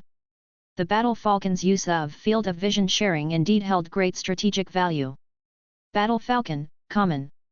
Level 4 of Stage O. However, the Battle Falcon's level was a bit low. Even after eating several filling fruits, it could only use field of vision sharing 4 or 5 times during an outing. The duration of each field of vision sharing wasn't long either. It wasn't nearly enough to keep field of vision sharing active long term, while he snacked on pumpkin seeds and watched videos. There were limitations. But even so, by issuing some instructions in advance, commanding the Battle Falcon to activate field of vision sharing after a certain interval, or to use its skills when encountering large groups of monsters or in danger, he could still achieve the effect he wanted. Very soon, a prompt popped up asking if he wanted to connect to the Battle Falcon's vision. A small window popped up in the middle of the screen. Mu Yuan could resize it to the lower right corner or enlarge it to fill the whole screen. This wasn't surprising as it merely opened a small pop-up. After all, he and the Battle Falcon were in different worlds. If I physically entered the Eternal World, or summoned the Battle Falcon to reality and then shared its field of vision, it would be an extraordinary experience. Joining physically was still a distant prospect for a green hand like him. But to experience it in the real world? It's worth trying when the time is right. He was in no hurry since he was a green hand. His principal focus should have been on growth and stability. Thread-like white mist drifted by on both sides of his view. Below him were strong and flourishing trees, rooted here as they formed a vast forest. Because of the white mist coupled with the dense woods and complex terrain, the battle falcon couldn't fly too high if it wanted to scout around. A few times previously, it was attacked by monsters because it flew too low, barely escaping with its life. However, things could change within days, and thus June was no longer the same. Whoosh whoosh! Abruptly, from the dense canopy of a tree, a two-star monster, monkey demon sprang out, attacking the scouting falcon. The battle falcon cried out, adeptly dodging with a 270-degree rotation. It didn't tangle with the monkey demon, swiftly flying away after increasing its altitude. There was alarm but no danger. It truly lived up to being a 3-star troop. Nevertheless, watching the view spin 270 degrees, Yuan felt a little dizzy. If he shared the field of vision in person instead of through a medium, and the battle falcon performed a few more double aerial acrobatics, he would probably get up and start spinning on the spot. Use it cautiously in reality. The battle falcon soared between a sea of fog, allowing Yuan to absorb the vast landscape. He saw a wolf pack standing on a mountain, howling at the sky. The pack leader seemed to have a crescent mark on its forehead, and its ferocity could be felt even from afar. He saw a terrifying ogre wielding a large stick and roaring in a forest, its roar shaking the air. He noticed a swamp to the southwest, inhabited by a creature with the head of a man and the body of a snake, Snake Man. He saw numerous goblin groups moving through the woods, and another significantly larger goblin camp farther away, where the battle falcon didn't dare to fly too close for a better look. Indistinctly, Yuan seemed to see a figure as large as an iron tower emerge from the center. The battle falcon spent an entire day flying, activating skills, exhausting energy, returning for supplies, and starting over again. Yuan successfully exploited the full tactical value of the battle falcon, to the maximum. With the aid of battle falcon's strength, he was able to survey their surroundings quite comprehensively. Even though we are in a barren land, aren't there a bit too many monsters? We could certainly defeat a single monster group, but what if thousands of goblins rush at us simultaneously? How am I supposed to handle that? He wouldn't be able to handle it. If the dead bone had a say in this, it would point out that the number of goblins was far too high and hazardous. They had a million reasons to die and needed to be exterminated as soon as possible. No wonder strategies on the forum continually emphasized that players should wipe out as many surrounding monsters as possible. Otherwise, when the day of trial arrives, they will face great calamity. Nevertheless, Yuan always felt that his situation was more thorny than that of a normal newcomer by no small measure. He indeed had bad luck. But at least, there were no terribly dreadful monsters, ones that he was powerless against, near his territory. At present, the strongest enemies he had discovered were probably the wandering ogre and the gargoyle guarding the ruined tower. These two seemed to be the existence that most outstanding newcomers could not fight against no matter how they developed. We can temporarily ignore the wandering ogre. After all, it's a rare 2-star level monster and looks very powerful. Moreover, it can identify at a glance that I'm a poor man. Even if defeated, it wouldn't drop much. Not to mention that the wandering ogre was quite far from the territory. If he really wanted to defeat it, he would have to eradicate the monster groups blocking the way first. Troublesome and time-consuming. It's definitely not because he can't beat the ogre or anything. However, the gargoyle in front of the ruined tower. Yuan frowned. Compared to the ogre, the gargoyle was very close to the territory, almost right at the front door of the territory if rounded off. This resulted in them having to make a big detour to avoid the area of the ruined tower when they went south for exploration. The ogre was a threat, but the gargoyle had to be guarded against even more. After some thought, Yuan ordered the battle falcon to fly south and keep the field of vision sharing open throughout the process. Soon, the ruined tower buried in the vast forest appeared in the field of vision, still full of vicissitudes and ruins like the other day. Around the tower, gargoyles with horrified faces and slightly folded grey wings were sleeping while squatting. Thanks to the keen eyes of the battle falcon, Yuan could see it much clearer than the other day, even the lines of the gargoyle's hair were clearly visible. The battle falcon perched on the branch, its eyes locked on the tower. Yuan stared at the image, feeling something was amiss. These gargoyles not only look a bit ruined but seem to have shrunk. He had previously bought some basic information about the gargoyles. There were pictures of professional level and elite level gargoyles on it. Comparing them with the gargoyles in front of him, the latter seemed a bit smaller, shrinking by about 2.5 circles compared to freshly minted professional-level gargoyles. Do their levels seem not as high as I imagined? Or perhaps, these gargoyles once had high levels, but after a long period of dormancy, their energy depleted, and their levels gradually dropped. This is also reasonable, given that the ruined tower has obviously been there for quite some time. Yuan was somewhat restless, wanting to raid this ruined tower which might contain valuable treasures. He couldn't let his treasures fall into the hands of others. However, he still managed to hold back his impulse, thanks to his barely cautious heart. He will wait a bit longer. At the very least, he should find out the level of the gargoyles before making a move. The ruined tower was added to his raiding schedule, but other exploration plans remained unchanged. Thanks to the Battle Falcon's reconnaissance, the exploration efficiency of the territory significantly improved, and the squad could annihilate 1 or 2 monster groups every time they went out. Even if enough time was left for dead bone to cultivate, the daily exploration yield was still higher than before. Day 5, the territory generated 246 G of soul sand, 4 random remnant souls, 1 goblin spearman remnant soul, and several materials such as red blood fruit and filling fruit. Besides, through the trading channel on the forum, I've exchanged 6 little skeleton remnant souls. Trades on the forum cost both a shipping fee and a security deposit, and it's so expensive that it basically halves your resources every time you make a transaction, damn. Also I had no choice but to sell some soul sand for Xian country coins, otherwise, I wouldn't be able to buy the paid information on the forum. Money, money, money, everyone needs money, I'm still too poor. Day 6, during a whole day in the real world, the income was 303 G soul sand, 6 random remnant souls, some of which were already sold, exchanged for 4 little skeleton remnant souls and 1 falcon's residual soul. In the evening, the setting sun outside the window cast a golden veil over the room. In the other world, 35 skeletons of different ranks were either patrolling, exercising, or logging, diligently producing evolution points. The continuous appearance of plus 0.01 made Yuan extremely pleased. Thanks to the increasing number of skeletons and the continuous battles, the current skeleton evolution points had accumulated to 24.98 units. It's time to consume some. With so many evolution points, I could evolve 5 skeleton warriors, or upgrade all the little skeletons to skeleton soldiers, but I choose dead bone. Chapter 30, chose resurrection technique due to the urge for stability 1. Yuan's decision to evolve dead bone was a well-considered one. He immediately ruled out the option of evolving all the little skeletons. Considering most of them were only at level 1 or 2, their combat abilities wouldn't be significantly enhanced after evolution. That was mostly due to his financial constraints. Even though his daily income of soul sand had exceeded 3 OUG, he still couldn't provide uninterrupted training for all types of soldiers. He could only prioritize the cultivation of his trump cards and main forces.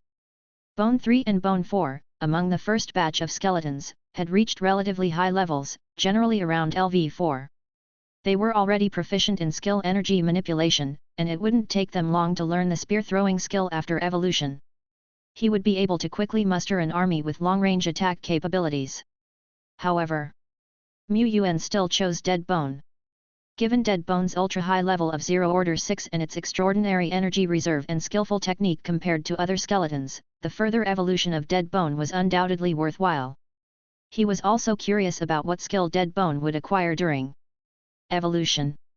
What if it unexpectedly turned out to be some divine skill? This was a huge gamble. As the autumn wind began to blow, Dead Bone, carrying the hopes of all the skeletons, walked slowly towards the Lord's altar.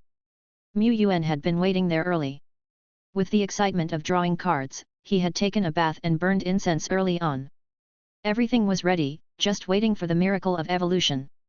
Begin. Dead Bone was also filled with anticipation. This was the power of the Great Lord, and this time, it swore to reclaim its glory and become a truly stable skeleton. Evolution. Evolution.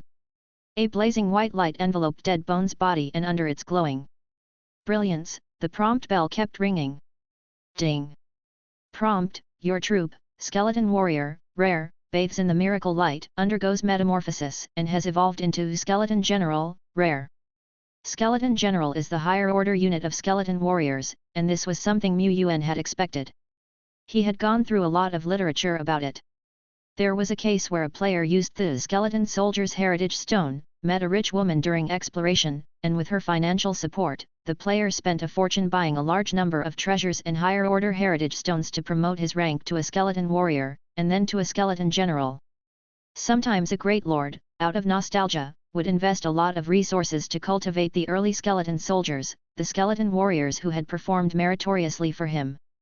A large amount of data indicated that the skeleton general is the pinnacle of the Little Skeleton series. That was the peak. Of course, the skeleton general was already a rare 3-star formidable a unit that most players could only wish for. But perhaps this is indeed the limit for the little skeleton, but it is definitely not the limit for evolution points. Next time, we choose to continue to increase the points. As his mind raced, Yuan's heart slowly lifted. Prompt: your troop skeleton general 1 has awakened the talent death extraction during the evolution process. Death extraction: by killing enemies, absorb their death essence, which can slightly enhance the strength and spiritual power of the unit, and moderately enhance the unit's energy. This enhancement is permanent, but has an upper limit, which is related to the unit's level. Is it a talent rather than a skill? It's said that units above excellence level have a chance to possess talents.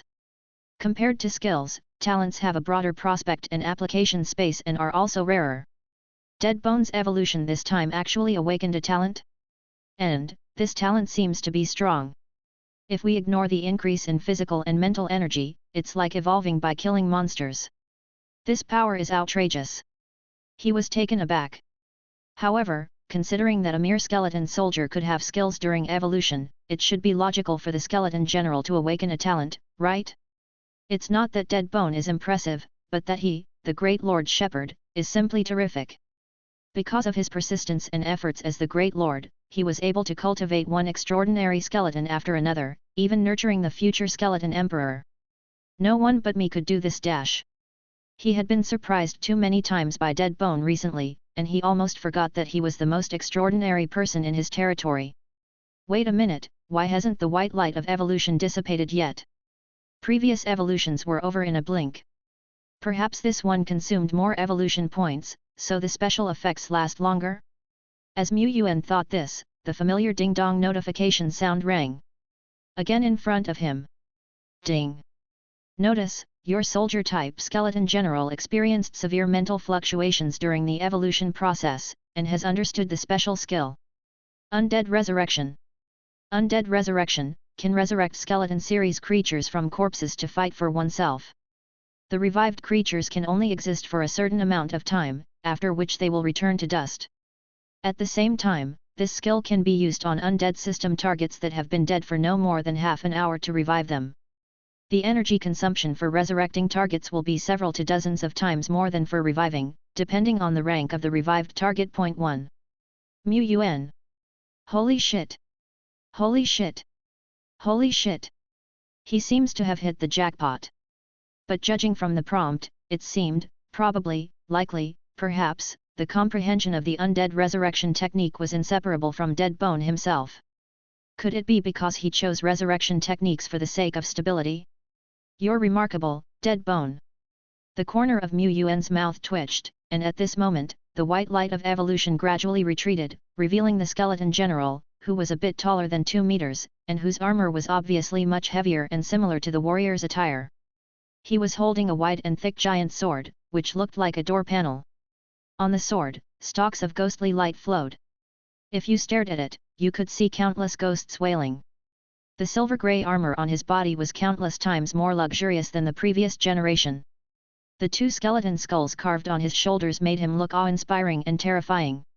Even through the mediator, Dead Bone, as a skeleton general, still had a great visual impact. Of course, what Yuan cares about is not this, but now, he can't even touch Dead Bone's head, his fists can barely reach Dead Bone's chest. If he dares to summon Dead Bone at home, there might be a wreck-the-house situation. But beyond these factors, Dead Bone's evolution this time can be described as a complete transformation. With the talent Death Extraction, it won't take long for Dead Bone to get rid of the title of Double-Barrel Skeleton and become 4-Barrel Skeleton or 8-Barrel Skeleton, leaving others behind in terms of endurance. Although it seems that the skill Undead Resurrection consumes more mana.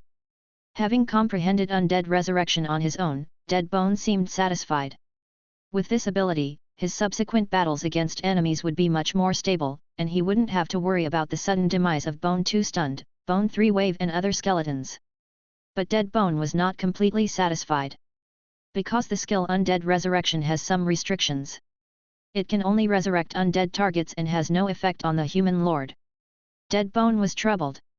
Indeed, it could go on expeditions alone and leave the Great Lord at home. However, their territory was far from safe. Let's not talk about the distant areas. What if the nearby gargoyles woke up while it was out? Wouldn't the Lord be screwed then? That's too dangerous. These gargoyles do have a way of asking for trouble. Chapter 31, The Power of General Dead Bone.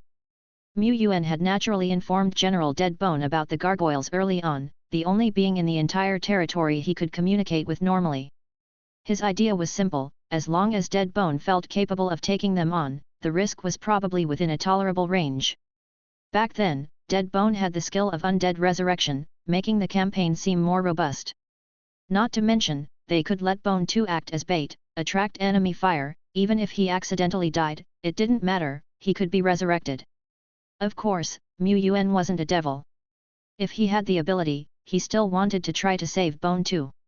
Half an hour later, after making thorough preparations, Yuan had already brought Dead Bone, Bone 2, and 9 other skeleton soldiers, along with a few big slimes that had just evolved and were ready to be meat shields at a critical moment, to several hundred meters away from the broken tower. In the dense forest, Yuan switched between his old and new battle falcons, carefully observing the situation. The gargoyles appeared to be deeply asleep. However, it was broadly believed that if any one of them was attacked, the others would wake up simultaneously. While pondering, he slowly moved forward under the protection of Dead Bone. Before the official fight, he needed to make his final confirmation. He needed to confirm the level of these gargoyles. He had to use the built-in monster identification ability of the players. Even though he was 99% sure that these gargoyles were far from the professional level. The player's inherent monster information identification provided great convenience in the early stage of exploration. However, it seemed that it wouldn't be possible to identify a higher level. That is to say, monsters that were too high in level, as well as troops under the control of other players, couldn't be identified either. It was only used in the early stages. It helped the players to judge the strength of the enemy, so as not to recklessly engage an enemy that was obviously stronger. In the latter stage, it was time to use paid items. While pondering, Yuan finally sneaked close enough. Looking at the sleeping gargoyles, he squinted his eyes a little. He selected, and observed. Within a moment. Gargoyle, rare level 6 of 0 order. Gargoyle, rare level 5 of 0 order. Note, this was originally a level gargoyle, but it exhausted its energy over the long years, its level dropped continuously and became the Gargoyle Q version. Just this? Is that it? At least half of the gargoyles' levels were lower than Dead Bone's. Used to fighting higher-level monsters, Yuan felt a little unaccustomed to face enemies whose ranks and levels were lower than Dead Bone's. Of course, even when facing weaker enemies, you can't be reckless, let alone face 8 gargoyles that aren't weak at all. They were rare-rank troops. Moreover, they could fly. If they went against the previous goblin camp, they could wipe out dozens of goblins in an instant. It wasn't that they were weak, just, they weren't as strong as Dead Bone. Except for Dead Bone, among the other troops, only Bone 2 could win a one-on-one battle. The gargoyles are known for their extreme defenses, especially in magic resistance, and they can fly. Luckily, both Dead Bone and Bone 2 have ranged attack capabilities, and the gargoyles are melee troops. If a real battle begins, Bone 3 and Bone 4 and others could also join in to slash them. Before the fight started, Yuan slowly moved back, retreating to a place a kilometer away, where he couldn't even see the broken tower. Next to him were 2 skeleton soldiers and the big meat shield, Duo Lai. Especially the latter, his round, gigantic body gave Yuan a strong sense of security. Unable to see the battlefield, Yuan wasn't worried. There were 2 battle falcons lurking in the distance, broadcasting the battlefield situation for him at any time. As for the command, he didn't need to worry about that either. Although he, Yuan, had exquisite micromanagement skills, was good at moving skeleton soldiers 30 centimeters to the left, he was still constrained by the computer medium and the IQ dot of the skeleton soldiers. When it came to on-site commands, he was just a bit inferior to Dead Bone, who was on the battlefield. He left it all to Dead Bone. Off in the distance, Dead Bone and Bone 2 were gesturing. Bone 2, go, charge! Dead Bone, charge your bone, just stay calm. Without calling anyone, Dead Bone alone sneaked to 100 meters in front of the broken tower. Their eye sockets reflected the horrifyingly distorted and loathsome images of gargoyles, each having 9,900 reasons to die. Slowly, Dead Bone pulled 3 silver spears out of his back. Energy surged along his skeletal arm, pouring into these 3 firm and incredibly sharp bone spears. The bone spears, which were a perfect match for him, began to hum. A terrible aura, which seemed to drag all enemies into an abyss, burst out from Dead Bone and seemed to engulf the surrounding world into darkness. At the same time, perhaps intimidated by this powerful presence, the eyes of the gargoyles nearby began to glow. Dust fell off their bodies, and they began to tremble, making the earth shake as well. It seemed as if they would awaken at any moment. But, however, the silver bone spear was suddenly thrown, piercing through the air like a fired bullet, unleashing shockwaves of white air and emitting a sharp tearing howl. In a split second, it brutally impacted a gargoyle that was about to awaken. It pierced and shattered it. Boom! The entire gargoyle exploded, grey-black fragments splattered, and its broken half-wing spun in the dust before finally cracking and breaking. This was not the end, but just the beginning. Dead Bone, who threw the terrible spear, did not pause and triggered 2 more bursts. Triple bone spear throw. 8 gargoyles had just awakened from their sleep, and 3 were destroyed, leaving no complete corpse behind. They were left completely bewildered. Where are my companions? Where are all my many companions? Why did they disappear the moment I opened my eyes? At this time, the deafening explosion sound only just began to echo in the distance, startling flocks of birds. A moment ago, several players were riding seat wolves through the forest near the southern side of the broken tower, about several kilometers away. Various troops like spearmen, archers, guards, skeleton soldiers, and big goblins surrounded them, killing monsters that darted out of the forest. We've already ventured deep into the wilderness. Are we there yet, boss? One of them asked. Almost there, according to the map. Our target, the Mage Tower, is not far ahead. Even though so many years have passed, the Mage Tower might not exist, and we might end up empty-handed, but as long as there's a glimmer of hope, it's worth our effort. Without fighting, we can only waste half of our lives like other players. Are you content with just seeing the corner of the supernatural world and not being able to enter it? When will we be able to rise to the professional level and experience the scenery of the eternal world firsthand if we don't fight? We players with humble backgrounds can only fight, and this ancient map we found by chance may be both our best and perhaps our only chance. We fight until we can't fight anymore. The eyes of the players burned with determination. They were veteran players who had been in the game for half a year, but they were still small fish among the players.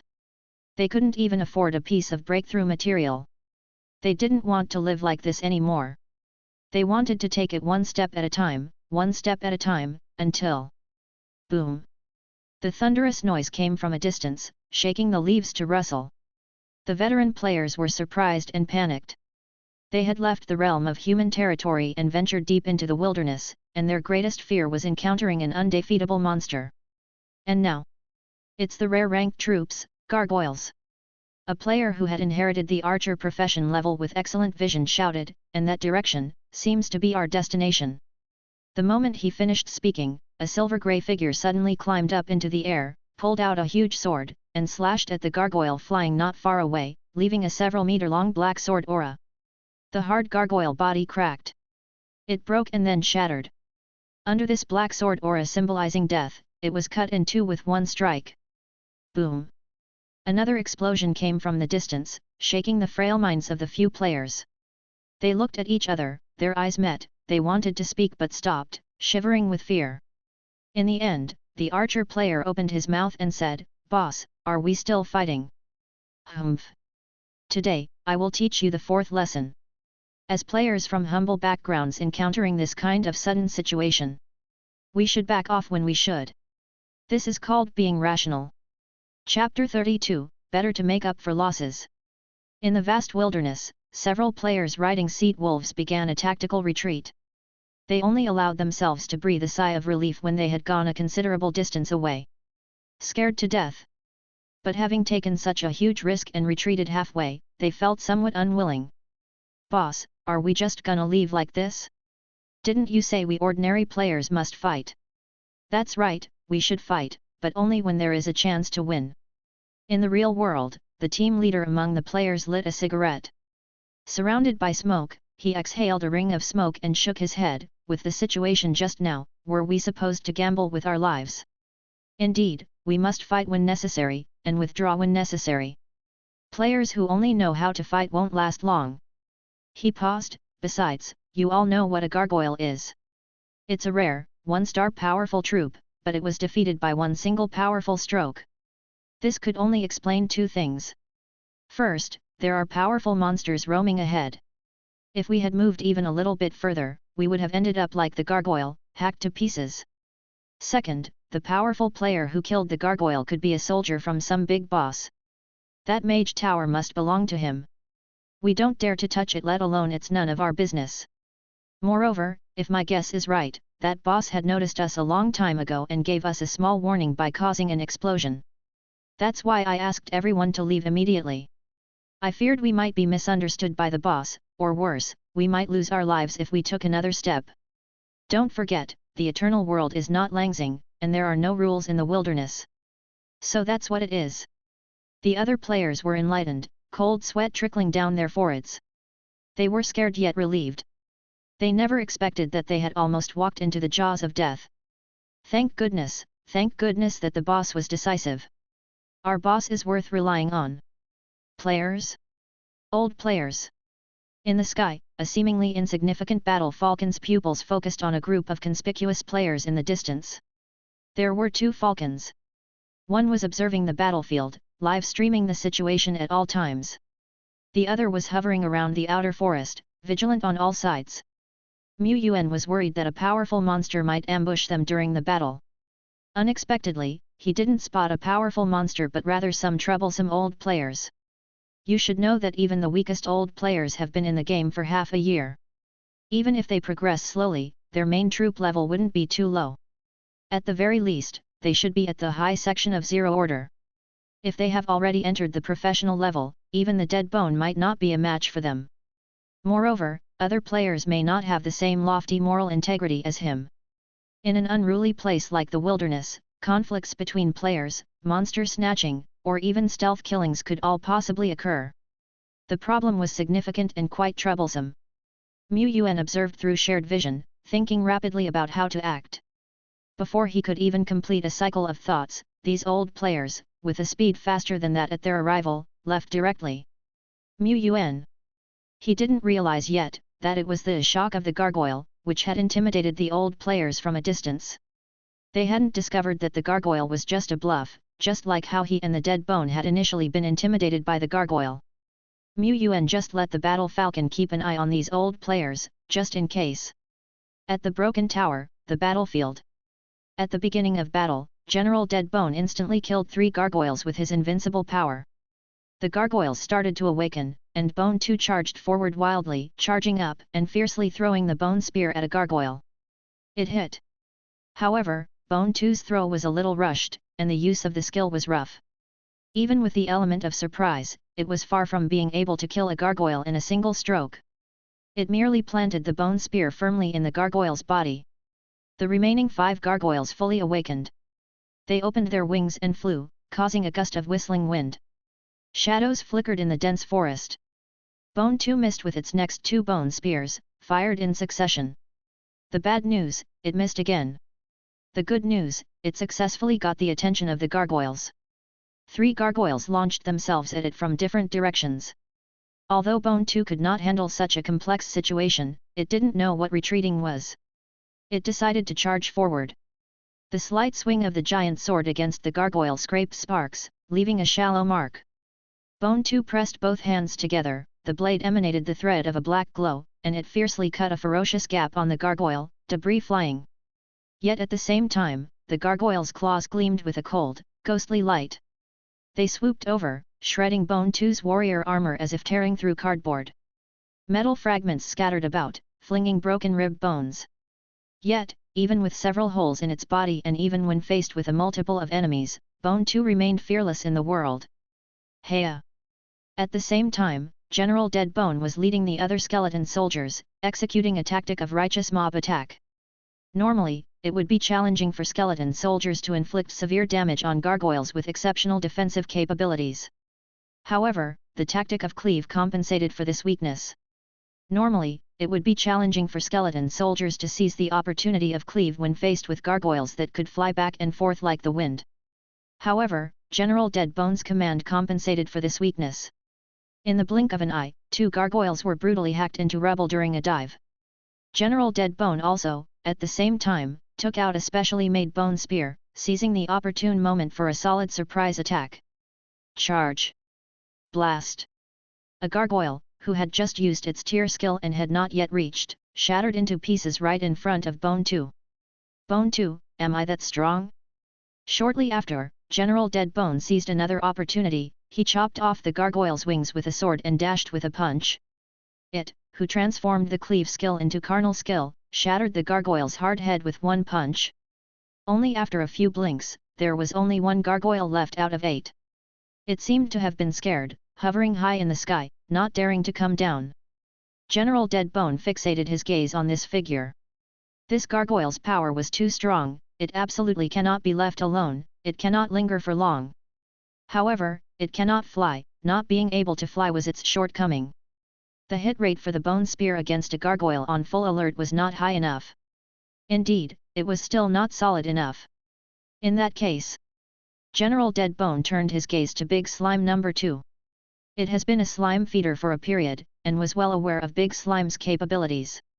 Under Yuan's dumbfounded expression, General Dead Bone stepped on Big Slime, using the force of its leap attack to catapult upwards into the semi-empty skies of 2 to 10 meters, seizing the gap before the gargoyle could fly far. It discharged 2 bone spears to block the area, then took a several meters long black sword radiance, slashing the gargoyle into 2 with a single stroke. Bang! General Dead Bone, clad in armor, fell from mid-air, causing many cracks to appear in the ground. Behind him, the fragmented gargoyle's corpse also fell with a bang, kicking up dust and gravel. General Dead Bone pulled his battle boots out from the ground, looked at the armor on his body that already had some cracks, and still sighed. Indeed, I'm still not solid enough. The battle ended in just over 10 seconds, which left Yuan feeling immensely stirred. He wished he could also enter the world personally and exchange a few moves with the gargoyles. Oh, it seems that he only has the power of 1 bone? Little skeleton's bone. Upon second thought, he decides not to. The dust fog filled the air, countless trees collapsed, broken stones and split branches flew everywhere. The area in front of the entire broken tower had become unbearably messy. But General Dead Bone deliberately controlled the battle area, and it did not affect this ancient tower, which may have already become a dangerous building. This battle was no small matter. It seems that the gargoyle area had its own deterrents. There were no monsters in the surrounding that were attracted. By the time Yuan came forward, he could only see the fragmented gargoyles' corpses, and also, Bone 2 whose body was riddled with holes, even its heart cavity had been emptied. Yuan. The sight was undeniably tragic. However, looking at Bone 2, who was happily playing with itself, his sorrow diminished before it could well up. Let it be, as long as you're happy. Skeletons, it doesn't matter. If Bone 2 had focused on dodging, it wouldn't have gotten so severely injured within such a short time. However, it chose to fight, even if that meant taking a hit, just to slash the gargoyles a few times. Looking at Bone 2, whose heart cavity had been emptied, General Dead Bone thought that it would require a considerable amount of time for it to recover from such injuries. Hence, it naturally thought of the undead resurrection skill that it mastered. As long as Bone 2 was killed off and resurrected, its injuries would naturally be gone. General Dead Bone was 99.99% sure of this operation, but after careful consideration, it still shook its head. Bone 2 was a brother in arms. It decided to wait and test it on a few captured undead creatures from the outside world before performing the operation on Bone 2. Only then, it would be solid. Chapter 33, Miracle Blueprints, please collect and follow . 1. In front of the decrepit tower, after the 8 gargoyles were killed, some soul sand and remnant souls were slowly scattered. The total amount of soul sand was 300 plus G, and there were 4 remnant souls in total, 2 of which were random remnant souls and 2 were 3-star level remnant souls.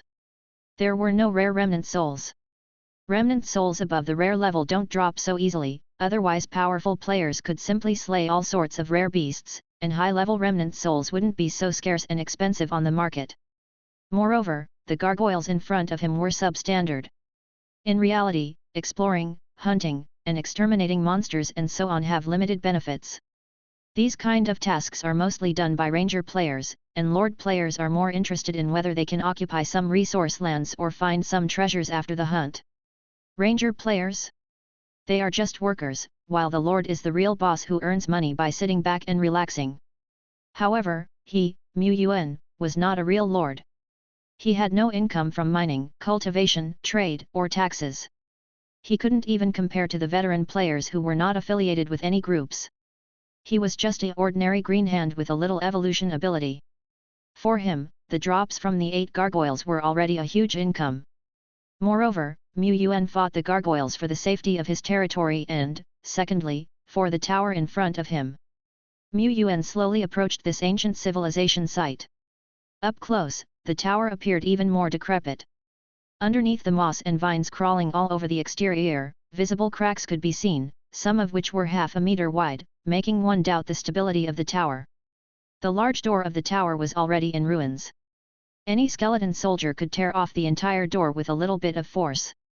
Perhaps some defensive enchantments were set here in the past, but everything disappeared as time went by. Even the gargoyles, known for their long shelf life, were slowly weakening over the years, becoming the small and weak creatures they were now. In front of the door, the dead bone hesitated to speak. Yuan knew what the dead bone wanted to say. The tower was dilapidated and entering it was dangerous, which was not steady enough.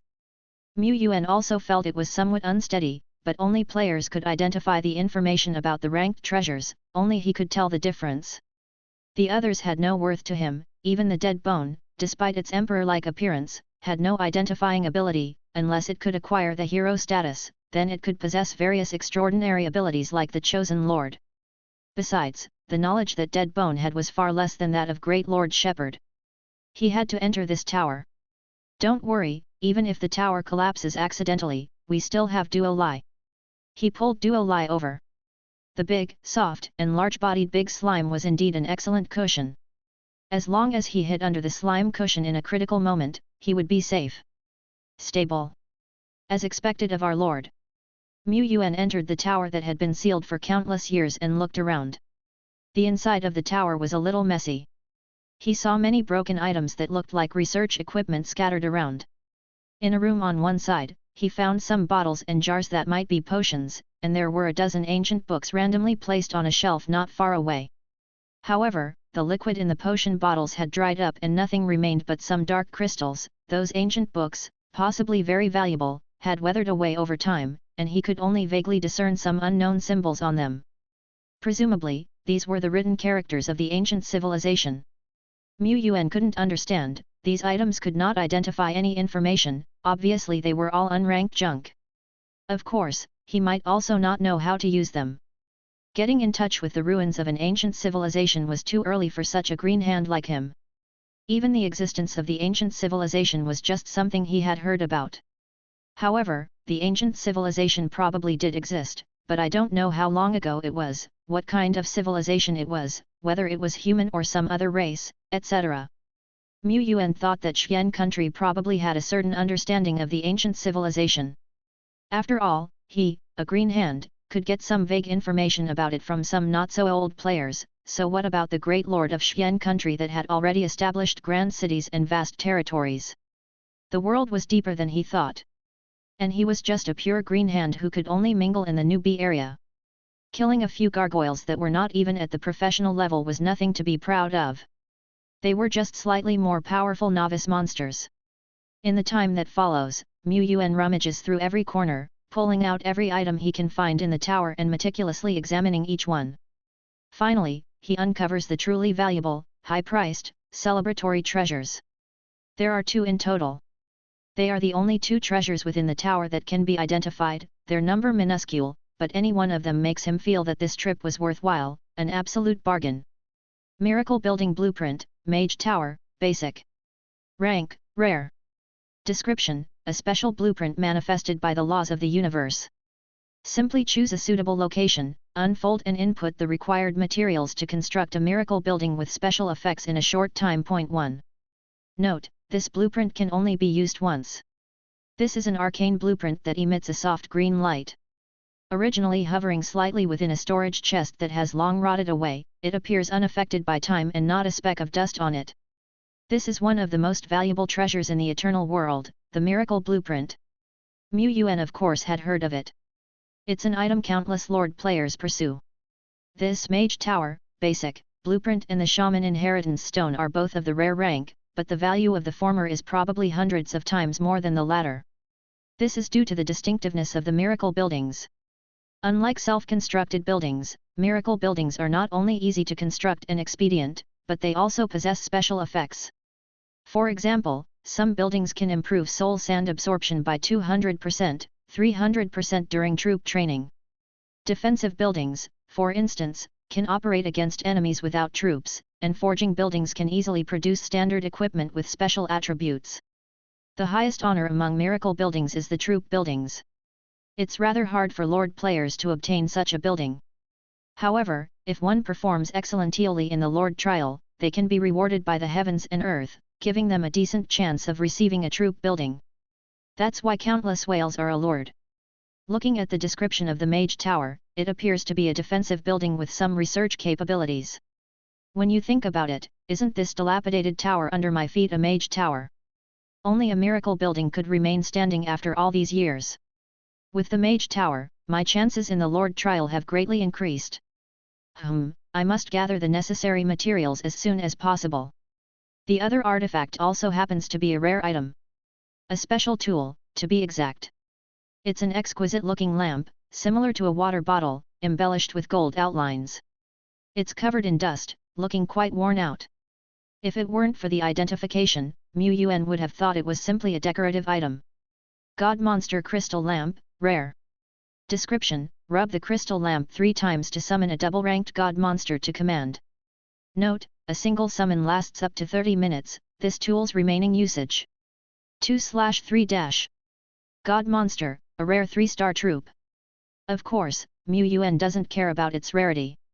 The Dead Bone is also a rare 3-star, possessing 3 skills and a talent, its luxury configuration far surpassing other rare 3-stars of the same rank. Regardless of how strong the Dead Bone is, it's only at 0 rank level 6. The potential to combat an ordinary profession level troop is still an unknown. Setting aside ranks to talk about classes, it's simply a future prospect. The Crystal Lamp's God Monster is at the 2nd rank, an elite level unit as defined by the Xian country, a rare troop in its complete form. With this God Monster Crystal Lamp, I don't have to worry too much about the wandering ogre in the north. After all, unlike the inferior gargoyle, the ogre isn't dormant.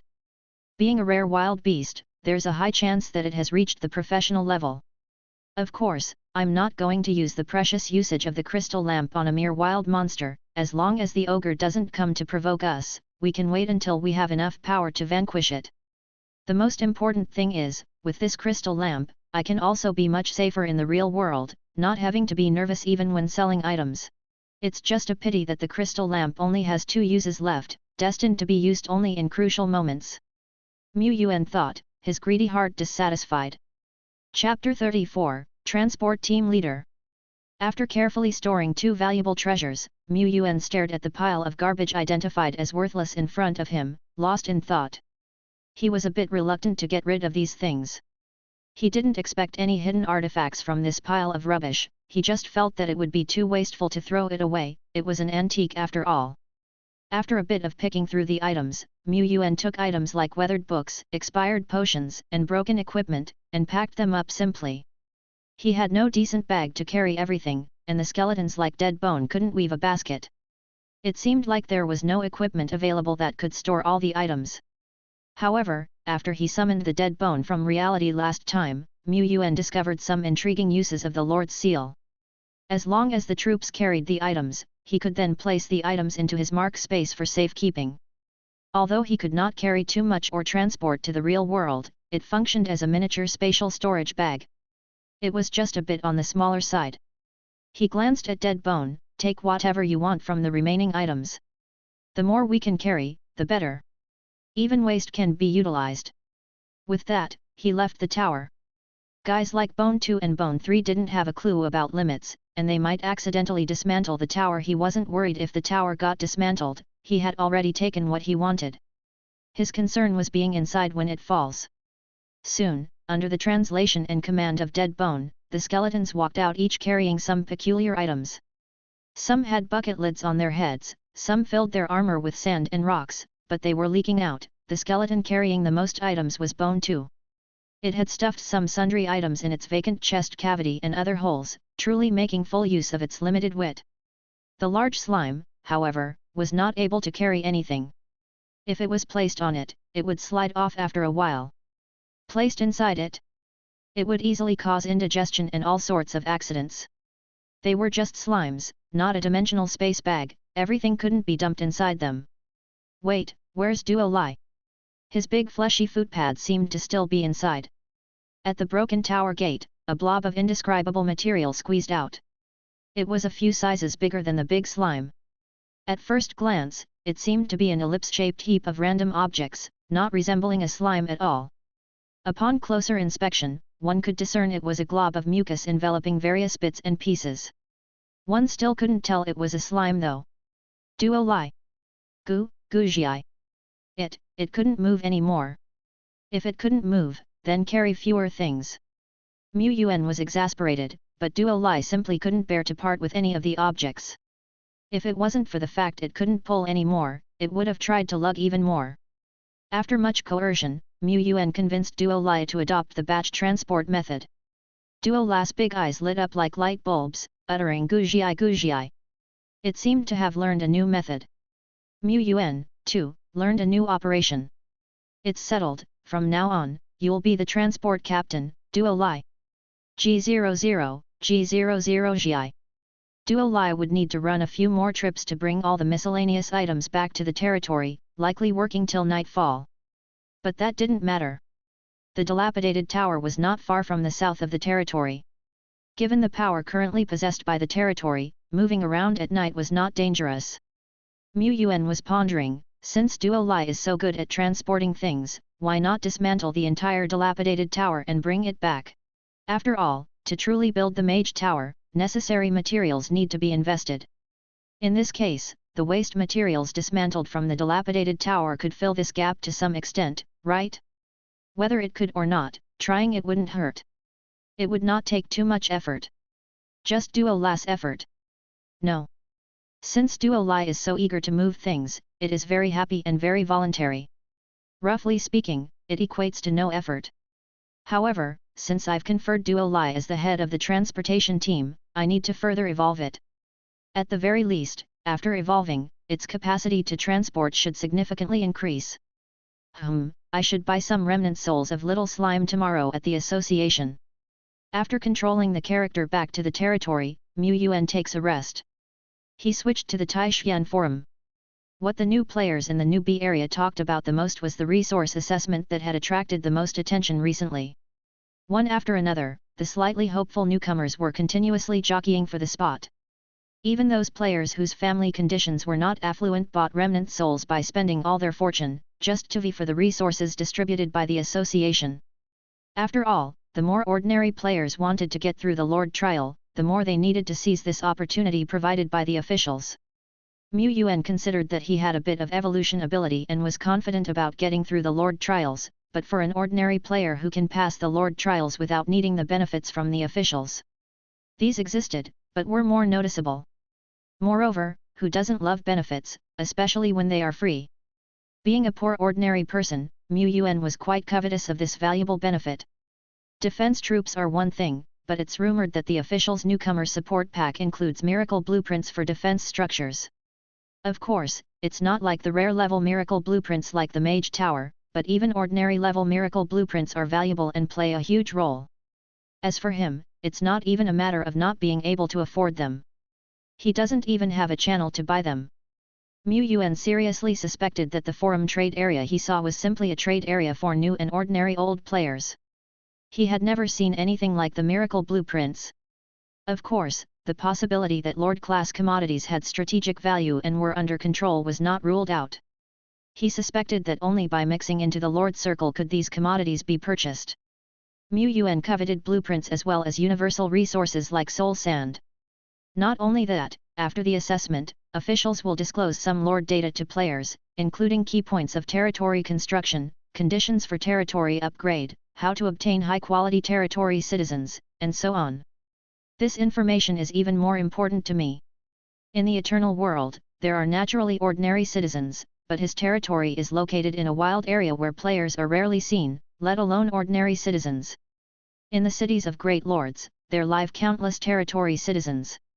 Ordinary citizens can take various jobs, filling the gap that troops can only fight. And high-quality territory citizens include talents in combat, research, production, management, etc.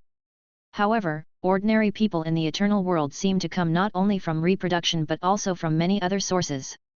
These might only be known to him after he passes the resource assessment, or even becomes a real lord.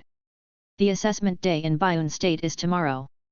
On the forum, many Bayun State newcomers have started to become nervous. Today is the 6th day of logging into the game. At this time, most new players have been rescued by the official team and moved to the safe city established by great lords.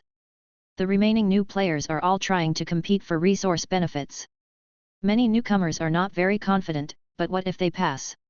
What if the other new players of the same period are not very good, then they would have a chance to stand out, right? It's worth a shot. If they can't win a place, they will strategically retreat. The newcomers are seizing the last night, putting full effort into making their main force practice, hoping to break through another small level. They are also constantly prying into the level of their peers through the forum to make judgments. Mu Yuan didn't feel much nervous, but he also needed to figure out what level could freeload the benefits and, yet not to stand out too much. Chapter 35, Newcomer in the Four Cities. Mu Yuan directly entered the Bayun State section, browsing through the conditions of his competitors. But most of the newcomers weren't foolish. Those green hands who were once boastful about their achievements on the forum had almost disappeared these past 2 days, replaced by a growing number of people who are seeking sympathy.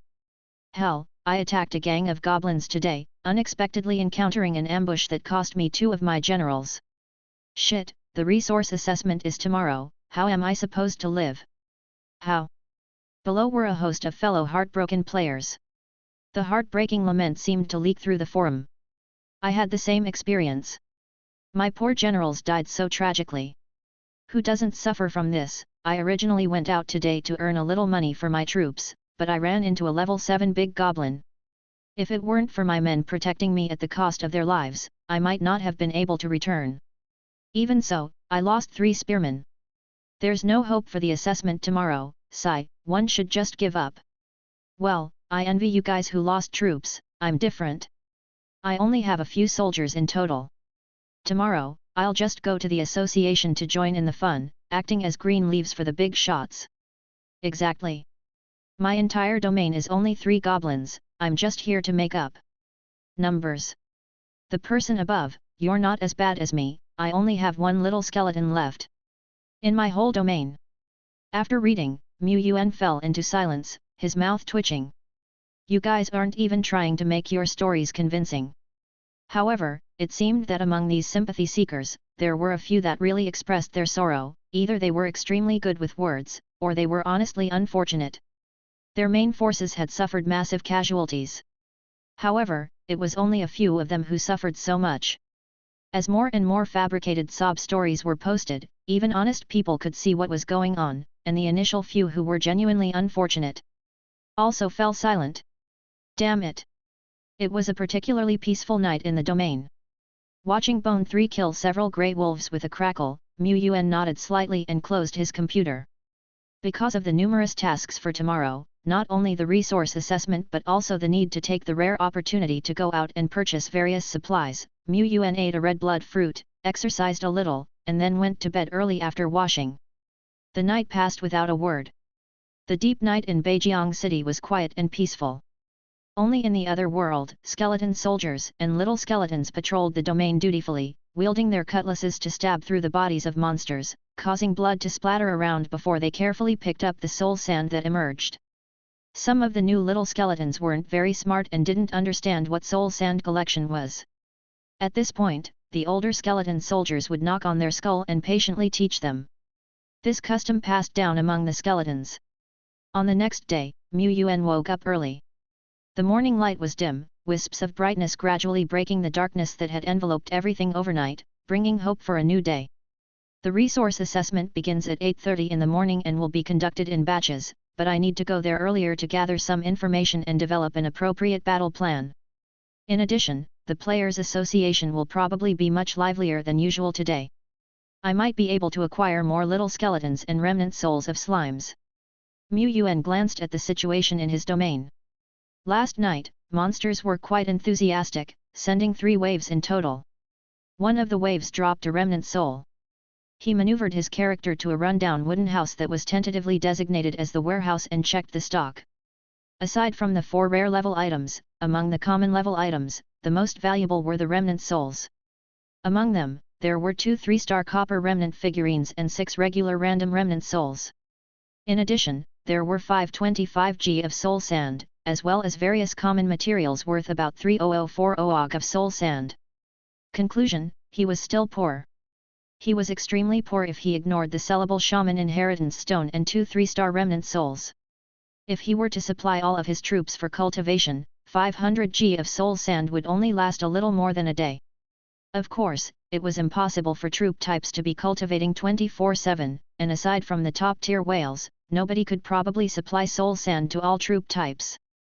Even top-tier whales probably wouldn't provide too many resources for 1 or 2-star cannon fodder. Yuan was different. Given the chance, he still wanted to provide for all of them. He didn't have any cannon fodders, the future was promising for all his troop types. But he was well aware that the larger the army, the more soul sand would be consumed each day. Continuous full supply was not very realistic. They say some powerful domains have miracle buildings that don't consume soul sand but can still slowly level up the troops. This is why great lords can cultivate armies of tens or hundreds of thousands of elite troops. Thinking about it, he was somewhat excited. Then he returned to his impoverished reality. Bidding farewell to Dead Bone, instructing it to guard the house well, the great Lord Shepherd began his quest. He scanned a rental e-bike by the roadside and rode directly to the Players' Association in the city center. The Players' Association was bustling today. Some players walked here, some took rides to the corner of the street, and many drove their cars directly into the parking lot inside the association. Outside, the streets were crowded. One after another, workers hurriedly began a new day of non-stop work. Hustling and rushing were just ordinary modern cityscapes. Inside, luxury cars were parked, and players drew circles with their hands, summoning out armored, formidable warriors. They were like 2 different worlds inside and outside.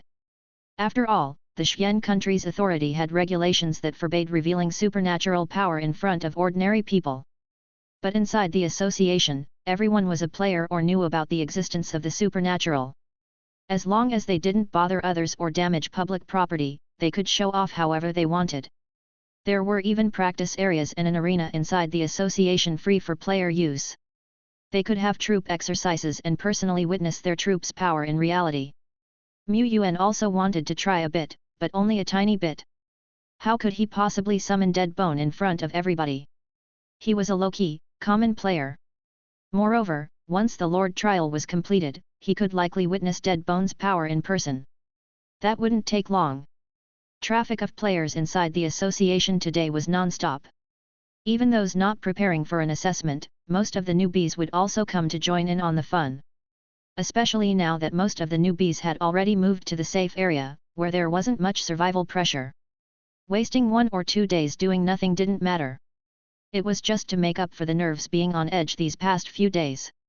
Despite that, there were ridiculously many players at the association today, 10 or 20 times more than a few days ago. Did so many people need to gather for a newbie resource assessment? Bro, don't you know? The entrants in today's examination are not only the newbies from our Beijiang City but also from the neighboring Linjiang City, Jiangbei City, and Dongming City. It's an examination across 4 cities, which has always been the case. The Bayun Association is allocated a certain amount of benefits, which are then distributed to each assessment point, Beijiang assessment point being one of them. In other words, us Beijiang Sichens 10 or so registrants will compete for these spots. Familiar voices came from not far away. The speaker was old brother My Wa, though he wasn't wearing his frog suit today and was dressed in a suit and tie, looking like he was about to sell insurance. Wait, how did old brother My Wa know so much? Miss White Fox next to him was also very surprised. Didn't they choke together in the game? He cheated. Old brother My Wa chuckled, I indeed poor guide out, had absolutely no confidence in defending the territory, but haha, after becoming a player, I found out that my second uncle's daughter is also a player. With her recommendation, I'm now an intern at a big shots company. So, I know a little bit more. Old brother My Wa grinned, a smile that many poor guys envied. Chapter 36, Only I Am the Loser. Inside the Players' Association, there was a constant stream of people.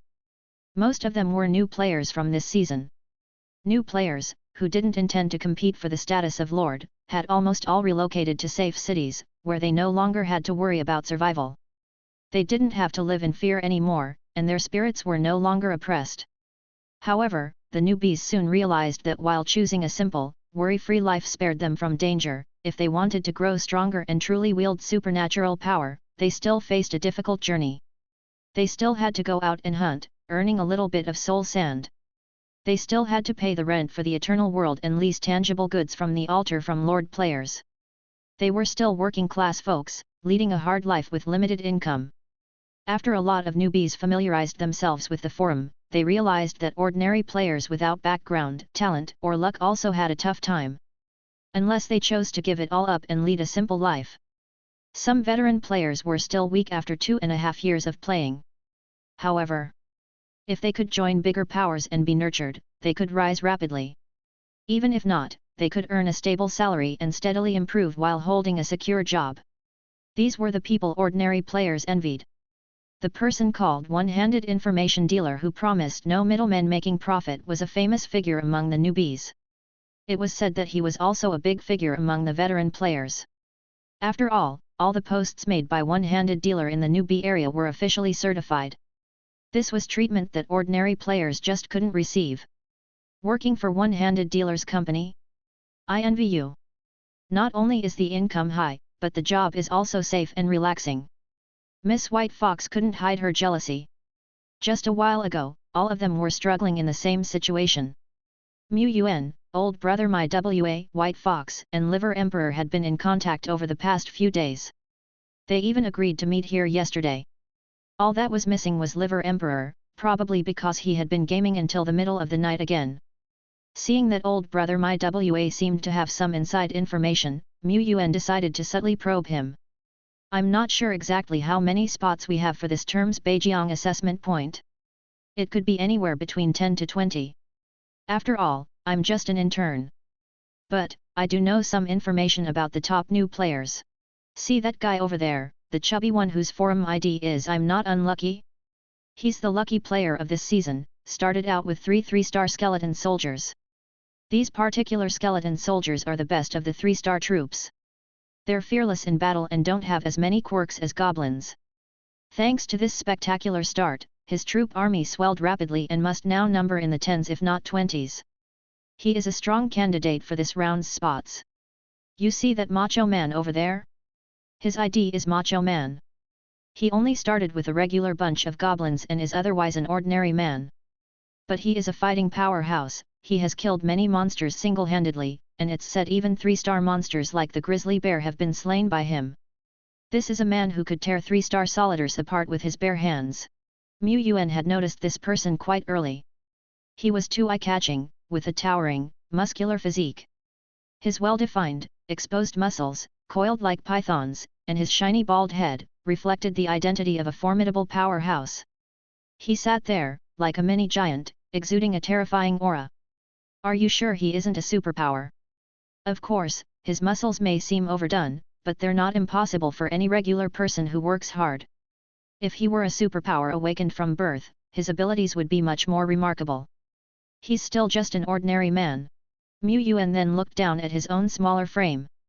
He had become much stronger over the past few days, and you could vaguely see his six-pack, but, he felt that if he were to fight that macho man, one punch would have him kneeling on the ground begging for mercy. This is what they mean by ordinary? Mu Yuan fell silent. In comparison, he was just an ordinary player with a slight evolving ability. Among the ordinary players, those two probably have the best chance of getting a spot. But it's still early, most players have not made their names yet, and there could be dark horses. Upon saying this, old brother my WA couldn't help but ask, "Brother, if I'm not mistaken, you're planning to compete for a spot this time too, aren't you?" Mu Yuan nodded. There was no need to hide this. Miss White Fox. So you're a big shot too, huh? Am I the only one who's out of luck? Old brother my WA wasn't surprised. Brother Mu showed his strength on the first day by bringing out the remnant soul. No one would miss such an opportunity to take a stab at becoming the Lord. I've thought about taking a shot too, getting the welfare quota, passing the Lord trial, recruiting beautiful heroes, leading an invincible army to the top of eternity. Sadly, it's merely a pipe dream, I just don't have what it takes. Old brother my WA sighed and said to Mu Yuan, "Brother, keep up the good work, fight for us ordinary players. Yeah, you should know that the biggest competition for this quota is those rich second-generation whales. That one, the heir to our Beijiang property. Although he's not a second-generation player, his family is rich. I heard that he has spent an ambitious amount of money purchasing various resources, buying dozens of remnant souls of 3-star troops alone. And that guy in the yellow, he's a standard second-generation player. His brother is a veteran player. I heard that this big shot had cleared a goblin camp on the 6th day with minimal losses. That girl in white is a second-generation player from the adjacent Dongming city. Not only does she have veteran player relatives, but her family also runs a big company, she's a bona fide rich woman. Of course, what matters isn't that she is wealthy, the fact that she has been able to defeat a rare level monster even if that particular monster hasn't reached professional level is rather significant. And then there's this one, and that one, and also that one. Old brother my WA outlined numerous pieces of information about these notorious whales. These aren't really secrets.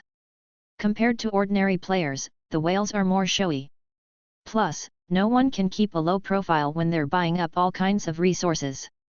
Mu Yuan considered these whales' informations, forming a rough idea of the competition in his mind. Old brother my WA thought Mu Yuan was silent because he was disheartened, thus comforting him, "Don't be discouraged, brother. It's normal that we ordinary players can't compete with the whales at the beginning stages. But you don't have to directly compete with these whales. As long as you can get a slot, the treatment for the 1st or the 10th is the same. Moreover, with your abilities, even if you can't become a lord, you'll still excel among the players."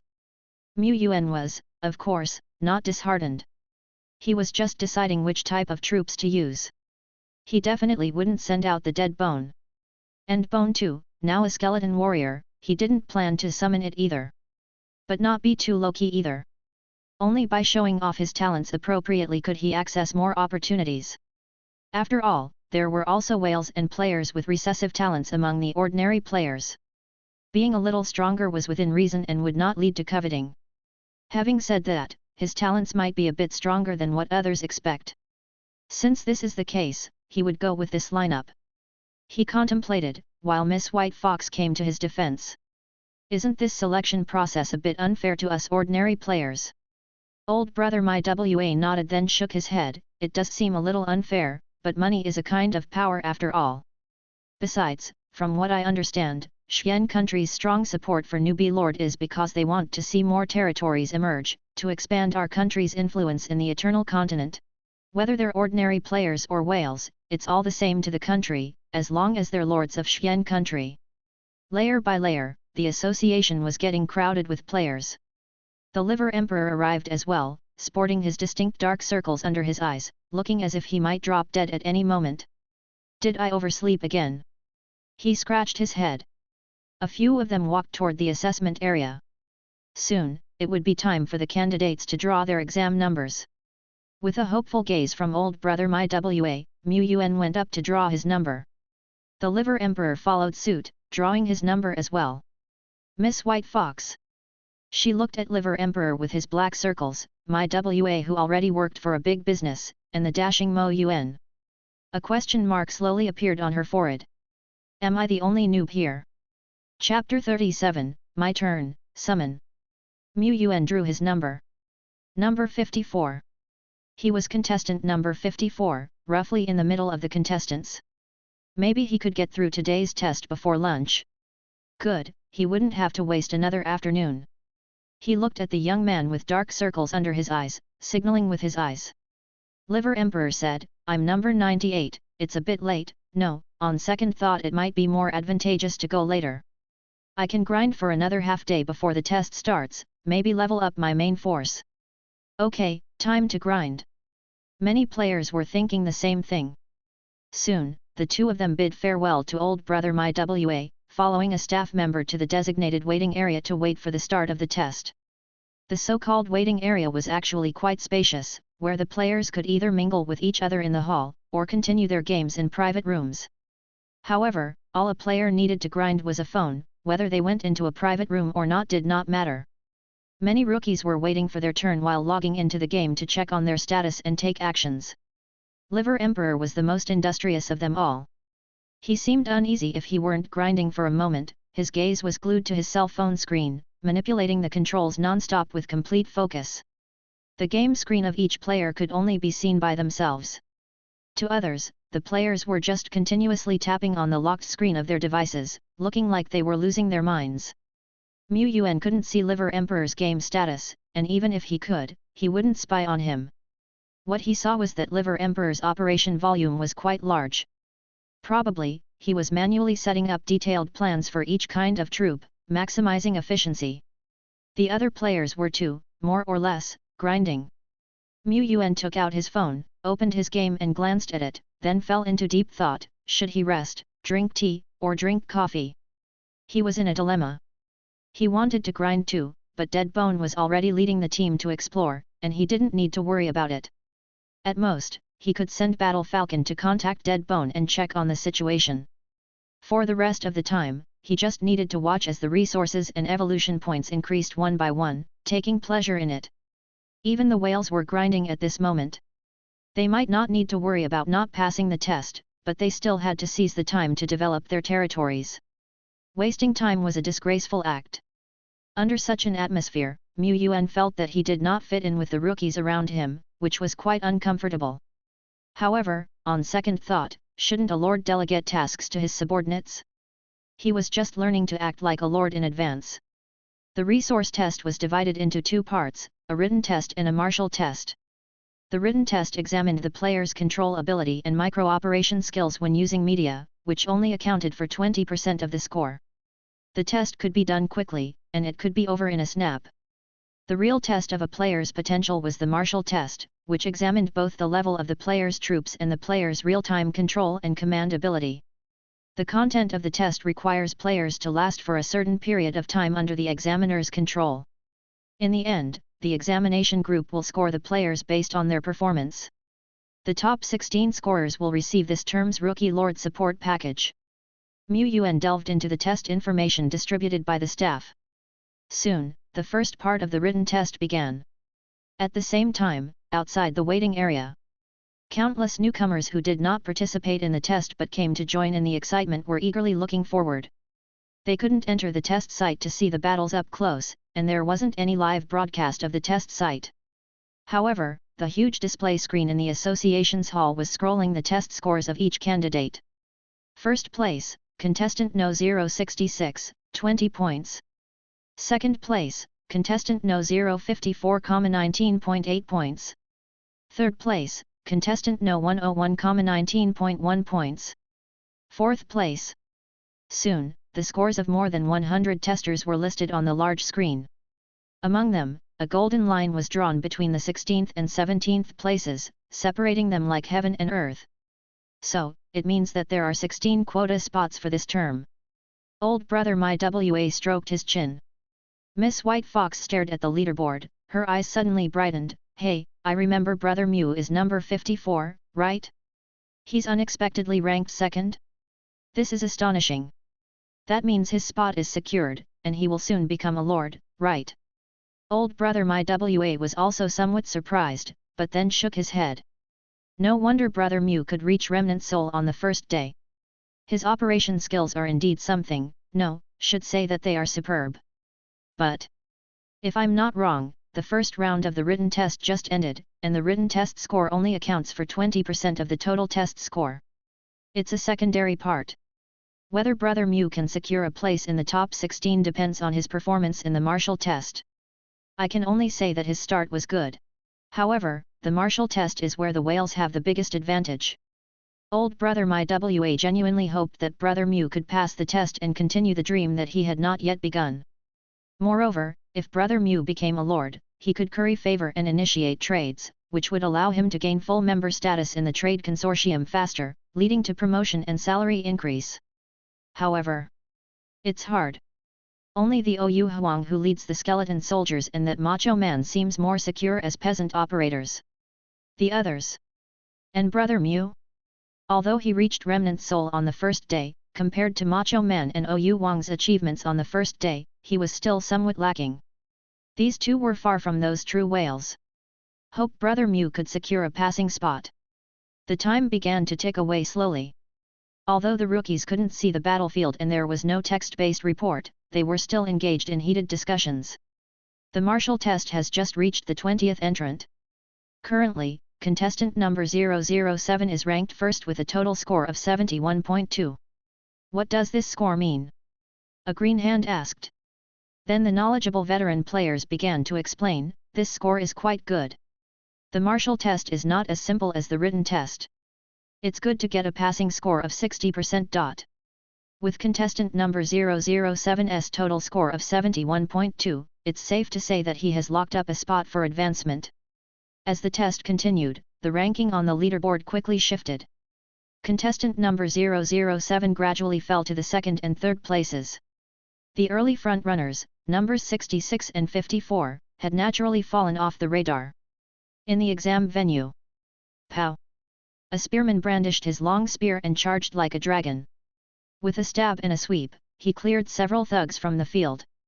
The voice prompt timely announced, the exam is over. Please, examines, take the right-hand exit out of the waiting area and patiently await the exam results. Injured troops can be taken to Zone 3 for free treatment. The examiners on one side of the field shook their heads slightly. Thugs as 2-star troops aren't weak. They can resist and fight, but these newbies command them so poorly, it's like they're directing blindly. Humph, this is the worst batch of newbies I've seen. Well, they are ordinary people after all. We can't expect too much. No, precisely because they are ordinary people, they should strive to do their best. Or else, how would they survive the Lord trial? Chief Examiner Zhang Cheng also sighed. This wave of newcomers can't be said to be bad, just that the performances of the civilian players were somewhat disappointing. The whales, as always, were steady. Chief Examiner Zhang Cheng was a lord who originated from ordinary people. He wished that among the civilians, more outstanding players would rise, but compared with whales and the extraordinary second generation, it is indeed a natural disadvantage to be civilians. Only the most excellent can stand out. The country has made efforts to support civilian lords, but strategically, Xian country first needs to ensure the number of new lords. Only then, can it consider whether to assist civilian players. After all, managing a territory is not easy. Compared to the whales, civilian lords are much less stable, often running their territories poorly due to various unexpected events, and eventually collapsing. The current resource assessment rules do favor civilian players, but ultimately, whether they can seize the opportunity depends on the newcomers themselves. As for players with criminal records, they would have been checked and eliminated at the application stage, and they wouldn't have had the chance to take the exam at all. After all, the Lord, at the very least, is a key force in Xian country. Next up is candidate number 54, let me check the data. Mu Yuan, of ordinary origins, family has met with misfortune, but he stood up against the difficulty. He performed well during university and was chosen by Eternal World at graduation. I will assess this candidate. The chief examiner Zhang Cheng rose and walked towards the distance. Mu Yuan entered the examination site with a somewhat nervous heart. The examination site was not small and was about the size of 2 or 3 basketball courts. A burly examiner, dressed in loose martial arts attire, stood across the large stage, exuding an oppressive aura. He snapped his fingers. Zap! In front of him, 3 mysterious magic circles spread out, and 3 identical spearmen emerged from them. These are 2-star troop spearmen, all at stage 0 and level 9. What you need to do is to withstand their attacks for more than 5 minutes. Of course, this examiner will not command the spearmen in any way, and you can employ all the tactics you can think of. Now, summon your troops. You have 3 minutes to prepare. Also, this place has special effects. Summoning troops here does not consume soul sand, and the consumption of spiritual power is significantly reduced. After a pause, Examiner Zhang Cheng reminded, but spiritual power will still be consumed. Summon your troops according to your ability. Zhang Cheng remembered the candidate number 54 from the previous round. That candidate, also a civilian with good talent, had accumulated more than a dozen or even 20 troops in just 6 days. He had been expected to qualify, but he overestimated himself during the military trial, summoned too many troops to the point of exhausting all his spiritual power. He hadn't even started fighting when he lay on the ground unconscious, falling into deep sleep. He was directly eliminated. As soon as he saw Mu Yuan's candidate number, the chief examiner Zhang Cheng couldn't help but remind him. This was somewhat against the rules. Mu Yuan looked around, the whole field was engraved with mysterious patterns, perhaps, this was a miracle building? He didn't know. Not far from the stage, hovered a black and ghost-like troop. It concealed its power, but it still gave off a massive terrifying force that drew the observer's gaze. This was the judge of the exam field, it would intervene to save their lives when the newcomers' troops were in danger. As for the examiner's 3 spearmen? It didn't matter, they were just the examiner's tools for the test, not many newcomers had the ability to threaten a level 9 spearman. It's about to start. Mu Yuan took a deep breath and stepped onto the stage. Suddenly, the connection between him and the troops in the eternal world became incredibly clear, as if a portal had opened in the world. He didn't need to rely on computers, smartphones, or any other devices to command the troops in the other world. If he wished to summon them, it seemed that he could call them out with just a wave of his hand. No wonder, other newcomers could summon troops without exhausting their bodies. Since that was the case, there was no need to hold back. My turn, summon. Buzz. The mystical magic circles spread out, and the ancient gate was pulled open from both sides. From the depths of the passage, a skeleton soldier clad in armor and holding a battle sword slowly walked out, its eye sockets aglow with a faint blue soul flame. Examiner Zhang Cheng just nodded slightly when he saw the second, third and nth figure of the skeleton soldier coming out of the passage, there. Speed becoming faster and faster. Thud. Thud. Thud. For a moment, the entire exam field became quiet and gloomy. Only the sound of the skeleton soldiers marching in formation could be heard. They held their battle swords high, their eye sockets burning with raging soul flames. They formed 2 lines on either side, guarding the figure at the end of the stage. Under the glow of the soul flame, Mu Yuan's figure flickered in brightness. Like the faces of the examiners in the distance, changing in just a few seconds from shock to disbelief. Chapter 38, This must be the skeleton soldier talent. Actually having a full 10 skeleton soldiers? Unbelievable. This newbie, I remember he isn't the rich 2nd generation, right? Even if he was the rich 2nd generation, it would be difficult. No, almost impossible to purchase that many 3-star remnant souls of the exact same soldier type. This newbie likely came across some randomly appearing wild soldier building, just another lucky duck. Lucky duck? How could a wild soldier building possibly not have any monsters guarding it? Would a newbie really be able to recruit some soldiers if they stumbled upon it? The examiners in the distance were all talking about it. 10 skeleton soldiers wouldn't mean much to veteran players, but for a newbie who's only been selected for 6 or 7 days, it was quite exaggerated. After all, this newbie was of civilian origin. Compared to their formations back in the day, the origin civilian examiner looked at Mu Yuan with more approval. Some examiners started to consider, should they introduce this young man to their daughters? Especially since after the young man summoned 10 skeleton soldiers, it was clear he was far from his limits. One could tell he would have great stamina, which meant he could have a happy marriage. Across from the stage, Chief Examiner Zhang Cheng was quite satisfied. Whether it was Mu Yuan's formation or Mu Yuan's physical fitness. On this level, as long as he held his ground and fought steadily, it would definitely not be hard to pass the Lord trial. Examiner Zhang thought about this, but he didn't show it.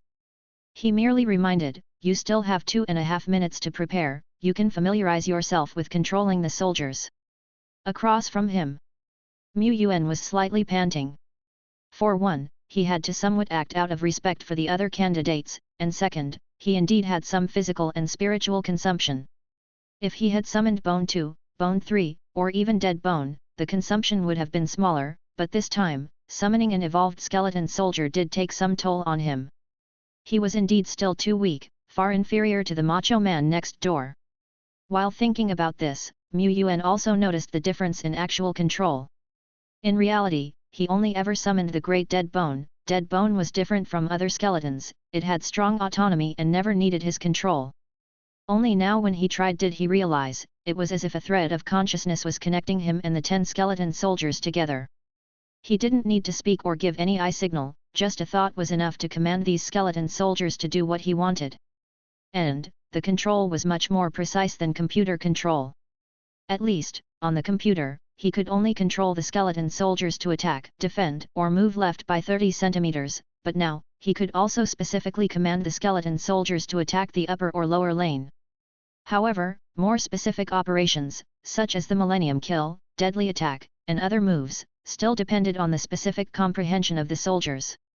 Overall, personal command was much quicker, convenient, and finer than computer operation. No wonder the written test for resource assessment only accounted for 20% of the score. Media operation, players only need to use it in the early stage.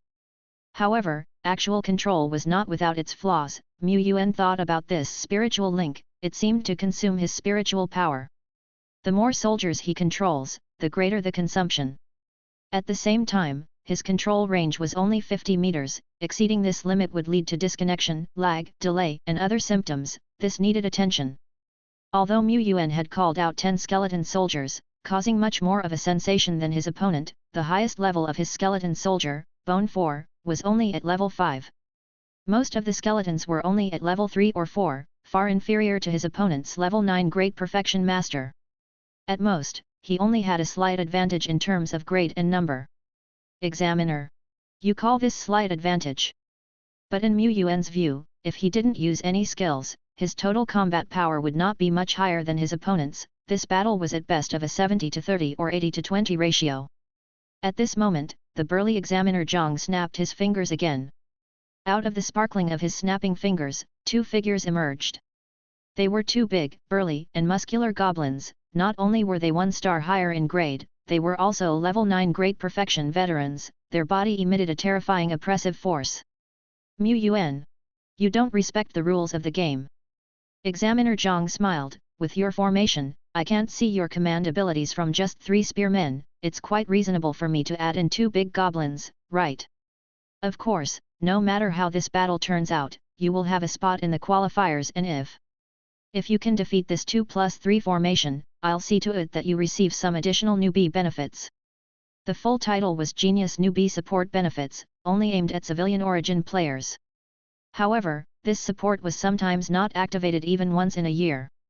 Chief Examiner Zhang folded his arms and looked at Mu Yuan. Come on, let me see what you've got. Mu Yuan. Would it be awkward if he called out a skeleton warrior at this point? Although 2 big goblins, and 3 spearmen, hi. He squinted his eyes, surveying the muscles, torso, and thighs of the big goblin, deciding to kill the spearman first. Because, after all, the big goblin had plenty of flesh. The 3-minute preparation time passed in an instant. The moment the countdown hit 0, the 2 big goblins roared like they were released from some restrictions. The roar was deafening, even causing Mu Yuan's ears to buzz. It was his first time encountering these creatures in reality, and the reality had an inevitable influence on him. Facing the oppressive presence of the massive goblins, Mu Yuan wanted to say, one could only understand after experiencing it personally. He gritted his teeth sharply, and by the time he came back to his senses, the 2 massive goblins had almost charged up to the skeleton soldiers. 1 defense, 2 offense. He quickly commanded 1 skeleton soldier to go up, taking a defensive stance, and ordered the other 2 skeleton soldiers to lag a little behind, so that when the big goblin launched an attack, they could seize the opportunity to counterstrike fiercely. Simultaneously, another big goblin also met the skeleton soldier with a punch to its blade. Things happened so fast that Yuan hardly had any time to analyze, but being the great Lord Shepherd, he was already accustomed to multi-line operations. He remained aware of his surroundings and constantly issued commands. Boom! The blue fist slammed into the skeleton soldier, shattered the small round shield, and struck directly on the skeleton soldier's armor. The blow dented the armor, sending fragments flying in all directions.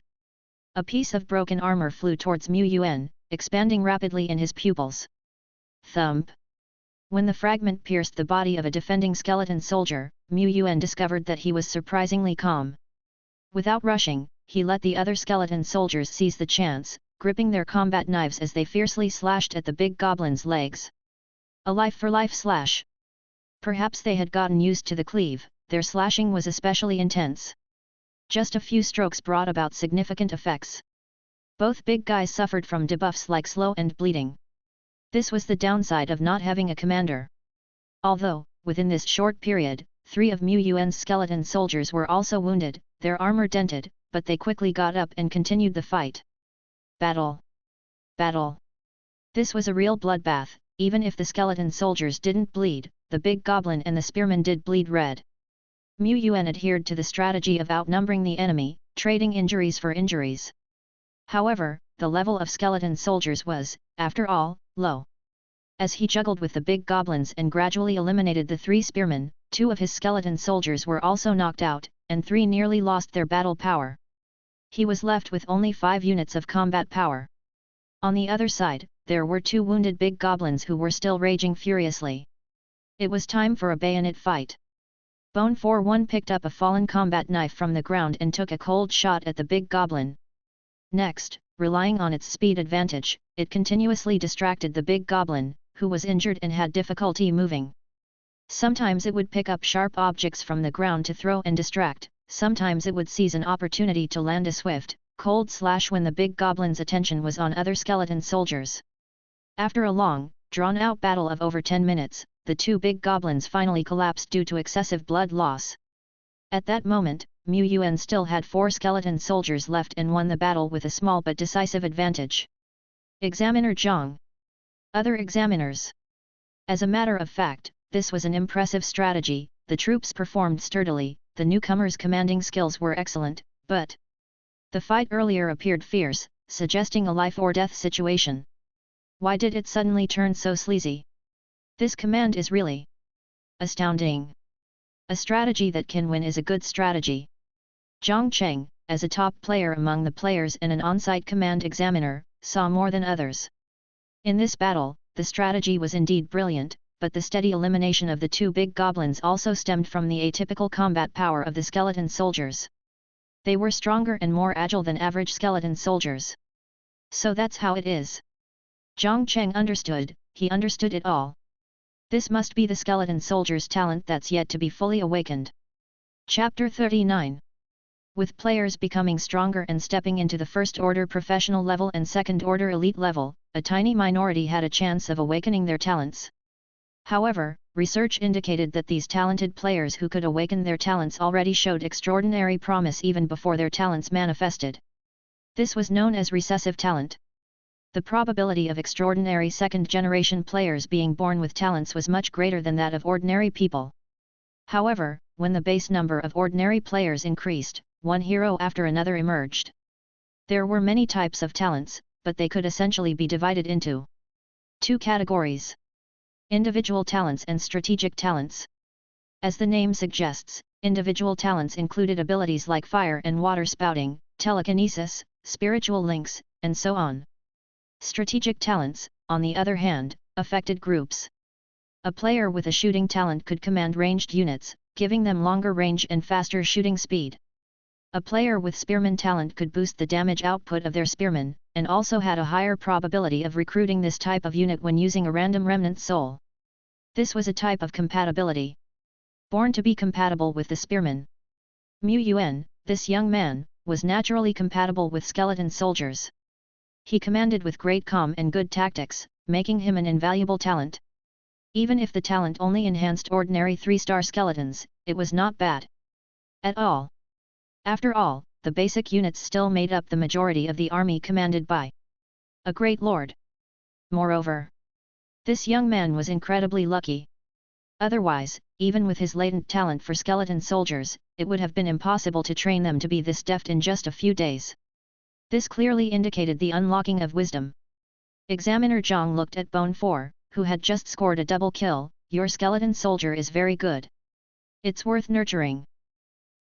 I suggest you give it a name to distinguish it from the others. This will help the unit grow in wisdom. One day, it may even awaken a true sense of self, which would be an immense stroke of luck. Yuan could only promise to give it a name when he got home.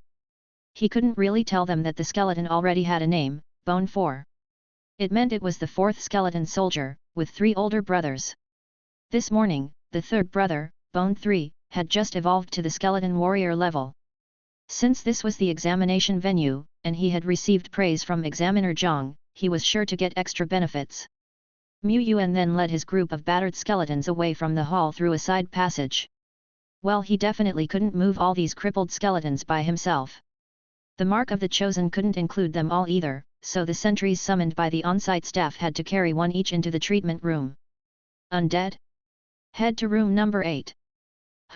Undead energy is harmful to the human body, the player can wait outside. The person here, who was reading a newspaper, looked up and directed him through his glasses. Yuan thanked him and watched as the alloy door slowly closed, much HKE family members waiting outside when a patient was having a CT scan. In just a few seconds, the door, designed to shield against undead energy radiation, slowly opened again. From it emerged one after another fully recovered skeleton soldiers, their armor and swords shining as if they were brand new. Yuan.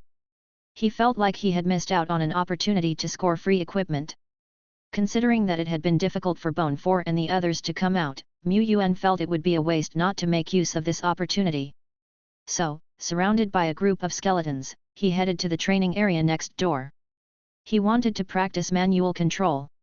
In case of an emergency in reality, he wouldn't be caught off guard. He felt there was still a lot of room for improvement in his performance. After all, it had been his first time, and he had been a bit nervous. Players Association, main lobby. The newcomers, watching everything unfold, were gathered around the big screen with their enthusiasm still strong. Although they could only see the examinee numbers, the numbers of the seed players, the whales, and 2 or 3 ordinary new players, were no secret thanks to some gossiping players who shared information tirelessly.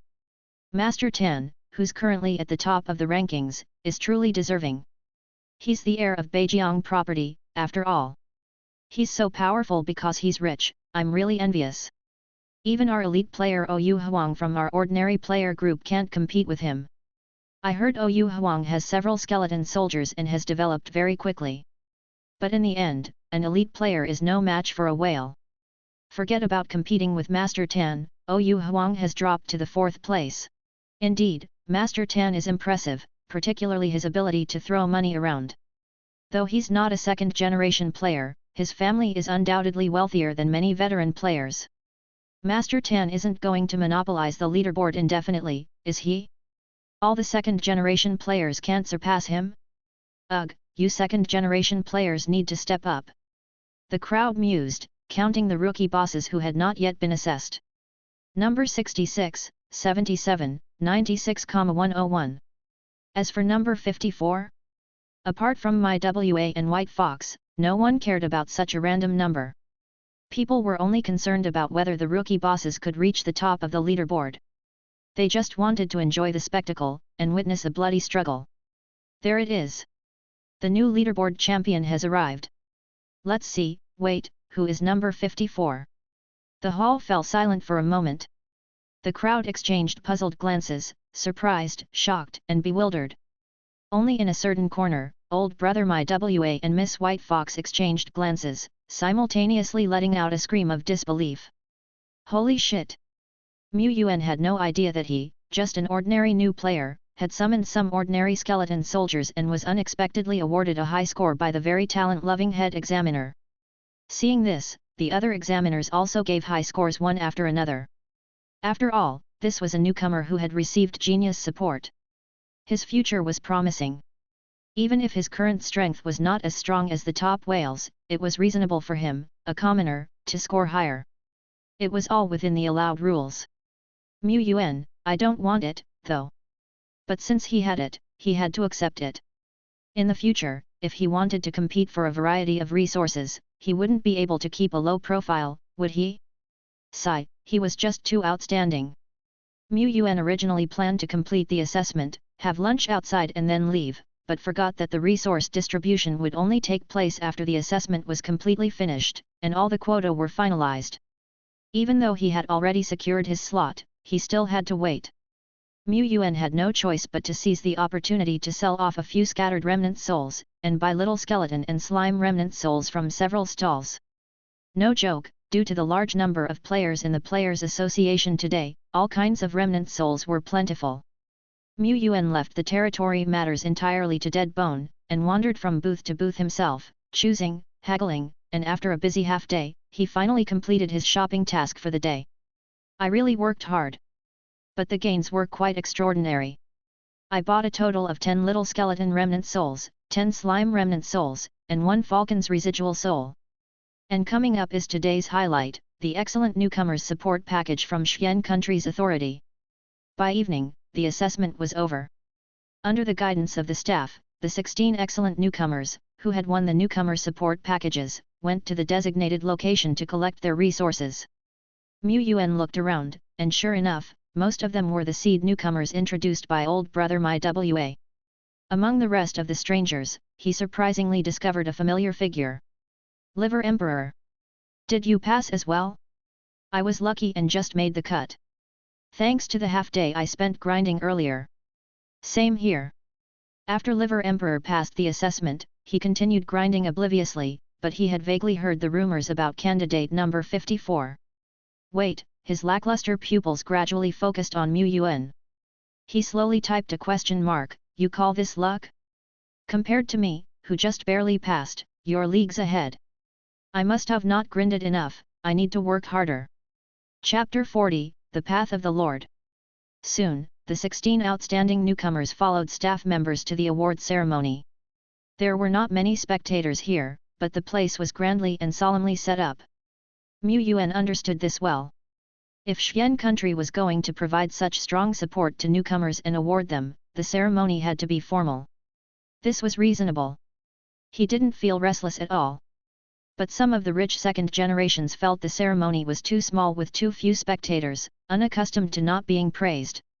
With the beginning of the award ceremony, some newcomers reluctantly put away their phones and turned their attention to the stands.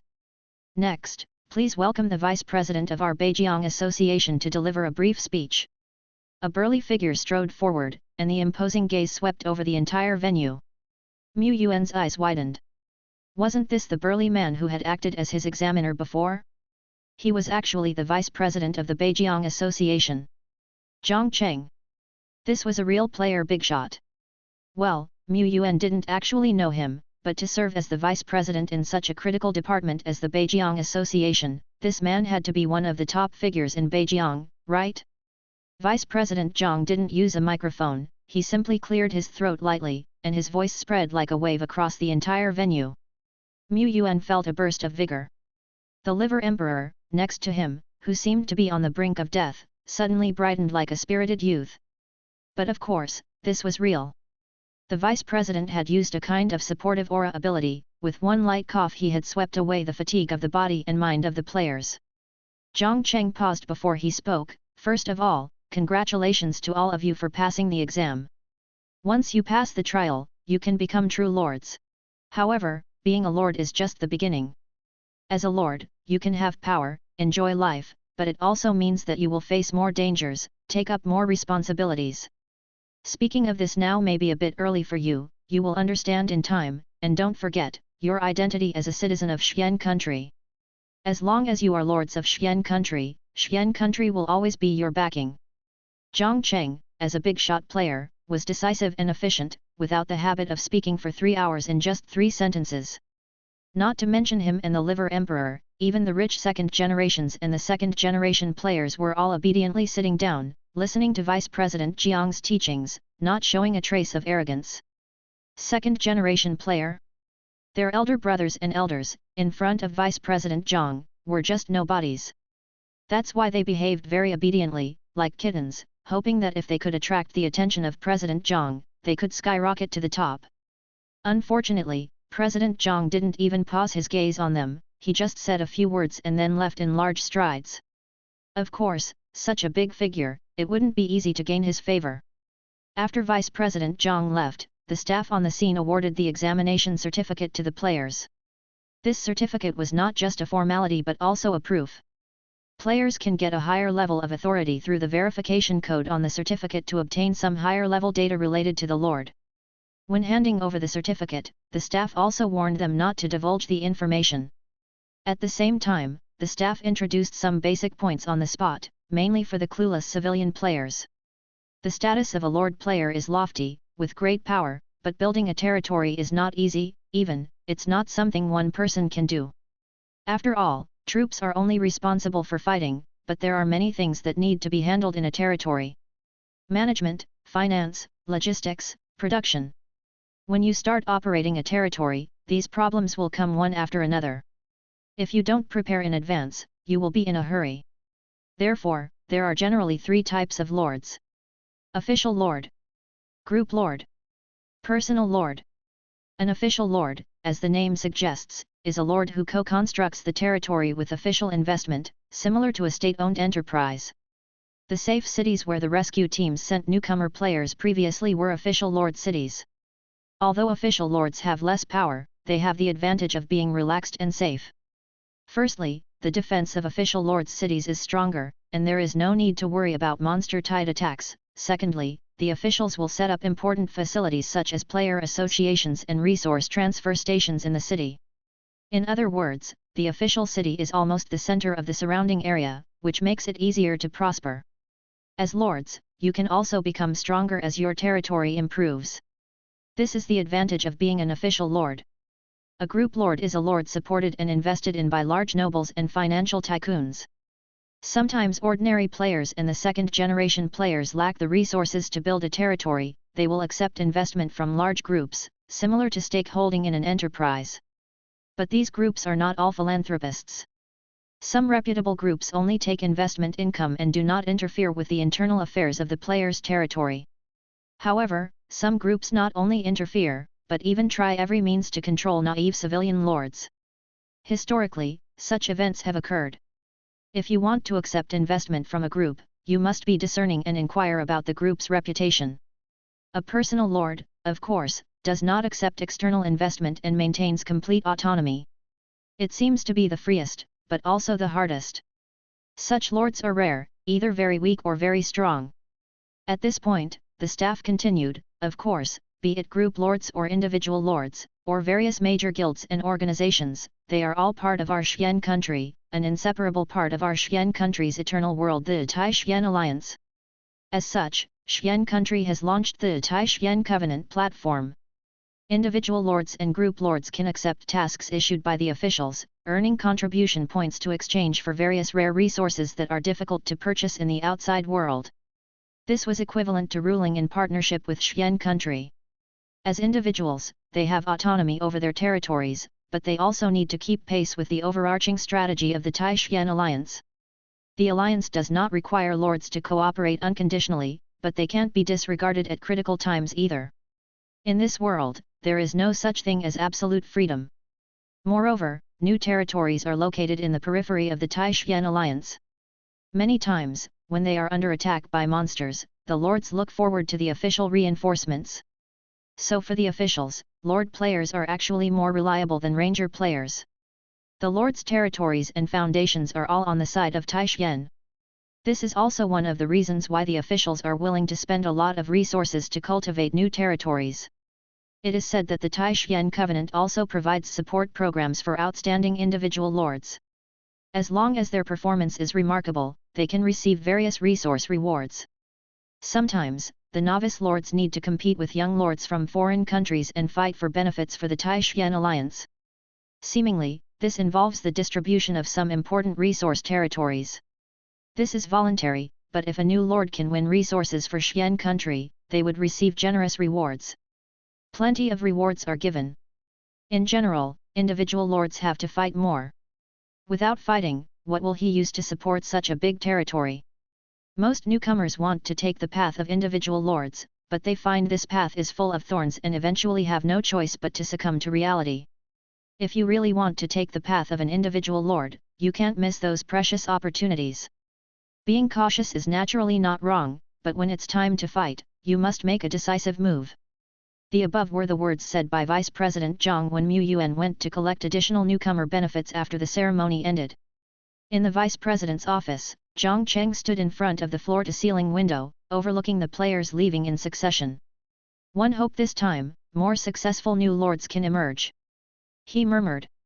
The orange-red twilight fell on him, illuminating his clearly defined muscles which looked as solid as granite. His pupils were bright, as if he were a fire deity bathed in flame. He thought of the young man in the examination room who, despite having established a huge advantage, still used sneaky tactics to defeat two big goblins. Very steady. He lacks the rashness, arrogance, and conceit of some young geniuses.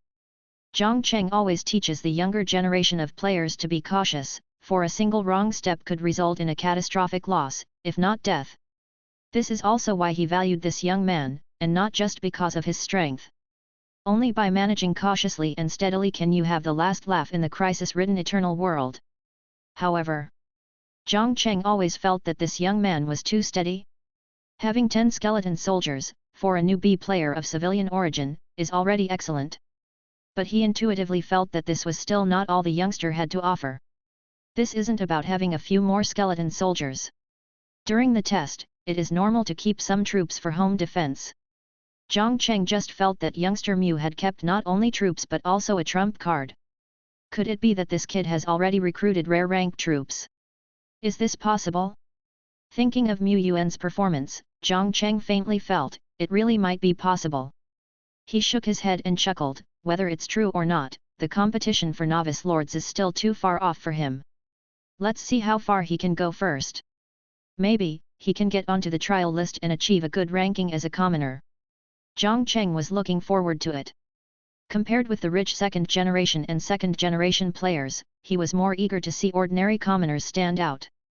Not only because he himself was once a commoner, but more importantly, youngster Mu is from a common family and is an orphan. All he has achieved today is purely from his own efforts. Only such people can really go far. Only they have a slim chance of reaching the extreme peak. Chapter 41, Large amount of supplies have arrived. Mr. Mu, all the supplies from the welfare package are in here, you can cross-check with the list on your own. There is one more thing to note, the association advises new players to send these supplies into the eternal world as soon as possible, don't keep them on you. Even if you want to trade with other players, try to do it within the association to avoid unexpected situations. Mu Yuan got their point instantly. One should never show off their wealth. Even if some old players have no ulterior motives, seeing a pile of treasure flaunting in front of them, and the owner being a newbie, they might get some ideas. Besides, there surely are blacklisted players who have already aimed at this opportunity and are ready to act. Well, what he didn't know was that there indeed were, and they had already been caught. The association happily took the chance to improve their performance. The staff member gave a few reminders and left the room. They left him some private space to slowly check the supplies. Mu Yuan looked at the palm-sized storage bag in front of him. It seemed to be a spatial equipment. Even if the storage capacity wasn't large, the association was quite generous for providing it. Of course, the big lord players probably have a complete production line that can continuously manufacture these standard storage packages.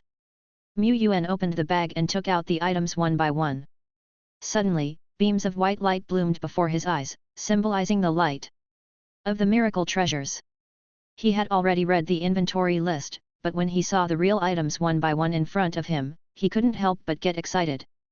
This really is a big show, no wonder many whales and second-generation players also want to compete, because these are also valuable to them. The supplies can be divided into 4 types: soul sand, remnant souls, diagrams, and items. Among them, soul sand. It wasn't a pile of shiny sand-like objects, but 3 beautiful gems, the size of goose eggs, shining brightly under the light. Soul crystals, also known as soul crystal coins. Soul sand has a gathering effect. When a large amount of soul sand accumulates, these sands slowly fuse together until they form a complete crystal coin. One soul crystal coin is equivalent to lug of soul sand. 3 of them amount to a whopping 3 ug. He's rich now. But among these supplies, soul crystals are just a common item. Remnant souls are 10 2-star guards and 10 2-star archers. Guards are the main defensive troop type, equipped with relatively large shields. Archers, of course, are a very precious ranged troop type in the early stages. Even if they are both 2-star, archers are much stronger than their goblin spearman neighbors. After thinking about it, Yuan decided not to sell these 20 remnant souls in exchange for little skeletons and slime. Exchanging remnant souls is time-consuming and laborious, most importantly. Both guards and archers are very practical. Especially archers, they can supplement the current shortage of long-range firepower in his territory. He had thought about buying some before, but he had limited soul sand, so buying them was difficult. Archers are rare commodities. Now that I have these 10 guards and 10 archers, my territory should have more human touch, right? Of course, it would be more difficult to care for. Human troops demand much more than skeletons or slime. Yuan felt that he needed to adapt first. Otherwise, how could he cater to and manage the even more troublesome civilians of the eternal world in the future? Up next, the most precious miracle blueprints. There are as many as 10. Where did the association get so many miracle blueprints? Can miracle blueprints also be mass-produced? It's truly powerful. Watchtower, common, x4. Description: can accommodate up to 2 ranged units and increase their range by 10%, but the total increase should not exceed 100 meters. Arrow tower, common, x2. Description: defensive buildings. They operate independently without stationed troops and possess respectable single-target destructive power. Residential house, ordinary, x3. Description: living facility, provides basic living conditions, can accommodate up to 8 units but can hold more in a squeeze. Warehouse, ordinary. Description: living facility, basic conditions for storing materials. 2 kinds of defensive buildings, 2 types of living buildings. Defensive buildings provide huge advantages in city defense, especially for beginners who are currently weak. Defensive constructions like arrow towers become more effective. Arrow towers naturally are a higher level compared to watchtowers. If I build 2 arrow towers, I won't really fear that wandering ogre. If it dares to come, with the arrow towers and my skeletons, I might be able to take it down. Of course, if he could build a mage tower, he might be able to blow up the ogre with ease. Although residential houses and warehouses might seem insignificant, they actually serve important functions. Especially for Yuan.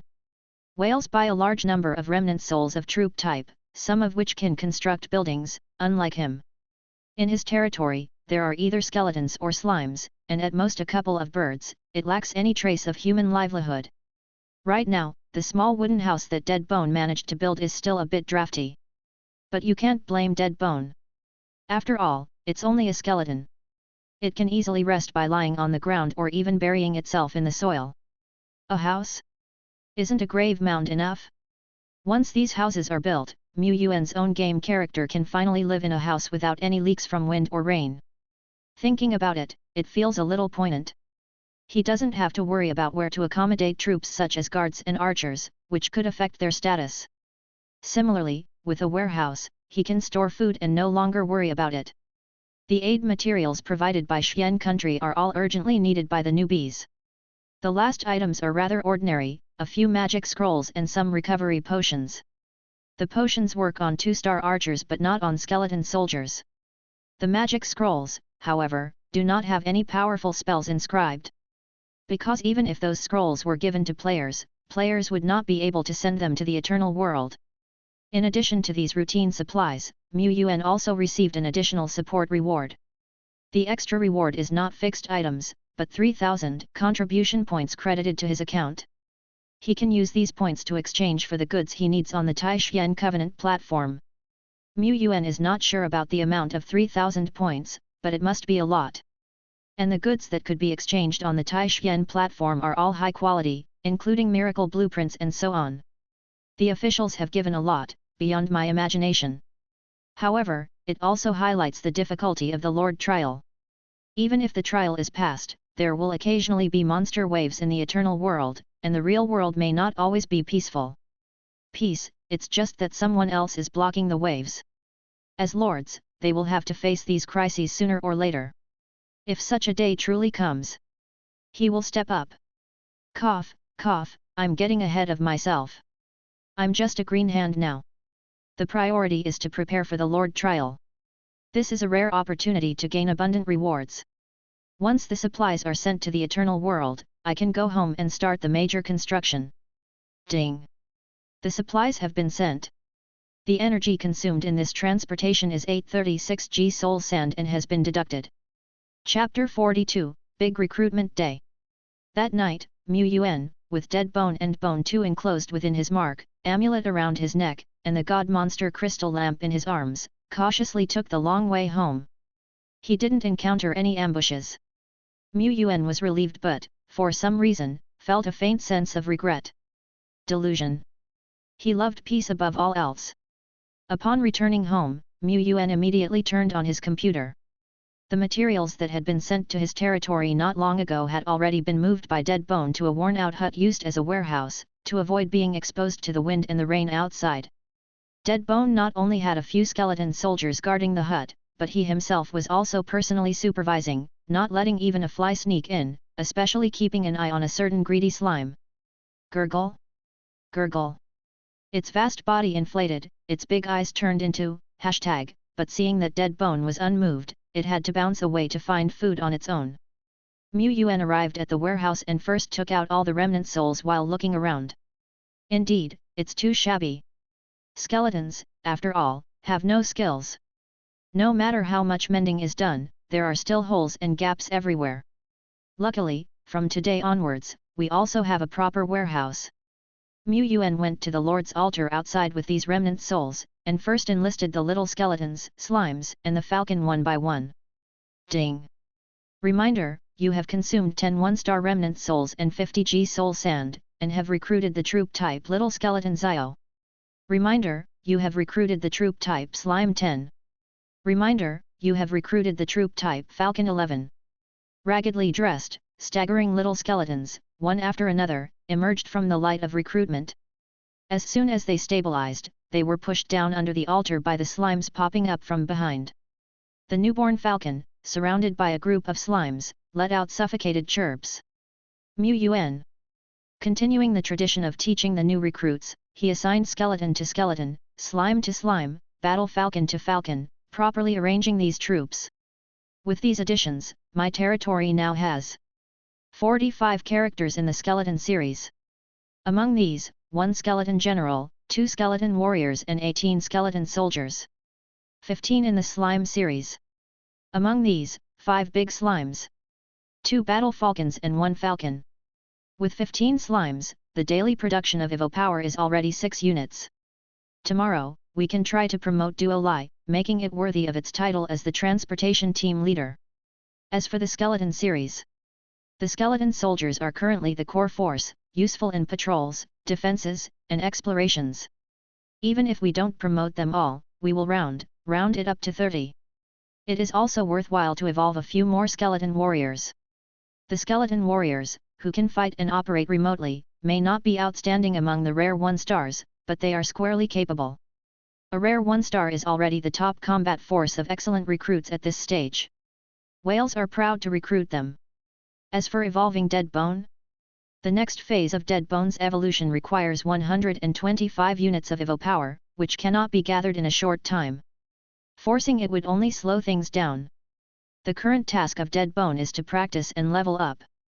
High ranks also require enough ability to bring out these potentials. Yuan roughly settled the plan, then looked at the remaining 20 remnant souls on the side. Sentry, Archer. The quantity of them inevitably cannot be compared with the little skeletons and the slimes, and they are weaker in producing Evo power. But they can still become the core force of the future territory. It's time to welcome new soldiers. My turn, recruit. Ding. Reminder, you have consumed 10 2-star remnant souls and Tug soul sand, and have recruited the troop type Sentry Zio. Reminder, you have consumed, the same as above, and have recruited the troop type Archer Zio. The laws of heaven and earth dropped and molded one remnant soul after another.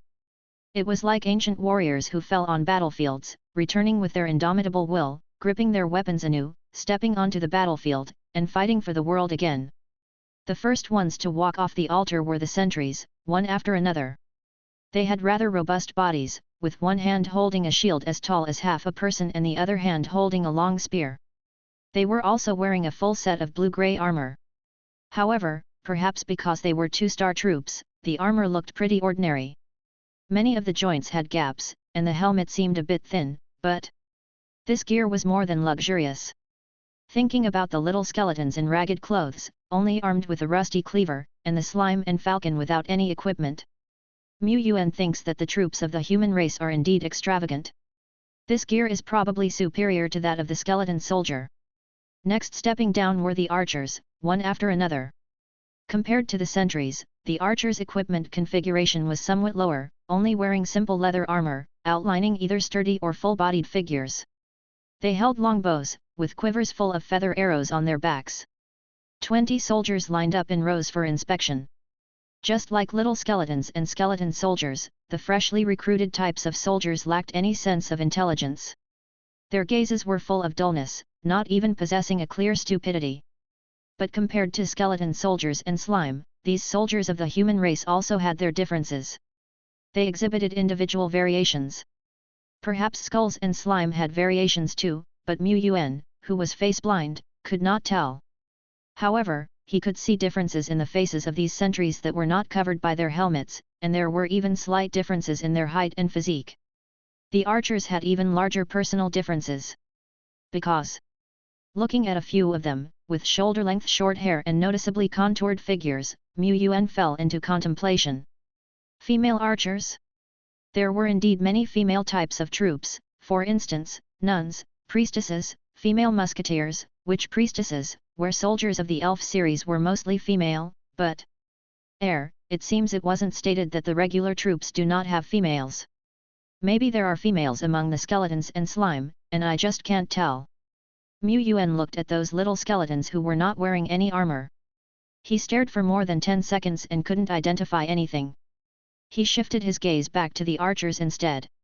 Don't get it wrong, he was merely curious. Therefore, he grouped male and female archers separately and performed comparative tests. He found differences. Male archers had relatively greater strength and farther range. However, female archers had a slightly higher accuracy in shooting. The gap was quite small, after all, they were the same type of soldiers. Now, I have a total of 83 types of soldiers, and if I train them all at full strength, it would consume 800 to 900 soul sand per day, which is a bit too much. Besides, my evolution points are limited. I have to prioritize the nurturing of a few outstanding individuals. As for the other regular output of evolution points/basic. So how can I select the excellent individuals to invest resources in for training? Yuan entered the Taishan forum, entered the verification code, and began to search for information. Very quickly, he found the information he needed. The basic qualities of the same type of soldier are negligibly different. It is pointless to agonize over whether a type of soldier is slightly stronger or weaker at level 1. We select excellent soldiers with one consideration in mind, their growth potential. How can one select soldiers with high growth potential? First, consider their intelligence level. Those who have gained intelligence are definitely worth cultivating intensively. Of course, this is a moot point. Soldiers with intelligence are rare. For newbies, it can't be insisted upon. You may not get one even after hundreds of draws. So, are there individual differences between ordinary, dull soldiers? The answer is definitely yes. There are many methods of judgment and selection, most of them are not applicable to newbies. I will introduce a method here that everyone can use, it's simple and fast, leveling up. Bring out 10, 20, 100 soldiers of the same rank. Give them soul sand to start practicing simultaneously. Then, the one that breaks through to level 2 the fastest, is the individual with the most excellent aptitude. And this excellent aptitude isn't just reflected in the faster leveling. And don't worry about wasting resources with this selection method. There's no waste, as troops level up quickly in the beginning stages with little consumption of soul sand. Even the lowest level soldiers gaining a few levels would not be at a loss. Even the weak little skeleton, after reaching level 4, still has decent combat power. This method turned out to be quite simple. Give the archer and sentry who leveled up first, the power of evolution. He murmured. Sentry Series Evolution Points, 0.13. Archer Series Evolution Points, 0.13. Chapter 43, Am I Actually the Whale? The Watchmen and Archers are both 2-star troops. Yuan has not yet evolved this star level of troops. Upon trying, he received the following feedback. 5 units are required, the same as the evolution needs of skeleton soldiers and big slimes. This suggests that the troops may be promoted to a rare 1-star level after evolution. Yuan was not too surprised. Because the advanced forms of Watchmen and Archers are the rare 1-star troops that are highly favored by many lords. They are extremely practical troops. He just doesn't know what abilities the troops developed from his own hands can possess. He'll see when the time comes. Tomorrow, can assemble the needed evolution points before I go to bed. I'll know after giving it a try. With my current output of evolution points, I can evolve several rare troops a day. Soon, we will come to the age of booming rare level troops. A grin appeared at the corner of his mouth, feeling joyful. Those whales and the second-generation players are not weak now. They have the chance to claim the Remnant Soul recruitment point or get the rare Remnant Soul from weak rare monsters by chance. But, how could that compare to the joy of lying down while his combat power shoots up? No, he's not just lying there. He has to move his fingers to give the power of evolution to his troops. It's hard work. Indeed, his current achievements are all thanks to his hard work. Evolving troops is for tomorrow. No matter how eager and impatient Yuan is, he can't alter the evolution points to 999 plus, he must wait patiently. He has more important tasks at hand. Construction. 10 miracle blueprints enveloped in a slight white glow, and one is emitting a faint green glow, which floated in front of him. Yuan gently touched one of the blueprints. Prompt, do you want to use the Arrow Tower blueprint from your miracles? Prompt, the chosen one does not yet possess the full authority of a lord. He cannot construct a miracle building remotely, the construction speed is slower, and the building cannot be repaired if it is damaged. Prompt, do you want to use the blueprint? New players are only quasi-lords after all. But as long as he can construct the miracle building, these defects are minor problems. Like the ranger players, even if they have the miracle blueprints, they cannot use them, they don't have any territory of their own. And Yuan's territory. Is this not so vast land right in front of his eyes? This area is rather empty, and it is difficult to find a particularly suitable location for the construction of an arrow tower, but because the territory is small, no matter where the arrow tower is placed, the surrounding areas are still within its reach. I'll just put it here. With the arrow tower blueprint in hand, Yuan went to a slightly elevated location where he could build it. Click and build. Just like a real-time strategy game, a shadowy outline of an arrow tower was immediately projected onto the ground. Prompt, an arrow tower, common, is under construction, please invest the materials in time. Arrow tower. Required materials, wood 0/IOO, stone 0/100, soul sand 0/500 G. Well, these construction materials also need manual delivery. That's the training period for a lord. Fortunately, these materials are not hard to find. You can cut the trees in the forest for wood or have the dead bones smash a large stone into fragments and have the skeleton soldiers collect them back. This is the power of miracle buildings, as long as the materials barely match, completely ignoring the scientific method. What matters are the rules of the eternal world. Materials plus blueprints equals buildings, that's the rule of miracle buildings. The soul sand has been thrown in, and Dead Bone has previously collected a lot of wood and stone. Since Duo Lai arrived on the territory, the amount of scrap piled up within the territory has visibly multiplied. Gurgle? Gurgle, gurgle. Don't be impatient, your treasure hasn't disappeared, it just replaced by a different form to continue to keep you company. Look, this tall tower in front of you, isn't it twinkling? The light and shadows of the arrow tower under construction were shifting, slowly transitioning from virtual to real from bottom to top, filling up bit by bit. Duo Lai, with its big eyes wide open, stared at the spinning light and shadows of the arrow tower in front of it. It used its limited brain capacity and realized CL.IT seemed to be right. It gurgled and hopped away again. Aero Tower, 1.2% construction completed, continuous construction in process. Yuan ordered Deadbone to oversee the skeletons as well as Duo Lai, the leader of the transport team, to collect various types of wood and stones outside the territory. Meanwhile, he started placing buildings like the watchtower, warehouse, and residential houses, one by one. These buildings required only materials like wood, stone, and soul sand. Even if a constructed residential house includes many items inside, it doesn't matter, the miracle blueprints would take care of the remaining materials. Out of all these buildings, the Aero Tower is the most expensive to construct, but it's not that expensive. Well, it is because of the benefits subsidy I got from the association just now. But the Mage Tower I'm going to build next. Mage Tower, rare. Description: defensive building, no troops needed to be stationed, capable of autonomously attacking enemies, can launch spells that automatically track enemies. At the same time, the Mage Tower also carries basic research functions and can produce a few items. The latter function requires talents and techniques to stay into use. Material requirements: wood 0/500, stone 0/500, iron 0/200, soul crystals 0/5, black ironstone 0/100, elemental sphere 0/1. Yuan. You are a billion points more expensive to build. He tried putting in his previous broken tower debris, it did indeed fill up a little gap, but only a little.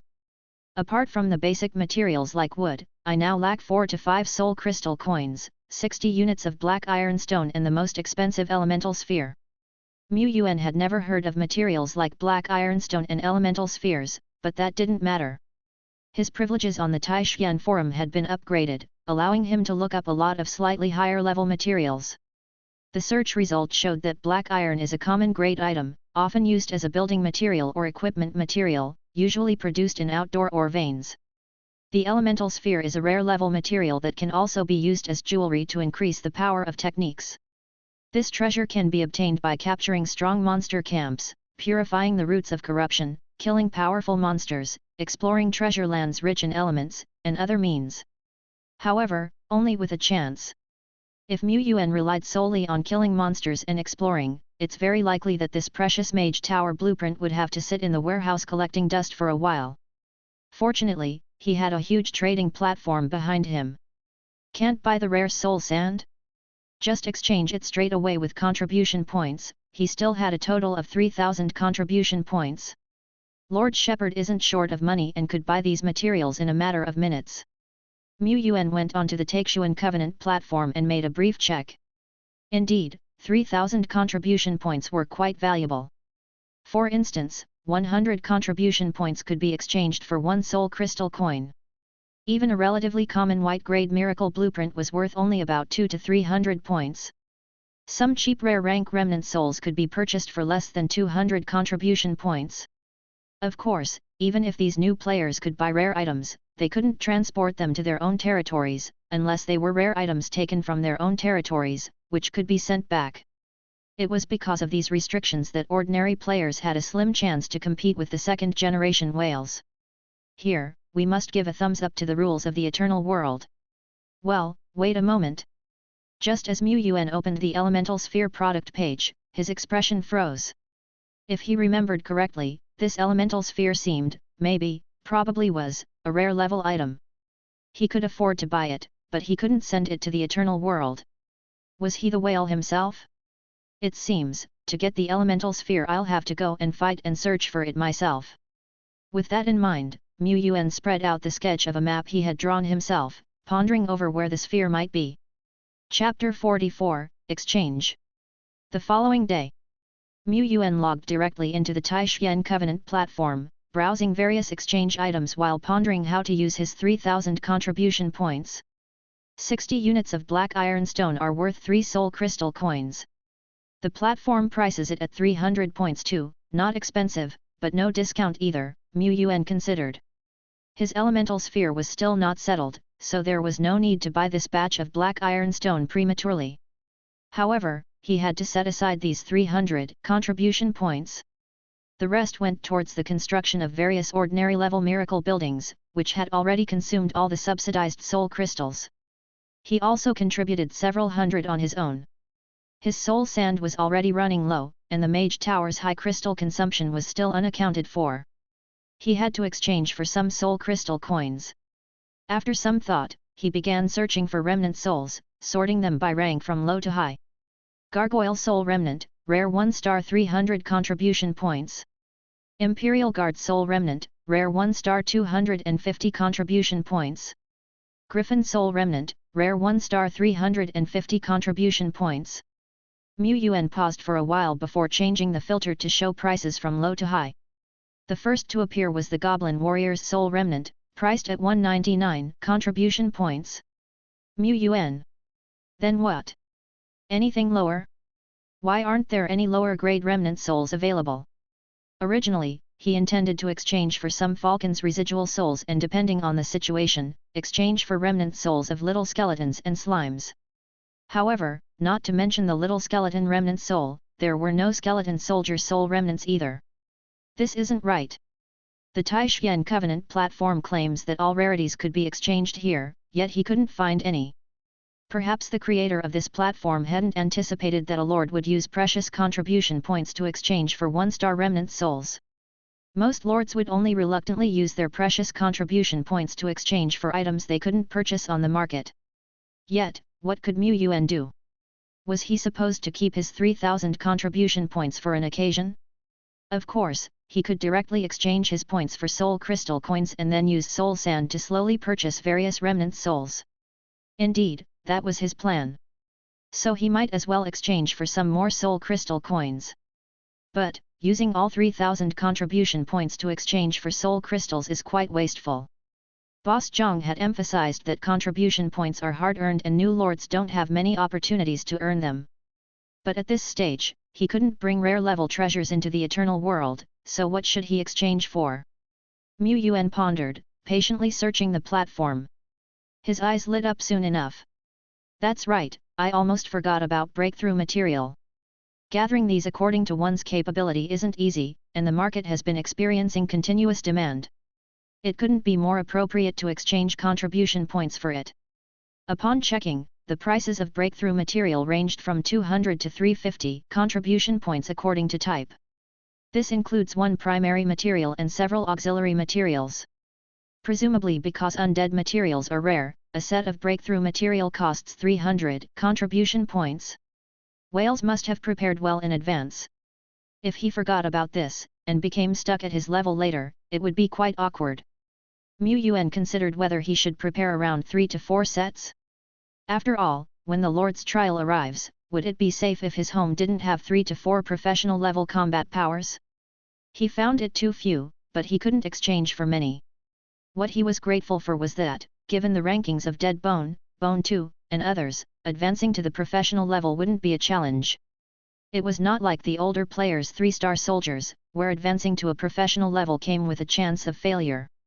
A few old players hadn't been able to make it into the professional level for some time, which was due to this.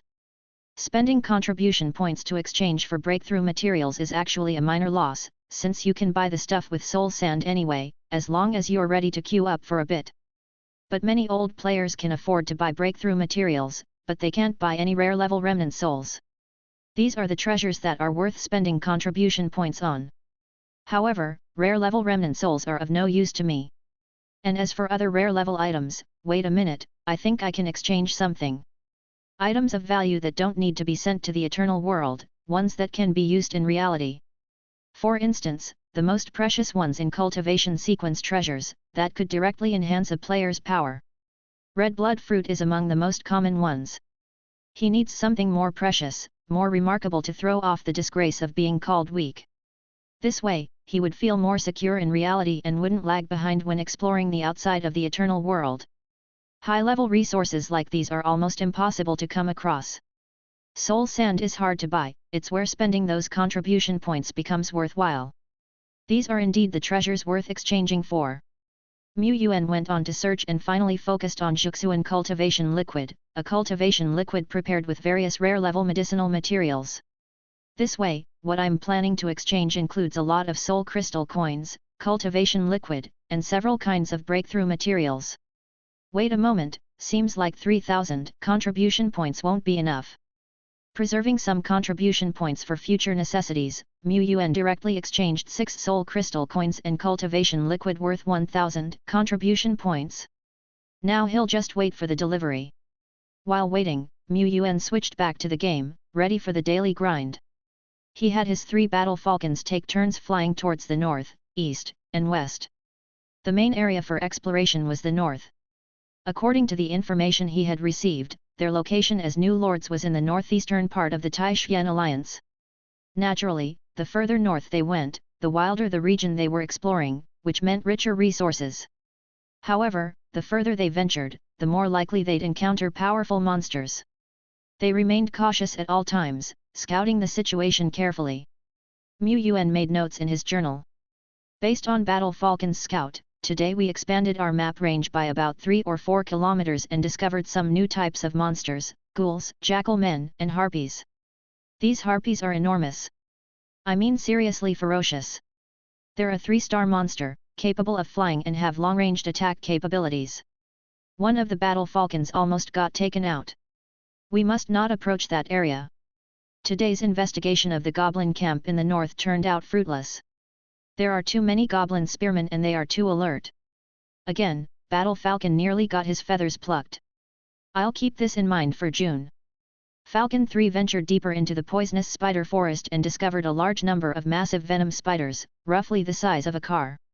These venom spiders are 3-star monsters, but their size suggests their level isn't low. They're probably level 9 Great Perfection spiders. They're guarded by smaller venom spiders, and Falcon 3 almost got caught in their webs. Battle falcons teeter on the brink of death every day. That's why they're known as the luxuries of the game. Yuan sketched on the draft map, marking important locations. He formulated his plan for the next few days. There's some bad news from today's scouting. He lost track of that wandering ogre. A wandering rare monster in the vicinity is always disconcerting. Fortunately. Notice, arrow tower construction is complete. Please check, my lord. Finally, after half a day, the 2 arrow towers were built. These defensive buildings, standing over 10 meters high with a grey base and a brown top, finally appeared in his territory, giving him a sense of security. After all, it turns out the arrows fired from these towers are even more potent than the ones launched by Bone 2 and Bone 3. And they can be fired continually.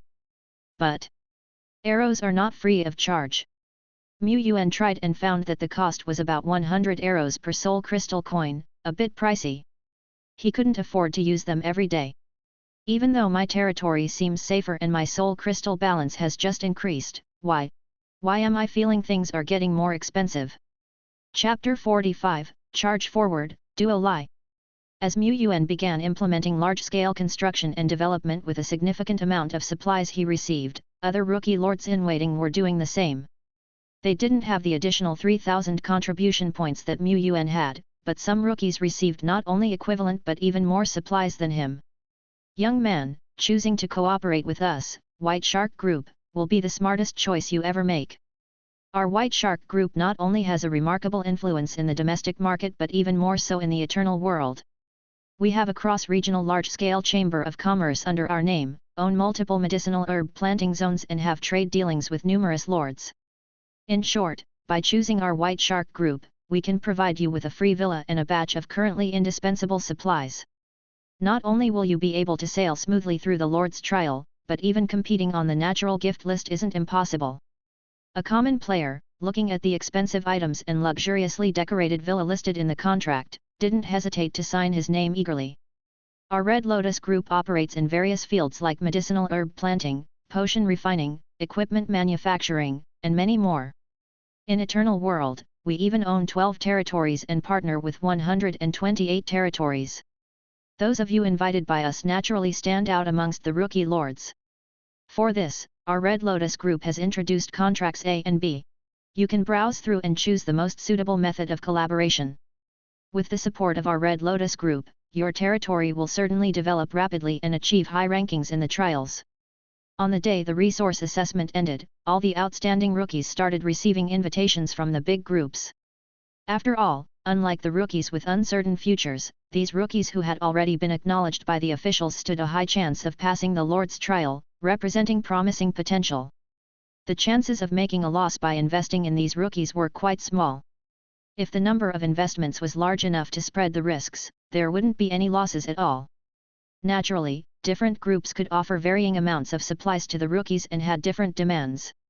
Some groups' investments were just to earn soul sand returns, but most groups aimed to tie the Lords into collaborations, making them prioritize providing certain raw materials to them in the future or allotting a piece of land in their territory for the group to set up their planting zones. Yuan didn't know much about the specifics because he directly rejected the representative of XX group who called up with the sequence, "Not interested, no need, goodbye." Investment?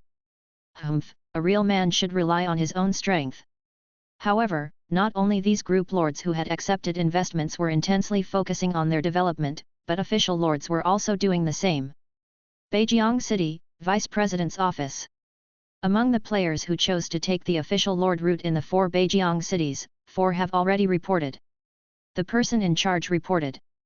Zhang Cheng glanced over it a few times and slightly nodded, not saying much.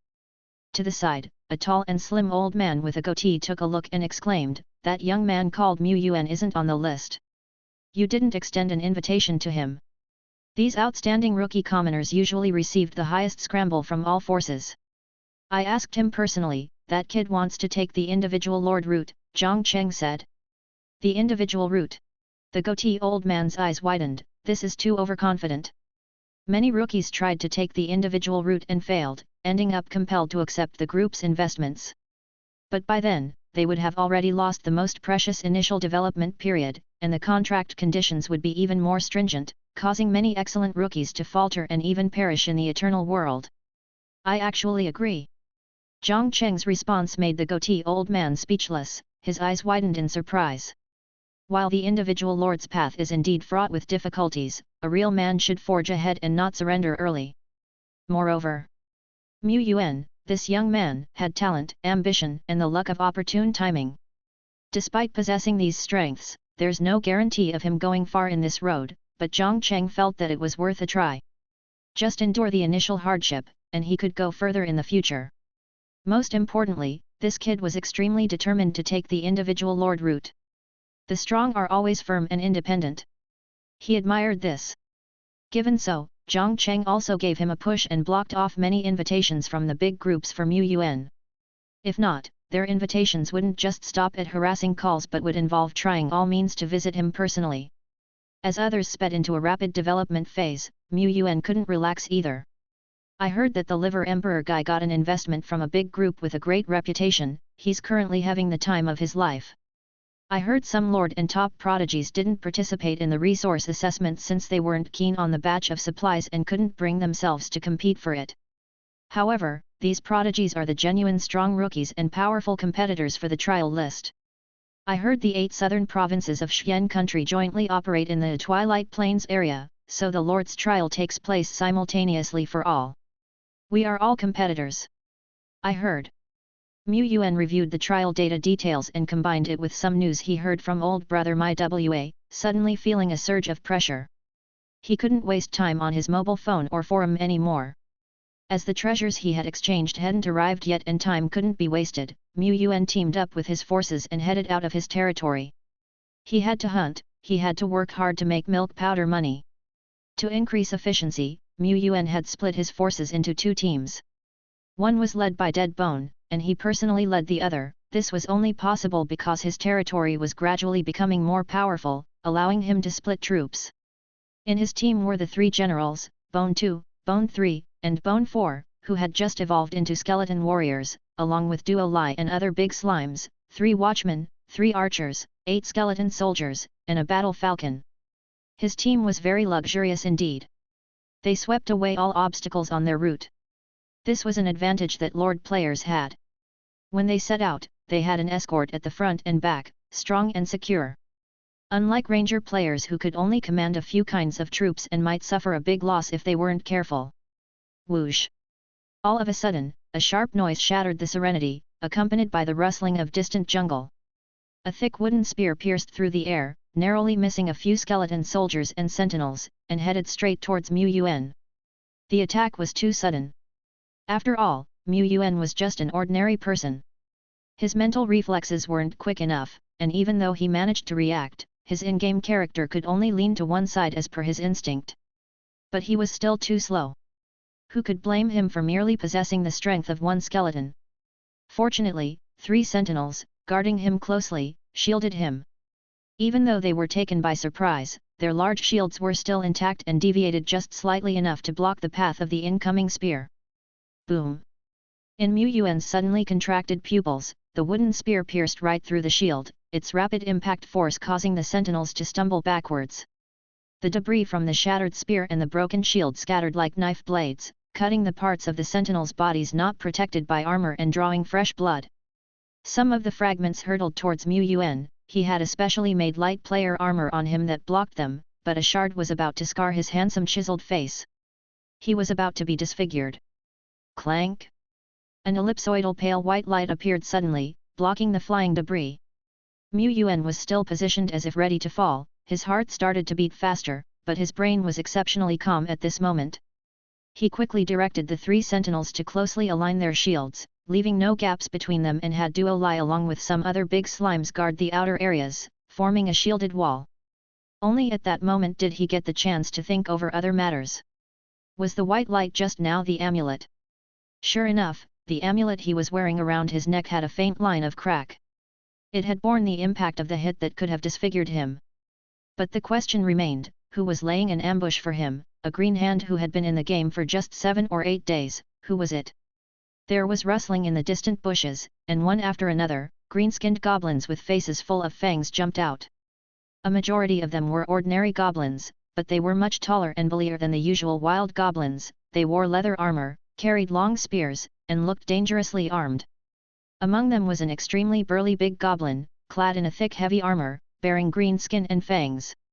Yet, all this while, they had been lying low in the distant bushes without making any sound, enough so that the battle falcon flying in the sky did not notice anything unusual. They had come prepared. Was the danger facing him, a newbie lord, seriously exceeding the limits? Bone 2, the vanguard general, rushed forward, picked up a broken thick trunk, which started emanating black rays. It swung hard, hitting forcefully. Boom! The earth trembled, and even though the ordinary goblins wore leather armor, they were turned into splatters by Bone 2's hit. Mu Yuan had no time to marvel at Bone 2's outbreak, he had to direct the plan immediately. The archers started shooting, and the skeleton soldiers intercepted the enemy. However, the guards and archers were only of level 2 and weren't of much use. The enemy goblins outnumbered them, possibly around 20 to 30 elites. The big goblin wearing plate armor was not to be underestimated either. It punched a skeleton soldier, flinging it several meters away. Mu Yuan identified it as level 7 or 8. These goblins are moving in an orderly manner, their formation needs to be broken first. Big slimes, use your mountain toppling skill.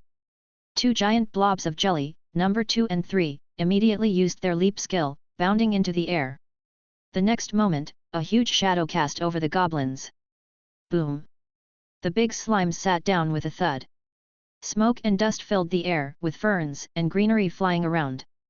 This attack did not cause much harm, but the momentum was undoubtedly impressive. Duo Lai widened its eyes and, mimicking other companions, elongated its body like a spring, and then sprung up high. It jumped 1.5 meter high, and then fell down with a thud.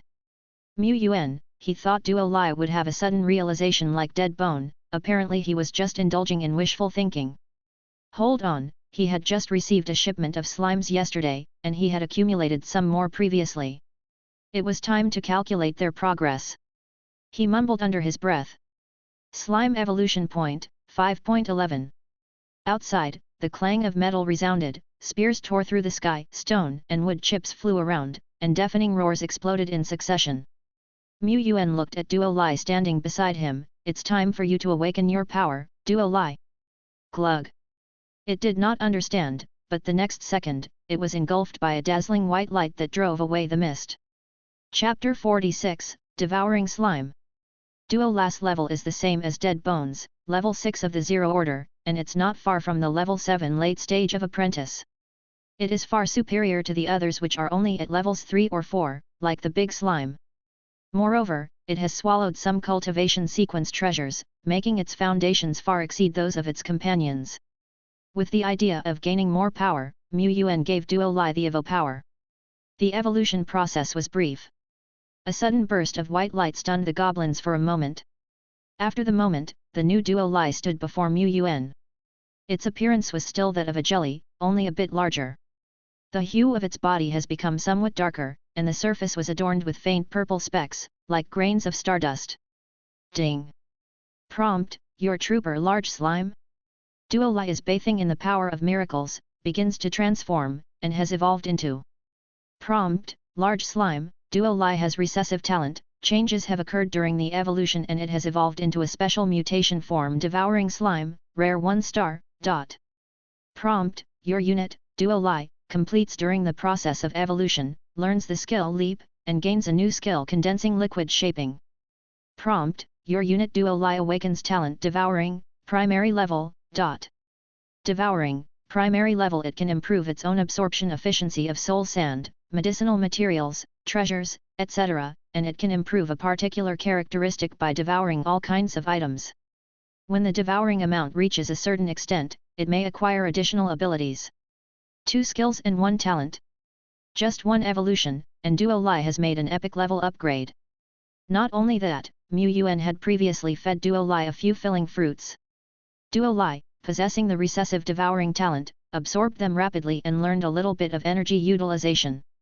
Yuan was not worried that the newly evolved Duo Lai could not use the skills effectively, it was just not as proficient. Compared with the 1-level skeleton soldier dead bone initially, how many times better was Duo Lai's primary? It was born in a good era. Yuan gathered his scattered thoughts, had not the time to think too much, and continued to command Bone 2 and Bone 3 to attack the enemy line, to find the old silver coin goblin. At this time, Duo Lai, who was still stunned, saw 3 goblins rush up, yelling and stabbing their sharp spears fiercely into its body. The jelly-like body sank inwards, the spear looked as if it had stabbed into a viscous liquid, and was quickly blocked. In pain, Duo Lai let out a fierce roar, its condensed body on both sides slowly bulged outwards. During the process, their shape kept changing, forming a pair of giant arms more than 2 meters long with a dark blue color. Duo Lai picked up the 2 goblins on both sides like chicks, brought them together, and clapped them hard into the goblin in the middle, turning them into a goblin sandwich. At this moment, Bone 2 and Bone 3 exploded once again. Bone 2 swung its sword, as per usual trading injury for injury with the big goblin across. Bang! Its armor sank in, cracks spread, and several ribs were broken inside. However, the large 2-handed sword with faint black radiance slashed diagonally, cutting open the plate armor on the big goblin's body and cutting its robust body almost in half. Bone 2 was pushed back by the dying big goblin, but it stood up while the opponent fell down. Almost at the same time, Bone 3 also held a bone spear in hand. It didn't throw it, but instead stabbed it hard into a big goblin's back, charging with a deadly blow. The advantage began to tilt towards Yuan's side. Swoosh! Another thick wooden spear tore through the air and flew over. The angle was extremely tricky, and the timing was when Bone 4 and Duo Lai were held back. This goblin doesn't have any martial morality. He always aimed for his vital weakness, which didn't seem fair at all. However, since the attack just now, he had been hiding in the protection circle of the 3 guards, and even ordered the guards to slowly retreat with him to a huge rock, relying on the 3 overlapping shields in front of the rock for defense. A long wooden spear was still embedded in the outermost shield. Not only that, Yuan, hidden behind the guards, had already squatted halfway down.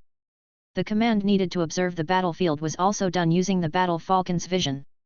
He hadn't shown his head the whole time. He still had 2 uses left of his amulet. If things really don't work out, he would take out the god monster crystal lamp he held in his arms. But it's not that bad yet. Boom! The power of this wooden spear was even greater, breaking most of the outer shield and causing the guard's body to involuntarily fall backwards. However, the other 2 shields were overlapping, and the 3 guards worked together to resist this burst of impact. The young man did well. Yuan quickly commanded the battle falcon, continuously scanning the area from which the wooden spear had come. He finally spotted a green figure, almost one with the tree leaves, half-crouched on a branch of a large tree. The old silver coin is here. Duo Lai. Leave it to me. Under the nurturing of Dead Bone, Duo Lai has deeply understood the principle of attacking the back row in a team fight. She couldn't find the back row's position before, but now that she has a hint, her body starts to stretch upward and compress down like a spring. Just like before, but this time Duo Lai is like a rocket shooting into the sky, disappearing without a trace. The next moment. Boom! A heavy weight crushed the branches and toppled the tree, but at the last moment, this old silver coin spearman managed to dodge.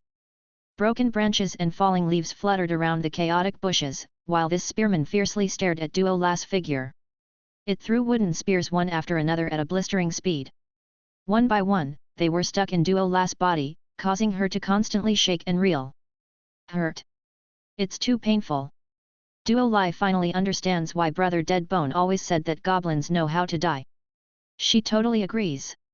Goblin Spearman, 2 stars level 9 of 0 order. It had dark green skin and a small form but doesn't appear hunchbacked. Its arm muscles seemed extremely explosive, and the sharp tooth necklace hanging on its neck seemed to accentuate its remarkable identity. The wooden spears on its back were thicker and more sophisticated than the commonly thrown ones. It seemed to be the leader of these goblins, almost an elite mini-boss. However, this goblin spearman was also a bit baffled. The spears it kept throwing at Duo Lai didn't seem to be very effective. It seemed to understand something and pulled out a wrinkled, light red scroll from its body. It tore it open with all its might, aimed at Duo Lai. Rustle! A burst of fire erupted violently and rolled towards Duo Lai. Duo Lai, who was inexperienced in battle, was stunned. She instinctively opened her mouth wide and gulped down this burst of fire. Burp dash! She burped, exhaling a faint smell of gunpowder smoke. The Goblin Chief. Yuan. Duo Lai, the taste is not bad. The goblins left unhappily.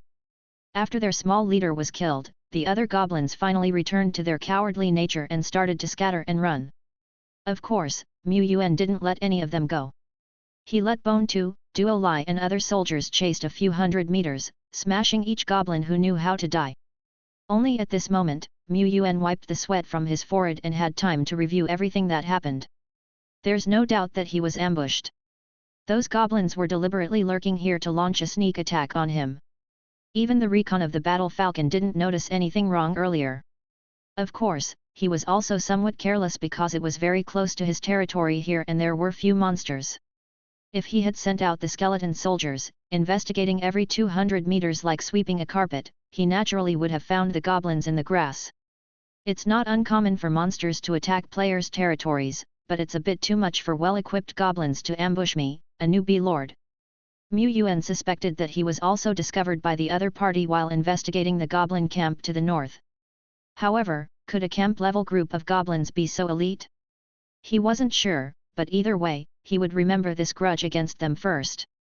Chapter 47, I've become stronger but I'm not bald. Outside of the territory, a faint white mist shrouded the forest, making the sunlight scattering through the treetops and falling on the ground particularly dim. In front, shrubs were uprooted whole, sturdy trees tumbled over, and fresh blood flowed. The scene was a complete mess.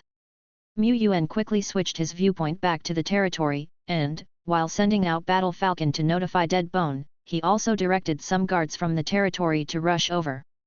Without someone like Dead Bone, who had already awakened his self-awareness, to lead, ordinary skeletons would easily get lost when leaving the territory. However, this place was not far from the territory, so it wasn't difficult for the guards to get here. At this point, Duo Lai, Bone 2, Bone 3 and other skeletons had already begun to drag the bodies of the goblins together, preparing for the burning purification ceremony. Of course, before purification, the equipment on these goblins had to be stripped off. Weapons and equipment were innocent. Duo Lai knew the way to save innocent equipment well. Yuan, on the other hand, commanded Bone 4 and the rest of his forces to rescue the wounded. Although no skeletons died in this battle, almost all of them were injured. Bone 2 had a few broken ribs. Duo Lai still had spear after spear embedded in him, making him look like a porcupine. Several archers and skeleton soldiers were gravely wounded. The severity of the combat was no less than his first life battle where he commanded Little Skeleton to fight the Grey Wolf. The most seriously injured were the archers. They were fragile to begin with and had been pierced in the abdomen by wooden spears. Their flowing fresh blood was an alarming sight. If these archers were actual human beings, they likely would have fainted in shock even if they hadn't died from blood loss. But fortunately, they were not. They were combat units.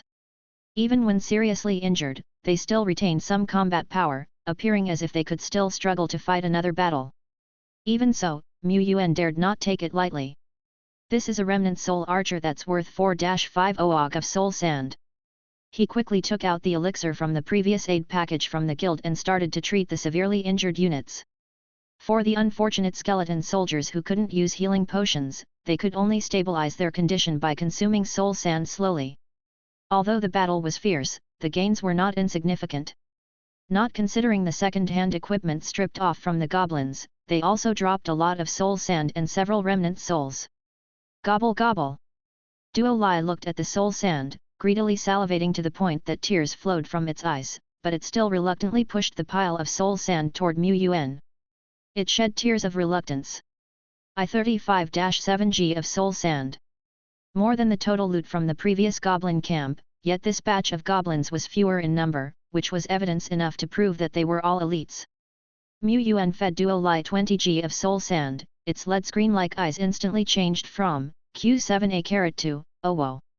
Its expression changed in a second. Merely over 100 grams of soul sand was no longer attractive to Yuan, but the 8 unidentified remnant souls and 2 2-star remnant souls did manage to comfort his wounded spirit slightly. On balance, the loot from this battle is worth about 1,000 grams of soul sand, but, factoring in equipment and recovery item loss, the net profit is around 600 to 700 grams, he estimated. Considering this, it was, after all, a significant victory for him. No wonder some veterans lost everything in just one loss. Lord-level players have a territory as a safety net, but sometimes the damages from battles are heart-wrenching. Indeed, Eternal World is still too dangerous, we mustn't let down our guard at any time.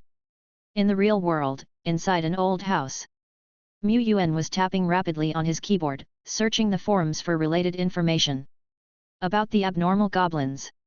However, the information was sparse.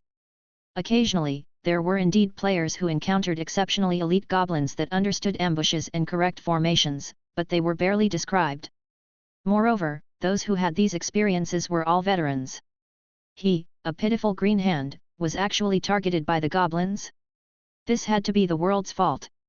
Of course, it could also be that similar experiences happened to fresh lords, but if they were beaten completely upon first contact, naturally, no information would be leaked. In any case, one must be more careful when exploring in the future. The goblin camp also needs to be wiped out as soon as possible. The name of the goblin has filled an entire page in the Death Wish Book of Dead Bone. However, there's another important matter at hand. Today's encounter has made Yuan understand how fragile the human body is. Indeed, he was just a bit away from a disfigurement and his amulet still had 2 charges of protection, but what if old silver coin was a rare level monster? What if there were professional level monsters sneaking and ambushing him?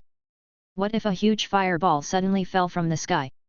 In short, the eternal world is too dangerous, and the human body is too weak. Even though he had eaten a lot of red blood fruits and could almost run a kilometer in 3 minutes, he was still weak in front of all kinds of extraordinary monsters. No matter how he tried to protect his troops, he could not change the fact that he himself was the fatal weakness. Protection has its limit. So he needed to become stronger. Ding! The product you exchanged for is to be delivered, please sign for it.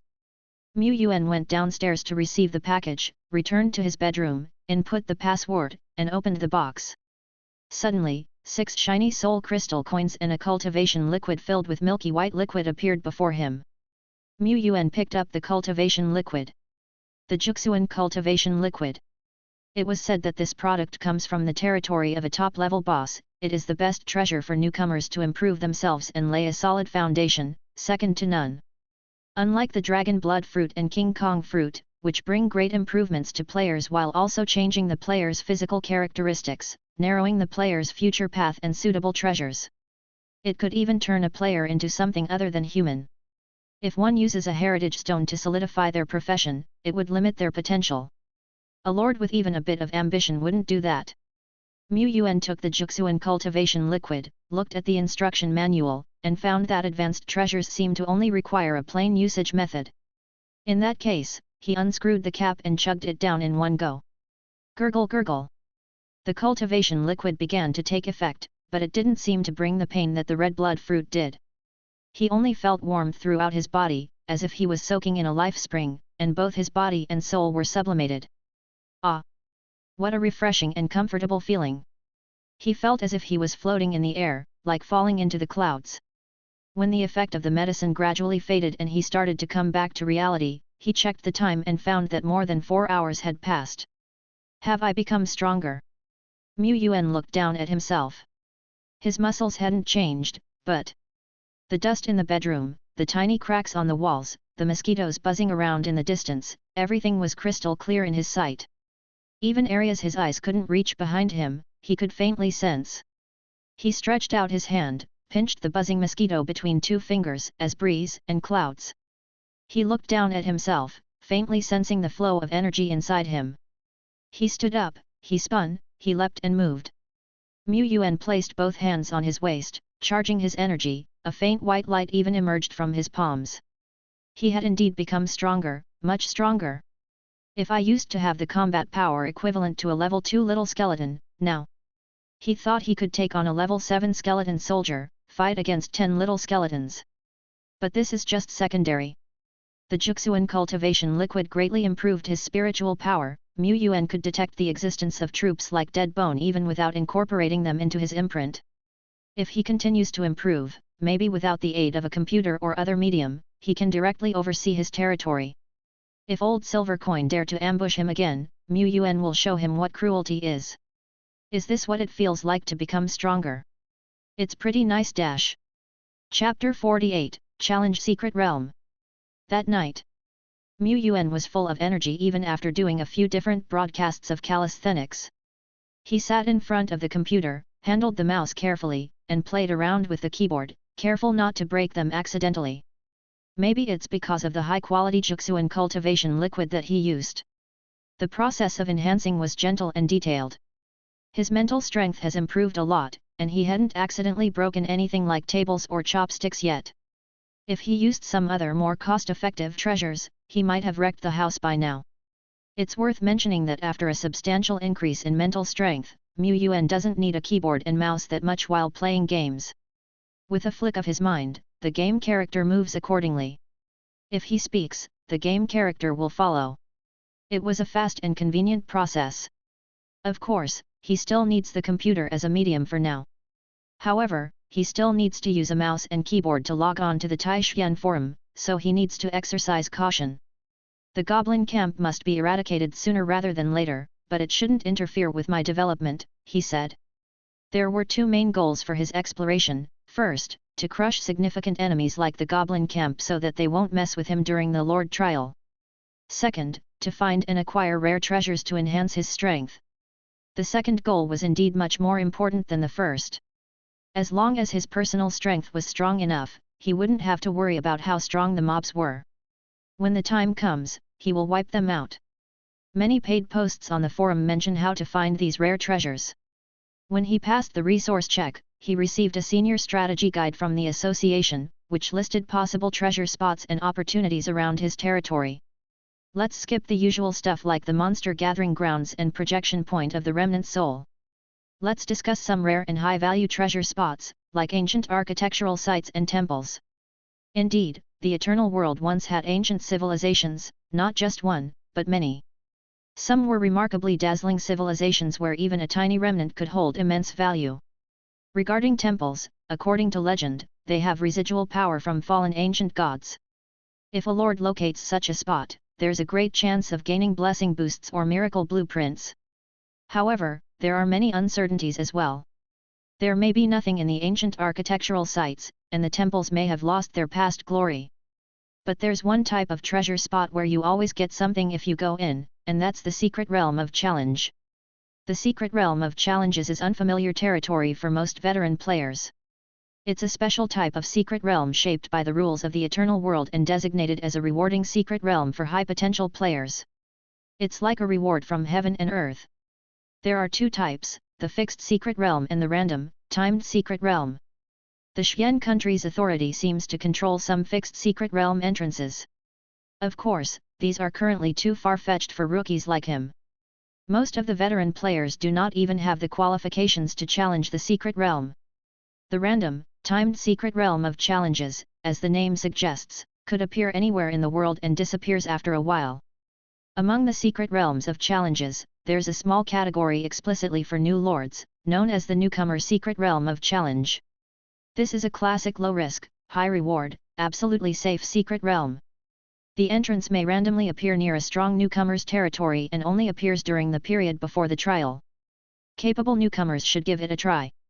Don't miss this opportunity to get a reward. However, it's crucial to add that although there are no dangers within the newcomer secret realm of challenge, the entrance to the secret realm is usually surrounded by many monsters.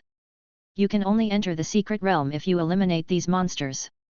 Therefore, even if you find the entrance to the secret realm, newcomers should evaluate their abilities. If this results in a substantial loss of your troops, it may not be worth it. So typically, only a small group of top newcomers can enter this secret realm of challenge. Yuan stroked his chin. His territory should be considered as a powerful newcomer's territory, right? There's also an add-on to this data with a design diagram of the entrance to the secret realm of challenge. An ancient door to time and space stands on the ground, in which a time-space vortex rotates. The design is pretty apparent. However, he has to be careful in case the entrance hides somewhere in a depression. He has to pay close attention to this going forward. In the eternal world, Yuan was removing the iron pieces and wooden spikes embedded in his lightweight player's armor one by one. He glanced around. The equipment of the other types of soldiers was also seriously worn. The worst was that scout whose shield was shattered to less than half. However, it didn't matter, the evolution points would come to the rescue. The scout with the most damaged equipment and the archer with the most severe injuries were coincidentally the ones he had previously tested as individuals with slightly superior potential. It could be that, as the saying goes, heaven's burdens are heavy and those who are to bear them must first endure broken equipment and painful bodies. Given that injuries could be repaired during evolution, Yuan only gave the archer basic bandages and treatment just enough to stabilize his condition. Since funds were tight during the initial construction of his territory, the archer would understand. Let's begin. In front of the Lord's altar, various types of soldiers including Bone 2, Bone 3, Duo Lai, and other enlightened ones gathered to watch. However, the dead Bone did not come as he was busy managing affairs of the territory. Yuan walked up to the worn-out scout, extended his finger, and lightly touched him in the air. The miracle light fell, the scout soaked in the white radiance, and began his promotion. Ding! Tip, your soldier type scout, common, bathed in the miracle light has transformed and has been promoted to Imperial Guard, rare. Tip, your soldier type Imperial Guard has acquired the skills Shield Strike and Guard. The white light of evolution quickly retreated. The figure standing before Yuan was a rare Imperial Guard, fully dressed in deep blue armor, his face securely shielded by a mask. He still held a long spear and a large shield, a massive shield that was over 1 to 2 meters tall. Carved on it was a blue eagle spreading its wings to fly. This shield gave Yuan a great sense of security. As did the Imperial Guard's abilities. We can disregard the shield strike ability, it was just a common offensive skill. It wasn't weak, but Yuan designated the Imperial Guard as a protector. Even though he, Lord Shepherd, could PK a level 7 skeleton soldier, once he went out, he still needed a few burly men to guard him. For safety. The guard was a rare protective skill. His Imperial Guard was still a level 2 green hand, so he wasn't likely to use the skill until tomorrow at the earliest. So, Yuan switched to the forum for more information. When the guard skill is activated, it not only significantly increases the user's defense, resistance, and resilience in a short amount of time, but it also spreads the light of protection to safeguard key targets. This Imperial Guard indeed possessed this skill. Of course, those Imperial Guards that have the guard skill considerably surpassed the Shield Strike Imperial Guards in tactical value. However, Mu's Imperial Guard had both. He found a video of an Imperial Guard performing this skill. In the video, an Imperial Guard in deep blue armor slightly tilted his large shield and inserted it into the ground. The next moment, the blue eagle on the shield seemed to come alive, unfolding energy wings several meters long. The energy wings wrapped tightly around the target under his wings' protection. This skill was both cool and practical. Its protective power indeed surpassed that of skeleton warriors. What if I have 10 Imperial Guards protecting me, how would an assassin respond? Mu Yuan was very satisfied. At this time, with his extending finger pointing, the archer next to them also completed his evolution. Chapter 49, Development Training of Duo Lai. Prompt: Your troop type Archer, Normal, 1 has undergone a metamorphosis in the light of the miracle, and has been promoted to Strong Shooter, Rare. Prompt: Your unit Strong Shooter has learned the skills Charging Arrow, Triple Shot. Similar to the evolution of the guards, the promoted Strong Shooter also possesses 2 skills. This seems to be the standard for the rare troops in his territory. However, the 2 skills of the Strong Shooter are quite common. On the forum, the standard skills of the Strong Shooter are usually either one of the 2. The upgraded Strong Shooter wears boots, tightly wrapped in lightweight armor with no gaps. You can hardly tell if it's a man or a woman. He wears a grey cap, holds a battle bow about a meter long, and has a short knife on his waist. Although her equipment is not as luxurious as the Imperial Guards, it still looks costly. If ordered from other lords, such equipment would cost an unknown amount of soul sand. Not bad, really not bad. Mu Yuan is quite satisfied, and he believes that General Deadbone is also very satisfied.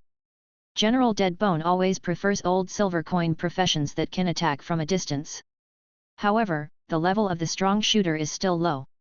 If you want to make a big difference, you need to increase the level. Let them cultivate slowly. According to the custom of his territory, Mu Yuan prepares to give the first Imperial Guard and the first Strong Shooter a code to improve their recognition. He started to burn his brain cells. Suddenly, this Imperial Guard spoke, his voice was very low as if he was mumbling. Lu. Lu. What did you say? Code. Lu. Lu. Mu Yuan thought the Imperial Guard would have the posture of an emperor after evolution and awakening self-consciousness, but it didn't. The Imperial Guard was just repeating and murmuring the same words. Next to him, the newly evolved Strong Shooter was also doing the same, as she was saying to herself, 17. 17. They might have some slight wisdom, but they are still far from truly awakening self-consciousness. The few words they can say are all they have, and the rest are ambiguous. But what does Lulu and 17 mean? Is it some sort of code? Could it be that the types of troops have mysteries from their previous lives? Despite the confusion, Mu Yuan was not bothered. He is still a green hand who was new to the game for less than 8 days, and he doesn't have the ability or the desire to explore the mysteries of the world. When he gets stronger, all the mysteries will naturally be unveiled. However, since they keep mentioning these 2 numbers, then, the Imperial Guard is called Lulu and the Strong Shooter is called 17. Deadbone, Duo Lai, June, Lulu, 17. His team is getting bigger and bigger. That night, Mu Yuan stayed up until 3 or 4 in the morning, but still felt full of energy the next day, as if he could keep going all night for several days. This is the charm of Juxuan cultivation liquid. Mu Yuan even wanted to continue exchanging for it. The effect of this cultivation liquid would start to diminish only after it had been used consecutively 3 times. Real top-tier rich second generations, I'm afraid they have already gulped down several bottles. Unfortunately, he cannot afford it anymore, as the remaining contribution points are needed everywhere. The next day, Mu Yuan starts to buy remnant souls on the forum with the soul crystal coins in his hand, mainly falcon, little skeleton, slime remnant souls. As for the remnant souls of the guards and archers, the price was too high to be on his purchase list for now. His purchasing speed was not fast, and he also sold some remnant souls and materials from time to time. He also sold the heritage stone of the shaman for a price of 1.8 soul crystals, which is much lower than the remnant souls of the same rank units. Who makes the shaman look a trillion points worse? Even with income, Mu Yuan couldn't buy too many remnant souls. He still had to use his soul crystal coins to order standard equipment. He found a reputable transcendent group to place an order, to customize skeleton soldier armor, throwing bone spears, as well as combat bows, shields, etc. He was picky while ordering. The equipment added up to only about 10 or 20 sets.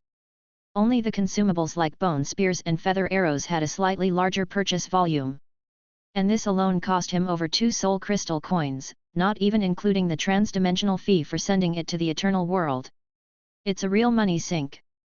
No wonder they say the path of an individual lord is difficult to follow. Sure, managing a territory does make money, but individual lords often crumble under various expenses before they even reach the stage where they can make a lot of money.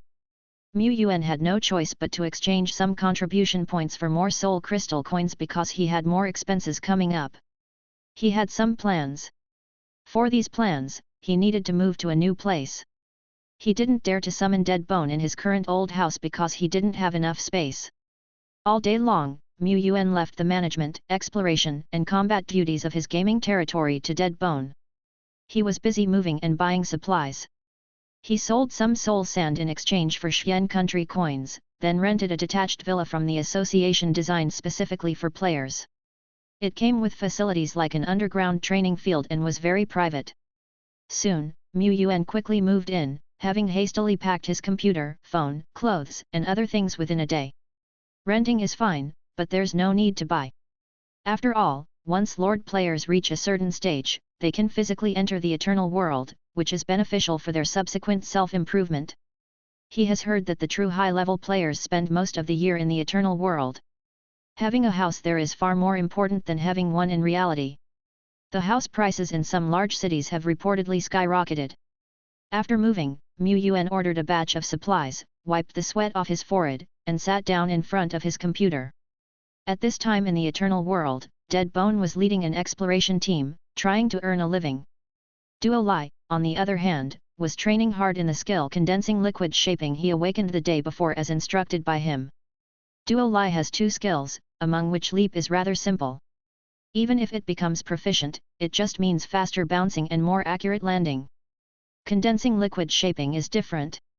It has multiple uses like the neighboring skill Undead Resurrection and holds enormous potential for exploitation and development. Yesterday, Duo Lai learned to shape arms using condensing liquid shaping to fight enemies. However, Yuan believed the real reason Duo Lai learned to shape arms in a second was that it needed a pair of hands to pick things up. Condensing liquid shaping can shape arms and armor, and it can also make Duo Lai expand or shrink, freely changing its form. It's like a piece of clay, which can be kneaded and changed at will. Maybe one day, it will be able to shape into Duo Lai's battle armor he can wear or turn into liquid wings. However, Duo Lai can't do these detailed operations yet. But in the training process, Yuan also discovered some drawbacks of condensing liquid shaping. Indeed, it can be kneaded into any shape, but due to the limitations of Duo Lai's own body, no matter how it's shaped, it's always soft. Even if it shapes to look like rock armor, it can't change its core.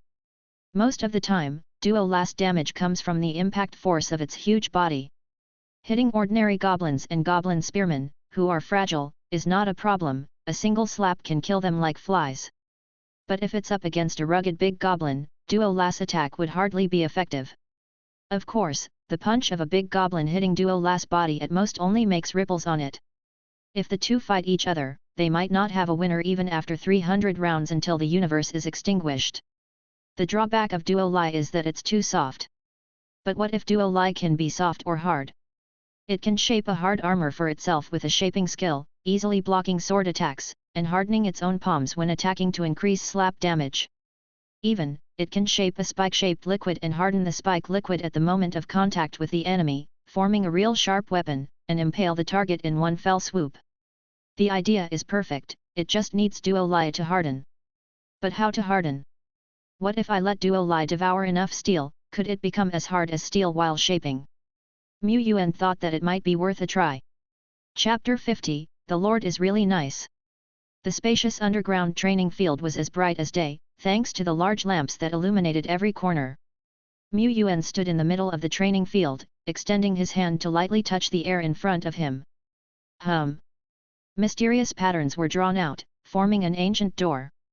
The door creaked open, and a round, rotund figure rolled out from inside, landing face first on the ground. Goji! The creature paused, noticing the bright, shining lights all around. Sparkling bright. Wait, this won't work. Yuan grabbed the glutton before it ran off, and pointed to the pile of steel bars on the side of the training field. Today, I prepared a feast for you. You can eat to your heart's content. The steel bars also looked shiny under the glow of the lights, and Duo Lai instantly fell in love with them. The creature liked shiny, valuable things and it liked to eat, a lot. What it saw was a double serving of joy. It bounced over to the pile of steel bars, forming a pair of hands to pick one up. Goji! Can this really be eaten? Truth be told, Duo Lai held the steel bar tight, ramming it into its mouth bit by bit. It was like it was eating a spicy stick, the bar visibly shortened as it was sent into its mouth. In no time, a spicy stick, no, a steel bar was chewed or rather devoured up. Ever since Duo Lai fully awakened its talents, Mu Yuan was still shocked by the sight of it devouring things. The speed was really fast. It was nothing like a few days ago when it would choke on little fragments. If that's the case, he didn't need to worry about whether Duo Lai could digest the steel bars. After all, Duo Lai was a creature from the eternal world and should be consuming minerals from there, like black ironstone. But he, Lord Shepherd, couldn't afford it. So, he chose cheap steel materials from the real world, focusing on cost-effectiveness. He needed to be frugal. Duo Lai, who had finished one steel bar, still seemed unsatisfied and looked at him with questioning eyes. Mu Yuan affirmed, "Eat, as long as you can handle it, you can eat them all." "Really?" Duo Lai's big eyes shone with disbelief. "He's the best, Lord is." "Certainly, after eating, you have to work hard. Go outside and collect more materials. Contribute to the construction of the territory. That's not a problem, right?" Duo Lai made the comparison. The soul sand was just a tiny piece, but the steel bar was huge. Lord was indeed great. It couldn't help but nod vigorously, its eyes clear and resolute. Duo Lai ultimately couldn't manage to swallow all the steel bars, after all, it was still a level 7 baby. It might take a while for it to fully digest the batch of materials it had devoured. Mu Yuan wasn't quite sure if it had any effect, but since it wasn't that expensive, it was worth a try. When he asked Duo Lai how it felt, all he got back was a pair of big, confused eyes. "Let's have Dead Bone and Duo Lai interact a bit. This will also contribute to the harmonious cohabitation between the lords of the region." Mu Yuan patted himself on the back. He really was working hard for this family. In the following days, Duo Lai continued to fulfill its duties as the transport team leader, constantly devouring steel bars and training in condensing liquid shaping. Its progress was rapid. Not only were the shapes more refined during shaping, but its transformation range also significantly increased. In the future, there might come a day when Duo Lai could cover the sky with a huge palm and suppress everything. Moreover, its burgeoning hardened skill started to show its power. It was able to use this skill to craft sharp weapons, and it also had the ability to switch from hard to soft. Yet, such skill still required slow, patient practice to reach the point of freely switching. These days, the exploring team haven't encountered any elite goblins. They seemed to have completely vanished from the area. Naturally, Mu Yuan did not forget the grudge he held for the goblins' surprise attack. For these past several days, the exploration and eradication plans he arranged were all pointed towards the north. He planned to gradually clear the group of monsters obstructing his path, to prepare for his eradication plan. While preparing, he had also uncovered various valuable items from his numerous excursions. The income from remnant souls and soul sand were usually in thousands, rising daily. However, he also spent a lot, with several hundreds being spent on the cultivation of various troops alone, not to mention daily equipment maintenance and food for the troop. Even the skeletons, who needed no food, actually needed energy to keep their soul flame burning. But compared to the watchtower archers who needed food and drink, the needs of the skeletons were indeed lower and more convenient to maintain. Apart from that, Mu Yuan also listed quite a number of treasures in his ledger. Red blood fruit, filling fruit, calming grass. He plucked all kinds of training treasures. It was just a shame that his territory was not yet suitable for planting. He even collected more than 20 pieces of black ironstone from a cave dweller's cavern. This would save some contribution points. For some materials that were not too valuable despite being rated, Mu Yuan didn't bother to incarnate them in the real world for sale. He either stored them in the warehouse for future usage or fed them to Duo Lai for absorption. Over a few days, he had also harvested transformation crystal, green luminous gem, light guiding tetrahedron, 3 rare level materials. Unfortunately, he still didn't get any elemental spheres that he needed the most. He was too reluctant to sell them. What if he comes across rare blueprint that requires these materials one day? As soon as he logged into the game, Yuan saw a few battle falcons soaring in the sky, tweeting. There were also a few running errands, providing first-hand intelligence information for the territory. He beckoned and battle falcon No.L, June flew down and landed in front of him. The next moment, Evo power enveloped the bird and a falcon-level soldier stepped into the rare level category. Hurricane Warhawk, rare. Level, 0 Order 7. Skills, Vision Sharing, Wind Speed. A beautiful huge bird, shrouded by faint azure light, slowly emerged from the white glow. It had acquired a new skill, Wind Speed, a skill that could manipulate wind to increase its flying speed or disrupt enemy formation. Not bad. The Hurricane Warhawk is already known for its speed, it could even outpace a gargoyle, and with the wind speed, it could achieve the feeling of bio speed. Since it's that way. Yuan's gaze moved towards the north.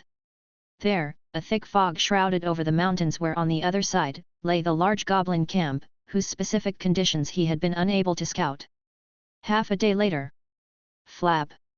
After practicing for a while, the wind speed proficient Hurricane Warhawk spread its wings. Using its speed, it darted up into the sky like an arrow. The next moment, the shared vision opened before Yuan. The Hurricane Warhawk flew extremely fast. It had just evolved and was reveling in soaring across the sky, as if it was the ultimate creature in the world. Whoosh! 3 vicious harpies appeared out of nowhere, launching a surprise attack. But with just one acceleration, the Hurricane Warhawk raised a gust of wind that left the harpies far behind before Yuan could even make out the details. This June was not the same as before. In no time, the goblin camp standing on a high ground came into view in the vision of the Hurricane Warhawk. There were not many trees here, thanks to the deforestation by the goblins, giving it an open field. Around the camp, numerous towering watchtowers stood.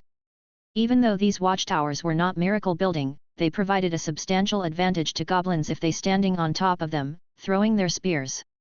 In the past, the battle falcons didn't even dare to get too close. If they flew too high, the dense fog upstream would obstruct their view. One day on the east of the river, another day on the west. And June was back again.